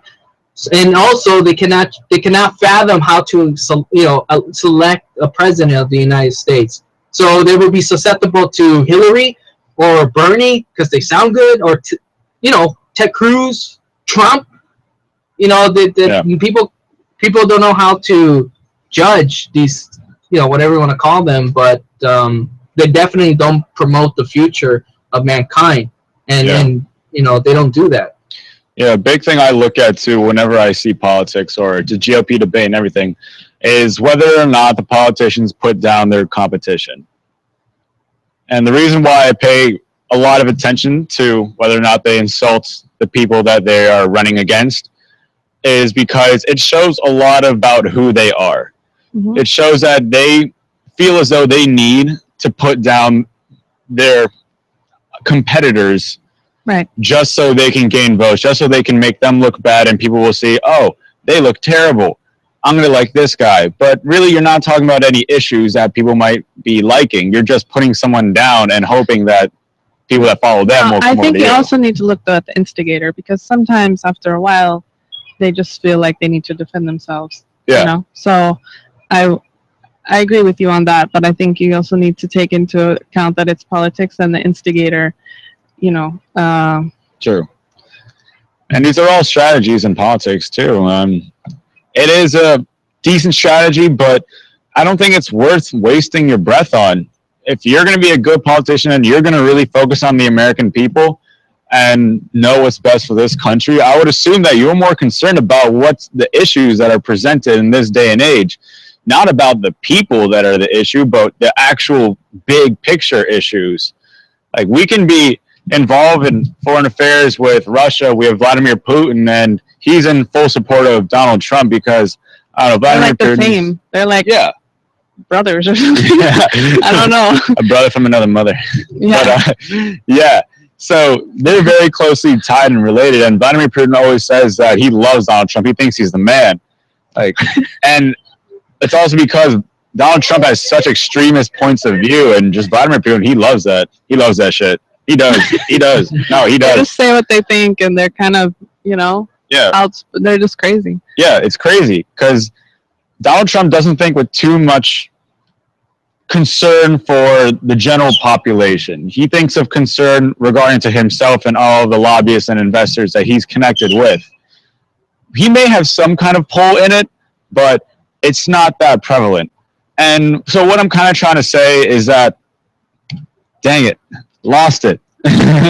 Sorry. Get back to me. If you're talking about the how do you actually know when someone's just talking out of their ass? Yeah, that's what I was thinking about. Right, exactly, because you're right. This country, you know, this is, I mean, when I talk to people, sometimes what happens is, the reason why they cannot remember so well is because they haven't been trained to train. Well, look, memory. If you're trying to remember what you're trying to say, you have to remember one thing. What was the conditions by which your mind was what you were trying to generate that led to your forgetfulness, shall we say? Because one of the tricks that the empire does well is try to eliminate how people remember something. And so in the conversation, the empire tries to forget or something like that. Like, in other words, when I tell people that, just like the way that Obama speaks and the way certain leaders speak, it does a certain thing to your mind so that you listen and. You're into like MK Ultra and Project Paperclip stuff. Well, there's a lot of discussion for that can be had. That's exactly it. You're getting into the realm of how science is used against people, and I'm talking about how to use science against those evil people. Yeah. And hey, Brian, I just wanted you to take a look at what I just posted on our manual share. And it's Donald Trump's bromance with Vladimir Putin, showing a picture of the two. Yeah, there's also a picture of him with the Clintons, with Hillary. I mean, this guy is everywhere. He really is. The man has so many connections throughout the financial and just business and political world. Yeah, because he used to finance all their campaigns, contribute to all of them. That's why they allow him to talk the way he talks. I mean, I was reading an article that I found, and it was talking about how we have two flavors of tyranny running right now, and it was talking about leaders on both left and right, that it was specifically talking about Bernie Sanders and Donald Trump, and saying how they're both saying different things subjectively, but objectively, it's really, tyrannical leaders who are playing on people's emotions and blaming specific groups for the problems that we have. And I don't know what you think about that, but I mean, I see it in their personalities, and history kind of repeats itself. So looking at other world leaders and things that they say and things that they do, neither one sounds like a good candidate to me. So, I mean, yeah. If you had to settle though, which one would you go for? Neither. Neither? I will pick the third box, even if they don't third win. box, Hillary or Bernie. I choose or. If middle if there's a write-in, I'll just put down Martin O'Malley. You guys, Kirill. Yeah. Yo. Hello. Hello. How's it going, Kirill? It's going well. I'm Dustin. How's it going? Hey, Justin. Hi. How are you? Terrific. Yourself? Very good. Doing very good. You at the Investor Festival right now, Justin? I am. Are you an investor or are you pitching up an idea? I work for Expert Dojo. I'm a coach. Oh, okay. They're the ones who are actually putting on. So, in your coaching at Expert Dojo, what exactly do you tell people to work on their startups? What advice do you give, for instance? It's hard. It's different for everybody. Everybody's in different levels that come to us. Some people are looking for seed round funding.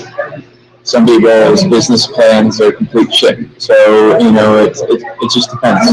Yeah, so are you kind of like a financial advisor or just a general coach for all around? I like to focus more on like the value proposition side of things and make sure that they're aligned with their customer profile. Okay. So we actually have a product kit that. So guys, be prepared. I will launch Facebook right now. Okay. Okay. We'll do, Kiro. Let's just. But continue, Justin.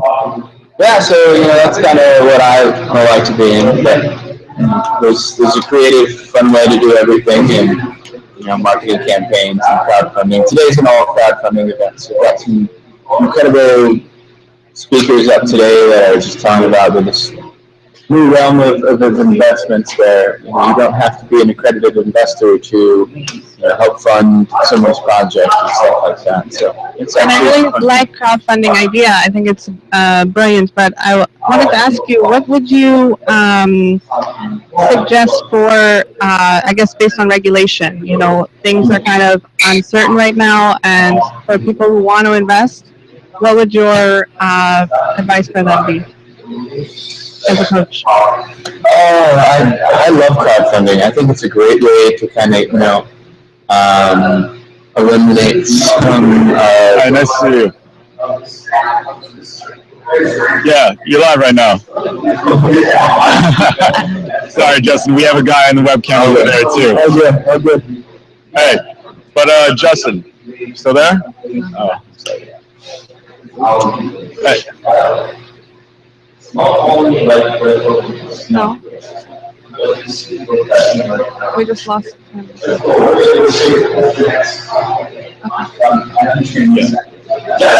imagine small CNN or Fox News station. Yeah. This is the main station. But with the whole China thing, it's just been so terrible. What do you think the future of America is in 5 years? Well, I definitely think we need to get ourselves under control for our financial situation. Me personally, I think that the way to do that is by having less government, smaller government, and regulation, so that there's no point for the corporations to want to bribe Congress, with this money. At the same time, The only reason they are is because they regulate. If you stop letting Congress regulate, then there's no point. They'll just be, and they'll be able to compete. The smaller guy will be able to compete. The public doesn't like their product or doesn't like their practices, then they'll go out of business. They won't welcome them anymore. So we need to bring it back to being competitive and being a free country, free enterprise. That's how we make money. That's how we bring back jobs, bring back the American dream. It sounds cheesy, but I think Or It's that first step. Yeah, exactly. I think we've lost sight of that. So they can I definitely, separate I'm not lead from lead. So too they can thrilled with choose a lot it, of they the can compare each candidates that channel. are up right now leading because Some things users that just Americans don't don't want need to the government to participate. They fix just problems. users are right now. This is what we need. Yeah, I don't think for the most part any of the candidates currently are at the level of maturity to where they can have to lead our country. So, because I mean, the leaders will represent the public, you know, and until we decide, like, no, we're not. Most people just kind of sit there and figure, I can't do anything about it. Until people this would be great for equity-based platform. Yeah, which will be Google on May 19th. This is what I actually mean. I think for the most part, I kind of believe that the way kind of break down by categories and to have in each category several channels. There we go. Because for now, what we do and what we want to continue to do. This is our 5 channels. What do they report? What are those? Eliminate more government. I don't think when They people say, report oh, regular we're news going to get out of stuff. that by spending more Let's money, couple minutes. Yes, 1 minute. more money on social Guys, programs. this is Greg. Speak please with us. Create a picture. Create a picture. All right, how's it going? My name is Andres. Nice to meet you. Hey, Andres. Amanda, how are you? Hi, Amanda. What's your name again? Greg with a G. Greg. Yeah. Oh, nice to meet you, Greg. I just met Kiro here in Santa Monica, so he's introducing me to the platform. Yeah, and you know Kiro is the CEO and founder of DINtv.com? Yeah, that seems to be the case. Yeah, he's a pretty cool guy. So, Greg, what are you doing at the Investor Festival? I'm presenting. Where are you guys?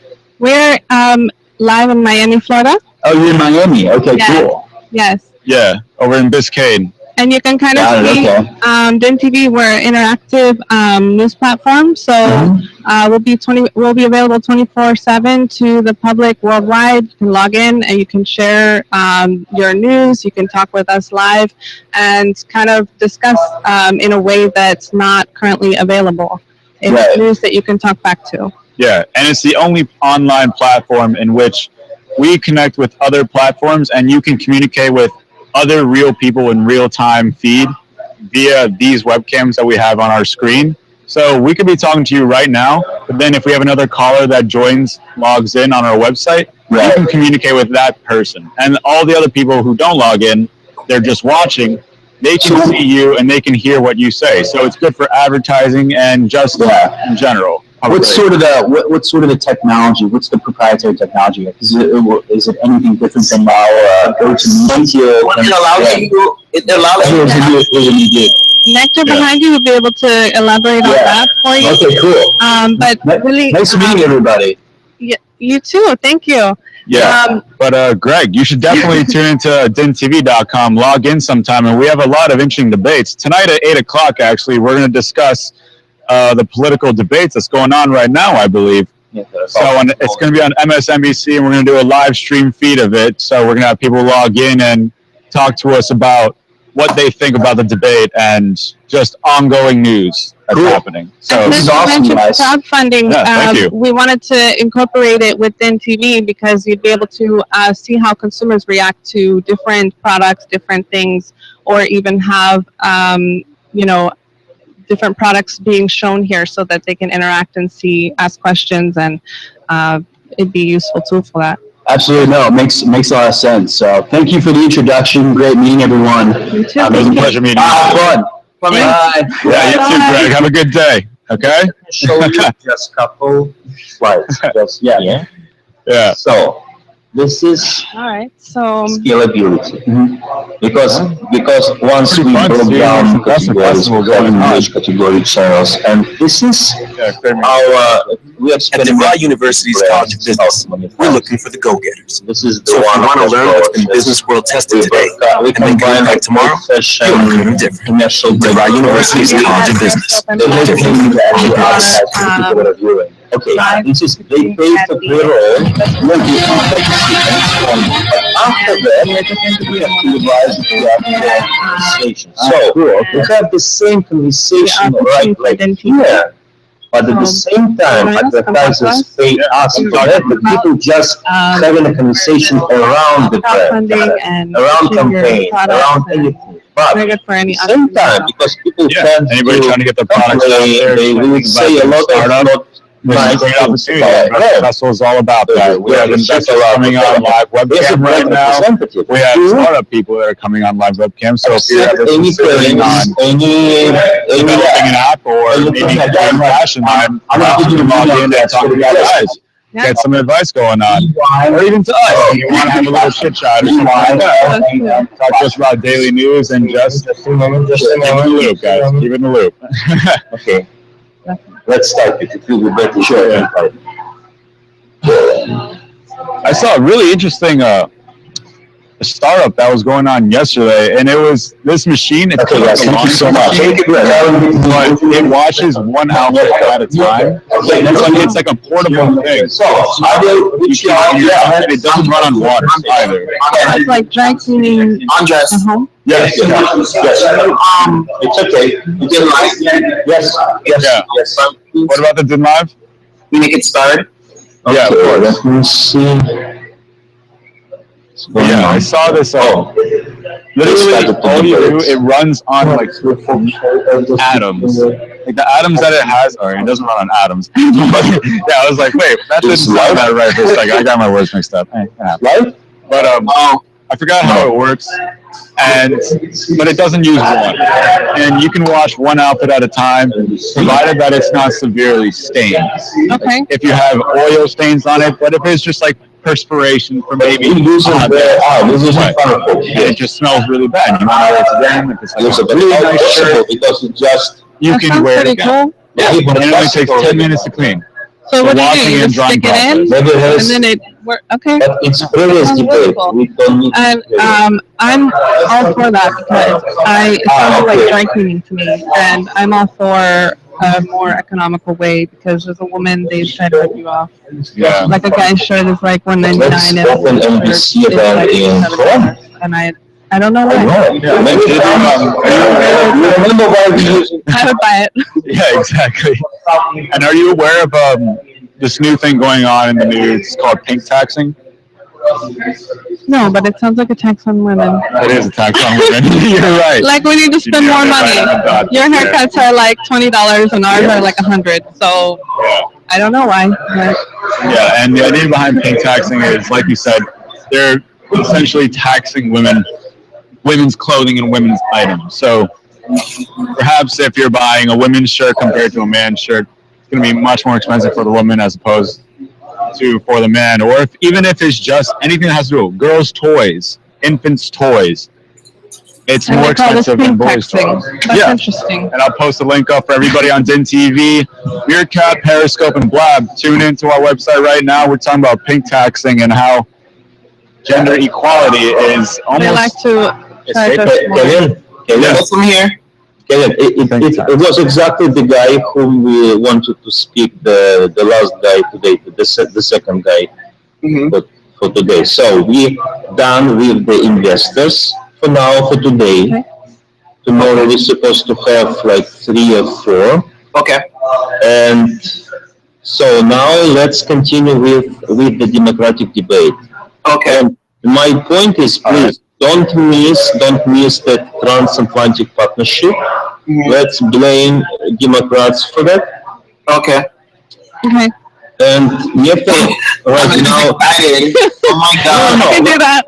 No, we always blame Republicans. It's fine, but Democrats also have to receive their portion of Yes, they criticism. do. Yeah. They do. Yes, of course. So Everyone has to be treated as equals after all. She's so excited. Look at her.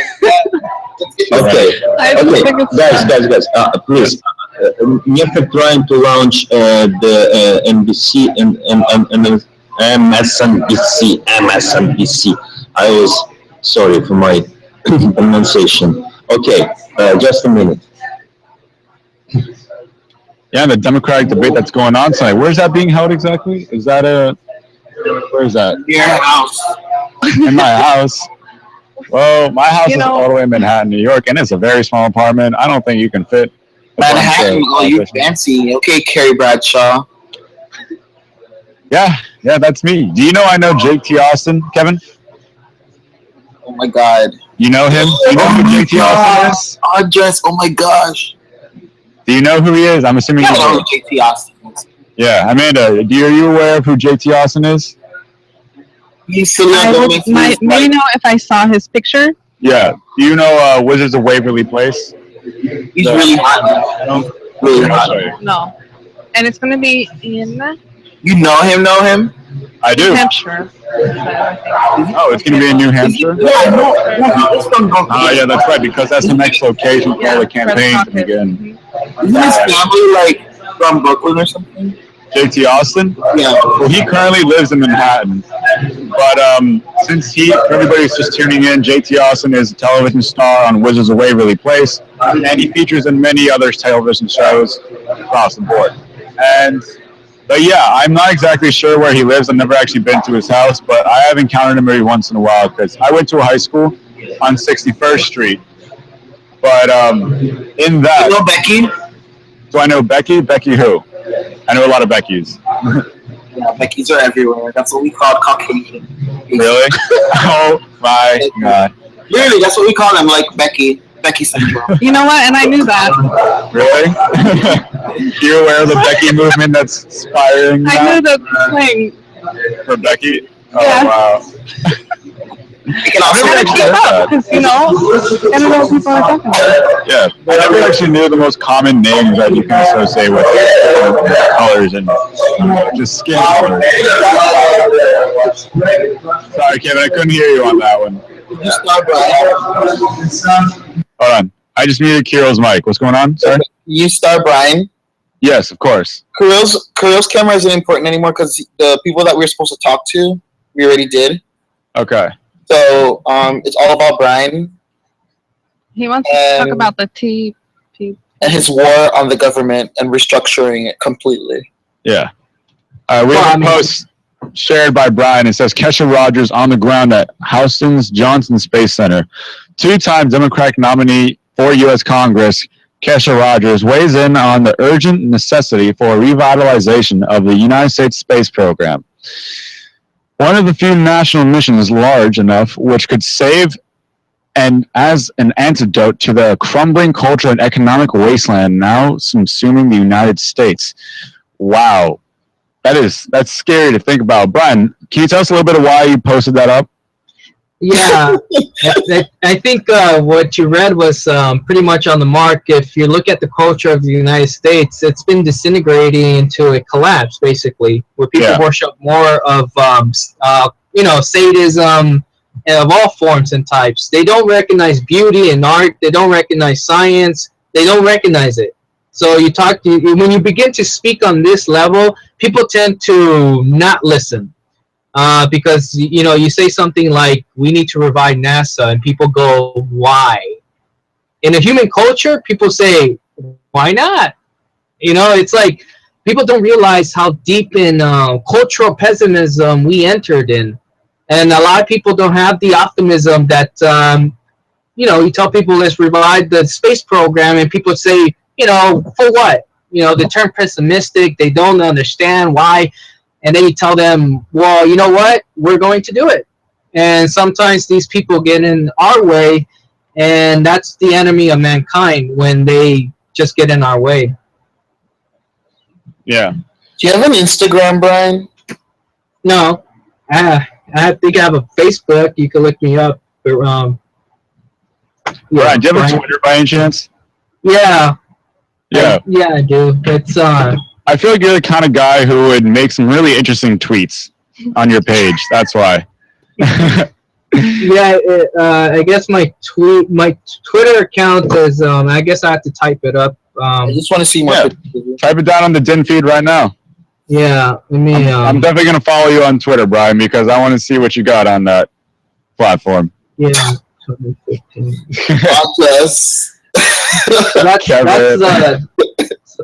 That's my. You're a hole digger. That's your new name. You're a hole digger. That's what you are.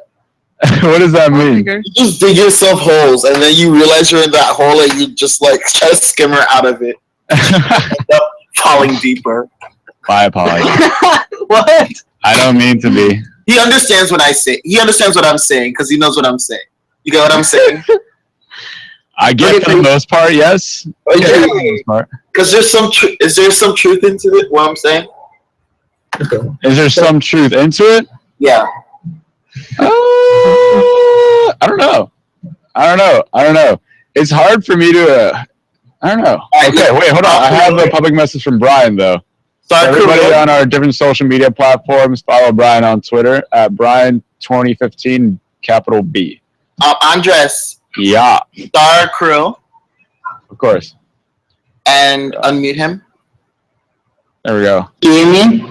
Yes. Yeah, we can hear you perfectly fine now. Thank you. So, Star, please, Dean Love and Kevin, you need to click OK on this because we still have this. Okay, what we can do, what we do for now. Yeah. And remember, everybody that's tuning into DINtv and all of our different social media platforms, we have the MSNBC political debates going on tonight between Hillary Clinton and Bernie Sanders. So everybody tune in tonight, log into our page, get on webcam, and join the conversation as we will be discussing their issues and their points of view. Give your opinion. Here, fans can vote for each of them. So this platform really is just trying different takes in this platform. Looks like we got a new user on here named Devon Johnson. Hey, Devon, you there? Yes, the user yeah, how's it going, Devon? How are you? What have you been up to? What's some daily news that you might share with us? What is the unique here? Nothing much. Are you following the political debates going on right now? Because okay. Yeah. So, are you a Republican or a Democratic fan? Public TV. What does it mean? Looks like Devon. Not only corrupt, but public. All right. Devon, if you come back, if you tune into DINtv.com, and hopefully we can have a long conversation. So, this public TV is funded by the public. At least maybe initially. I'm just real big. But for now, just in addition to who's your target audience here? I'm still trying to figure this thing out. I just posted something on who's going to use it? This came in the LaRouche Pack website just now. Yeah. Yes. So yeah, I found it right here. For now, it's from 20 to 40 feet wide. And hey, Brian. Yeah. So I saw an article the other day too regarding they found a new black hole in the solar system. And I forgot what it was called exactly, but it was interesting because it was just discovered and it had the black hole looked like a cross. It for real looked like a cross, and people are saying it's really at the what we have 5 channels location, which is completely out of whack. And I saw it, I was like, this is so weird. This has got to be Photoshop or something. There's a lot of research behind it. NASA, what do you know about space exploration, Brian? And are you essentially what's your take on it? destination for consumers? You know, one of our LaRouche science basement news channels. We are investigating, you know, these types of phenomena, black holes or whatever you want to call them. And I just posted up activity on the DINtv. And you can see that our classes, you know, we teach people how to think about you know, space right now. What are we supposed to be, you know, understanding phenomena in outer space? How does trying to conquer the galactic aspects of space, shall we say, in the realm of creativity? So how do we actually you know, enhance the ability of mankind to understand that nothing happens out there for, you know, for no particular reason. And yet, you know, these phenomena are out there. We don't know why they happen. We know that their intensity seems to be great, but we don't know. We actually have no evidence that specifies the causes of those. How you say? the cause of which they literally show you that maybe we actually should be conducting more investigations into the realm of the aspect of mankind into the future, which entails the galaxy above, basically. And this is what we're trying to do. I found this link right now, so I'm going to post it up on the menu and look at it. It's of the Hubble 51 Whirlpool Galaxy, a picture of this new black hole. And it's on YouTube, so it's a quick, brief video, maybe a couple seconds, 30 seconds. So this is what the black hole looks at the center of it. And there's a figure of a cross in the middle of it, and there's a lot of conspiracy behind it, saying that it's God and everything, particularly if you're very religiously associated. Oh my gosh, I feel like I'm in a quiet church or something. Yeah. But think about it, Kevin. This is a real-time image of the middle of this black hole, the very center of it. And where did the picture come from? The Hubble cross. It's the space telescope. Yeah. And they just call it the Hubble cross after the Hubble Space Telescope. All right. Yeah. So what's your take on that, Brian? What do you think about that? Well, I know that if you study why shapes happen, like in cases of resonances, sound is the beginning of everything. Yeah, exactly.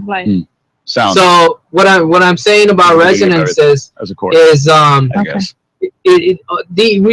Don't be shocked if these figures present itself in front of you, because humanity into interdimensional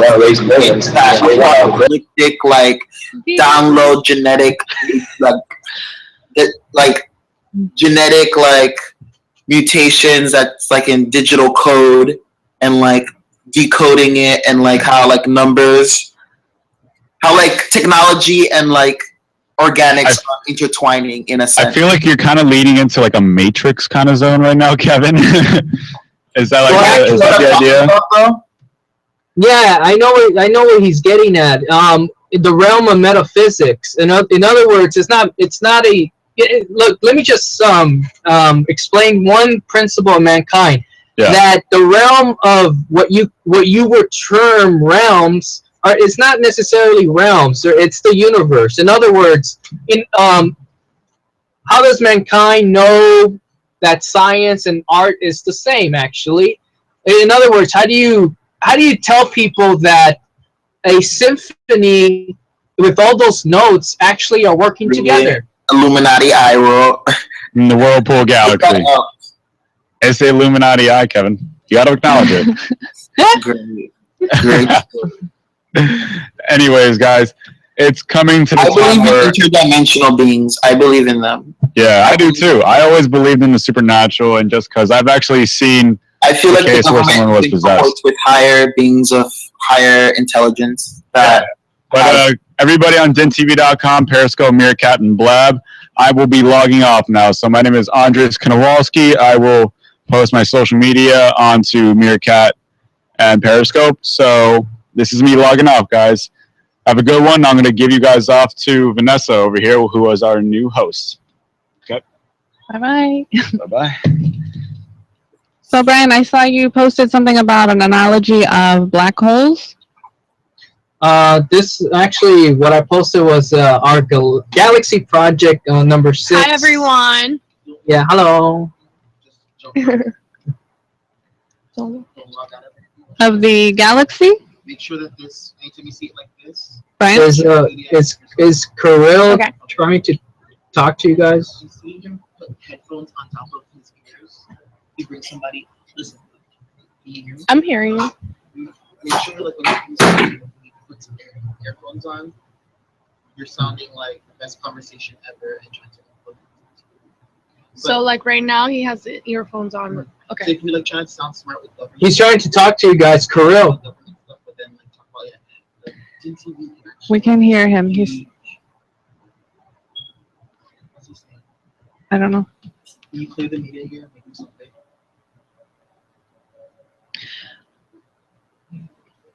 He's trying to talk to us. Okay. Get up for a second. 1 second. I can do it, right? because he's like talking to investors, like he's trying to present it. That's why.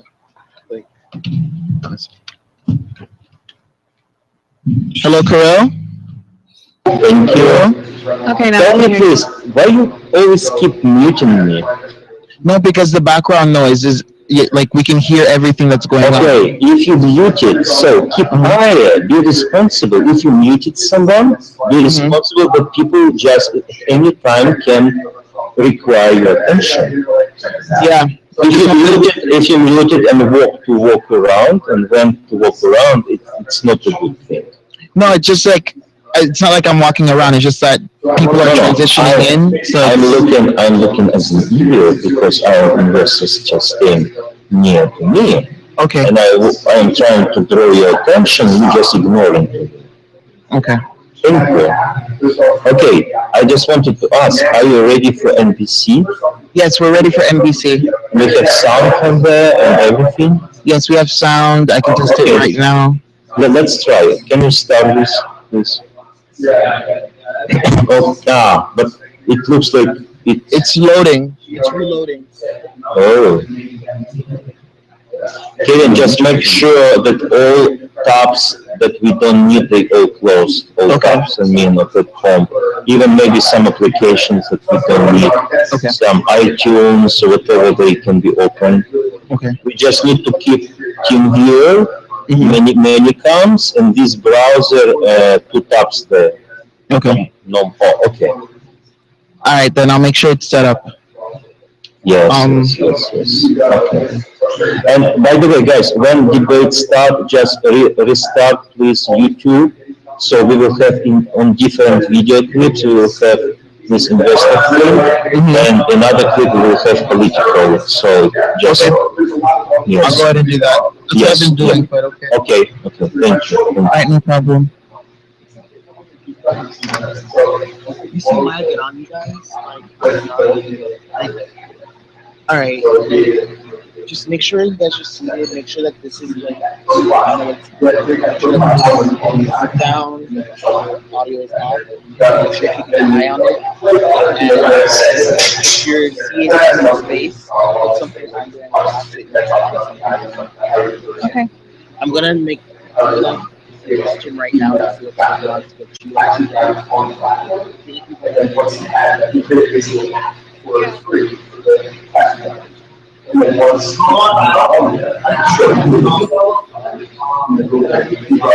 it's actually just for the tax drive. And that's kind of the philosophy. It's something that you can start using, and then after I'm prepared, I can take that information on you to create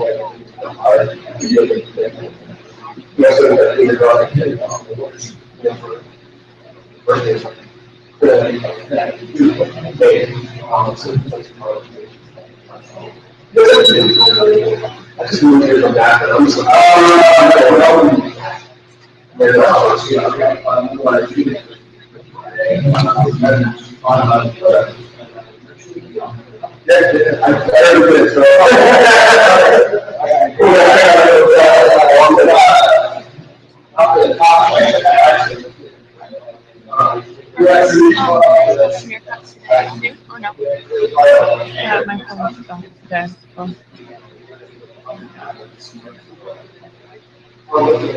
I have like 300 viewers. Yeah. I'll play.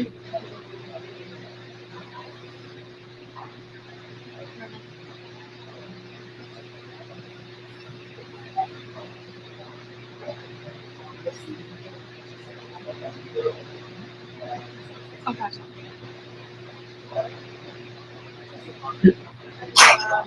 I think I need to refresh lab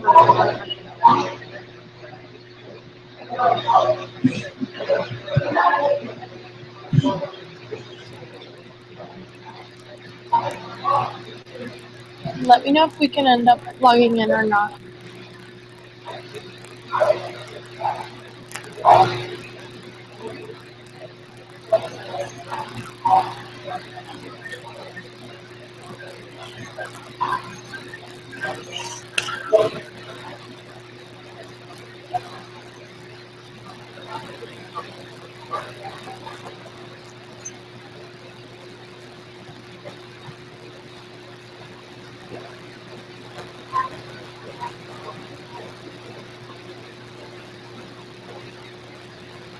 So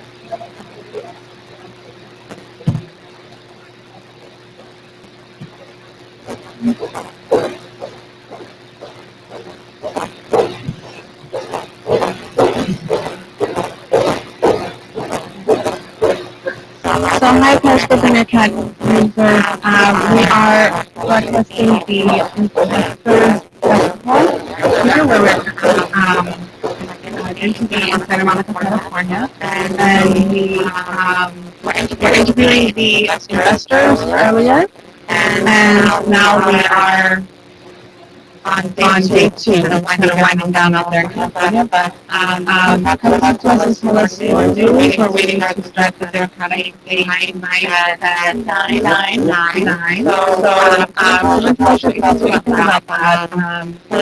Bernie, and I don't know, what's on the Iowa caucus, and you think about the things that they did, and I don't know, tell us about share with us anything, tell us your experiences, and we'd love to chat with you. Yeah, thank you for Vanessa joining you guys. I'm really excited about our investor conference going on over there in California. And yeah, I mean, it's an amazing opportunity. So I think definitely, be involved and have you guys come on board and get to learn a little bit about what's going on over there. So everyone on Meerkat and Periscope, go to DINtv.com, log in, and come talk to us.